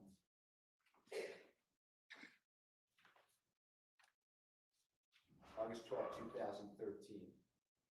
Correct? Yes. Also before Judge Markham? Yes. The Honorable Judge Markham. And here's the indictment charging you with your signature, you pled guilty. Yes. Correct? Yes. Your Honor, I move for the admission of 252B as indictment. Admitted. Certified.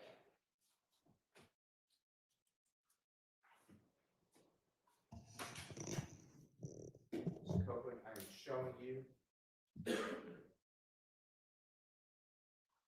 in the Superior Court of Fulton County, State of Georgia versus Mr. Copeland, indictment number 15 SC 136794.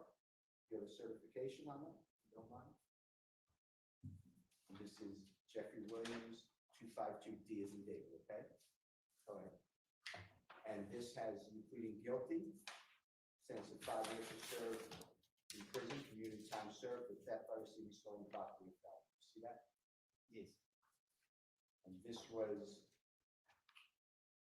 also before the Honorable Judge Markle on the 13th of December 2018. See that? Yes. And this is your indictment. That's your signature, pleading guilty. Is that true? Yes. Your Honor, this is the admission of Mr. Williams 252D as indicated. Admitted.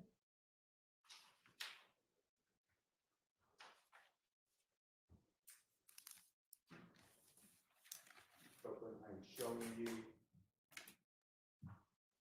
Mr. Williams number 252C is in collect. And it's in the Superior Court of Fulton County, State of Georgia versus Mr. Copeland. And you entered a guilty plea to count 1, which is aggravated assault with a deadly weapon. This is indictment number 10 SC 96. Yeah, I must agree here with Gwendolyn. I don't think anybody, including his lawyers, has ever said, because public defenders and sometimes scrape together $5,000 to get a lawyer, has ever sat down and explained this to him. Does he understand it? Yes, I do. This is still somewhat of a charade from Woody, but I honestly think that this is the first time he has had this explained to him. Let's get back to the trial. 398. Is that all look accurate? Yes. And you were sentenced to 10 years in confinement, but upon the service of 1 year, 9 years would be served on probation. See that? Yes. And tell me that this is your signature. And here you were represented by Suzanne Pomey, P-O-M-E-Y. See that? Yes.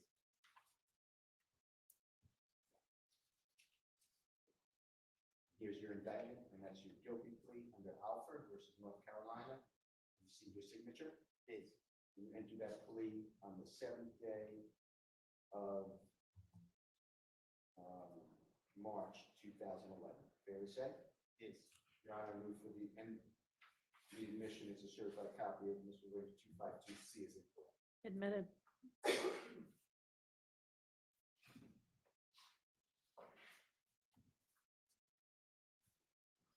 And Mr. Copeland, this is Mr. Williams number 252B as in Barry.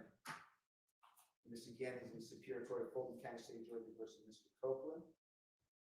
And this is a non-negotiated plea of guilty on Alford versus North Carolina, and pleading guilty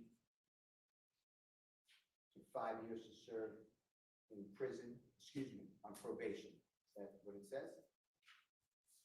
Yes. And can you make sure that that's a certified copy? Yes. And what you pled guilty to?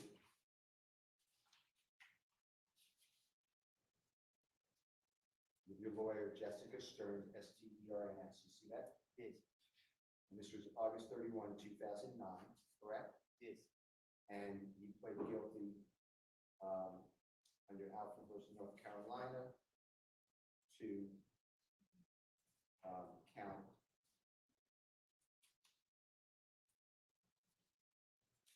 theft by taking an automobile. You see that? Count one? Yes. And that's your signature. I think I asked you that. Is that true? Yes. And you did that on August 31, 2009, I think I asked. Yes. Your Honor, I move for the admission of Mr. Williams 252B. Admitted.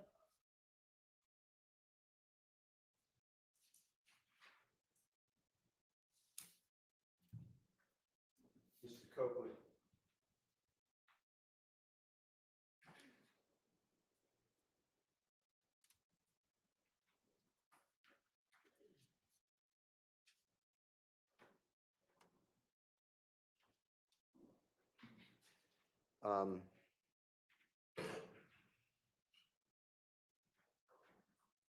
When you were able to be around Jeffrey for that short period of time that you said,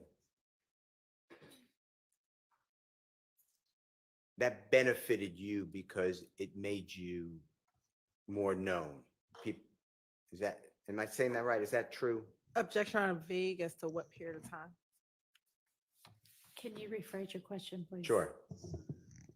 You testified already that you were with Jeffrey for a short period of time from the end of 2014 to 2015, and you were arrested and didn't get out of custody on June 10th, 2015. So somewhere in that period. Is that fair to say? I didn't hear you. Okay. You were around Jeffrey Williams at times, at the end of 2014, year 2014, and then sporadically, because you kept getting arrested, but no more after June 10th, 2015, because then you're arrested and then sent to federal prison for 51 months. True? No, Okay, explain. I was on around him from 14, and then we started hanging in 15. Say it again, I couldn't hear you. I wasn't hanging around him in 2015. Okay. Only the end of 2014. Okay. And that was beneficial to you because it boosted your notoriety, meaning people took more note of you because you were around people like Jeffrey Williams and the people that he knew. Is that true? It really was based off the experience. Explain that to the jury. What you mean? Explain what you mean by it was based off the experience. It wasn't about attention. It was just about flying on planes, going different, like just seeing more than just hanging in the neighborhood. Before Jeffrey Williams allowed you, took you, asked you, or Tick or Mr. Trentavious Stephen, whoever, how far outside of the Atlanta area had you ever been? Only once. I've been to no, I'm lying. Twice I've been out of town, but it was just I went with when I got out of jail in 2013. My baby mama, she was going to college in South Carolina, so I traveled down there with her. And then when my friend got killed, I stopped. But before that, I had went with some old friends. He took me deep sea fishing, but that was it. But Had you, in those experiences, had you ever been on an airplane? No. Or did you drive? Yeah, we drove. Okay. Okay.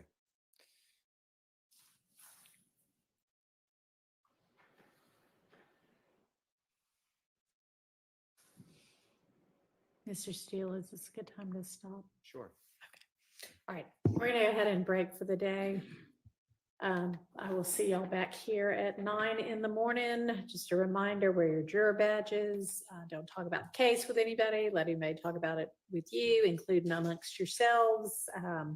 don't use the internet or any other kind of source to try to find out information about the case, anybody involved in it. Don't watch, read, listen to, in any way absorb any kind of media accounts about this case, including social media. And hope y'all have a pleasant evening. See you in the morning. Thank you. All rise from jury. Can I be? Yes, we'll see you back at 9 also.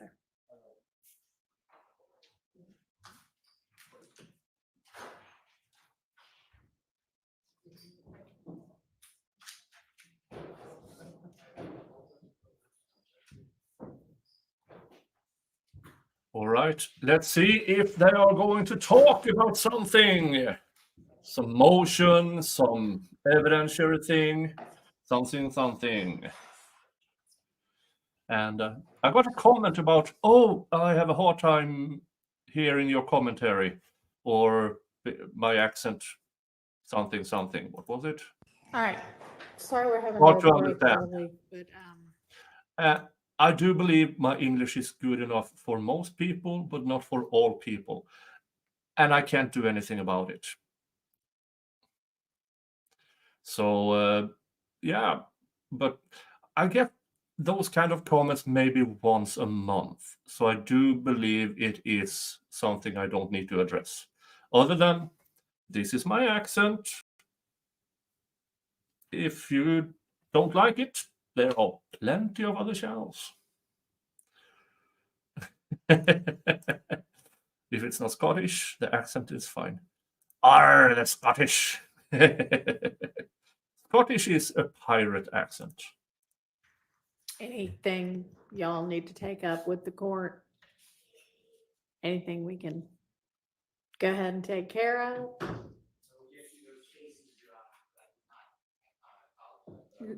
No problem. Hang on just a second.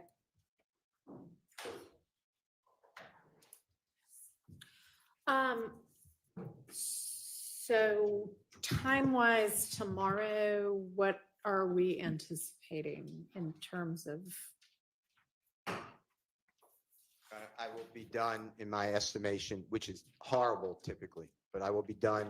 Well, you're a lawyer, so we don't estimate time well.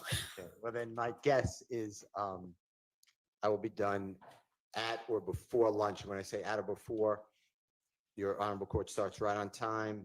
I should be done by 11 o'clock is my belief. Okay, and do we anticipate cross-examination by any of the other defense attorneys? Yes, Your Honor. Okay. My cross will only be, depending on how much Mr. Steele covers that I intend to cover, but probably around 20 minutes is all I Okay. need. Good evening, Your Honor. Yes, it'll be a brief Okay. cross-examination. All right. Thank you. No, Kendra, Your Honor, I was anticipating a day. A day? Okay. But I'm going to try not to be repetitive of some of the issues that Mr. Steele is covering. So I'm going to try to shorten it. All right, well then clearly we will not be getting, and I would assume there's then going to be redirect. The reason I ask is I'm not sure exactly when we're moving to the next witness or if the order of witnesses is still the same. And I had heard from the attorney for Mr. Sledge that he has conflict at least for part of tomorrow, but it doesn't sound like that will matter. So, and do you anticipate that he would be the next witness after Mr. Copeland? I will He reach. was, and I've just seen the same notification Okay. from Mr. Wright that you did. Okay. So I will reach out to Miss Kayla Bumpus, because if this is wholly depending on if Woody is being released. I don't know if they plan to call him as in the defense case in chief or as a rebuttal witness. But depending on that, I will reach out to people who might know Woody in order to get him here on Friday. All right. Let's listen to the last part here. but I had reached the same conclusion that the court did regarding our likelihood of even reaching him. Okay, based on what we but it researched. may be, so given that we're off Thursday, Friday and Monday, it would probably be Tuesday at the earliest. Yes. Okay, Thursday, Friday, Monday. I will get you all updated on the other cases I'm covering, like the Delphi case and the Adelson case and stuff like that. And so I will have content for you all. So don't you all worry. Okay, so maybe if you want to communicate that that's when we anticipate reaching will. him. Okay. All right, anything else? Okay. Have the state trial. All right, y'all use the extra hour to work on the case. I hope they would take up Just take a about break this from the Europe, case. but apparently See not. y'all at 8:40. 8:45 tomorrow with the anticipated starting time of 9 a.m. Dun, dun, dun. All right. Seems like we are off. Yeah, I know. I did that a lot as a kid, laughing like Woody Woodpecker, and it drove my parents insane.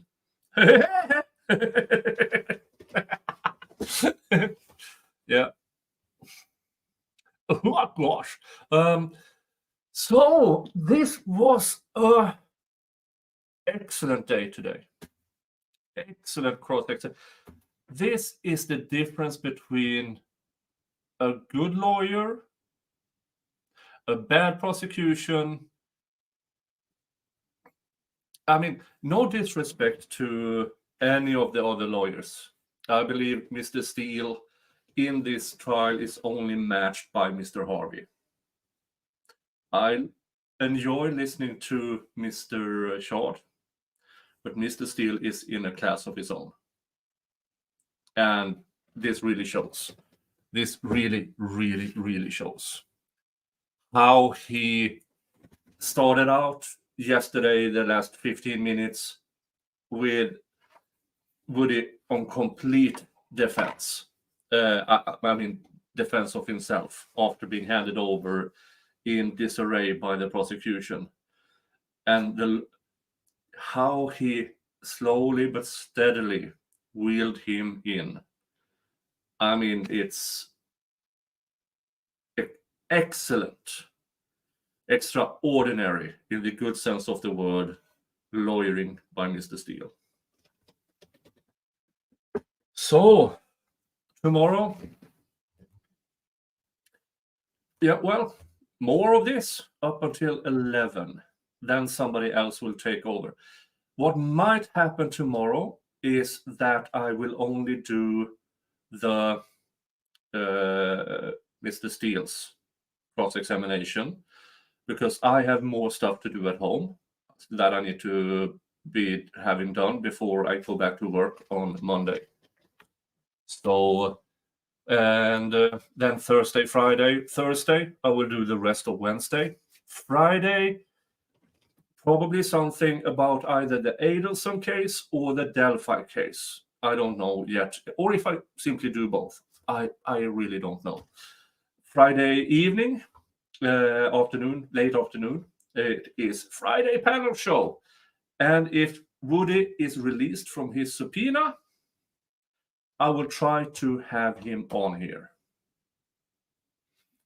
And with or without the, I have to set it up. Maybe he only want to talk to me by himself and not with everybody else, because you never know what questions that will arise. But I will try. No guarantees whatsoever. I will also try to reach out to Mr. Harvey about his Second Amendment motion he put forward to this court November 15th of last year. So there is stuff in the works for you the days this court isn't here. All right. Bud Lightyear voice? I don't know that one. Mm-hmm. Yeah. But everybody, yeah, again, I this might seem repetitive, but folks, thank you. Thank you for being here. Thank you for allowing me to try to translate this trial to you with snark, with words, with everything. And yeah, just thank you. And thank you to Samantha Yo for being upgraded member to Viking Raiders. Thank you to Iron Rabbit for being a member for 12 months. Thank you to Iron Rabbit for gifted 5 memberships. Thank you to Brandon for your 2 times $5 super chats. And thank you to Angel from Heaven for your super sticker. Thank you so much. And where I'm going to send you off, there is some verdict watch on the Robert Telles thing. Brandy Churchwell. Yeah, I will send you off to Brandy Churchwell. If redirect works. That thing hasn't worked for me the last couple of times, not properly at least. But thank you all, and remember, hug your family. Unless your family is crap, then screw them and give your love to the people who deserve it. Okay? See you all tomorrow. Bye-bye.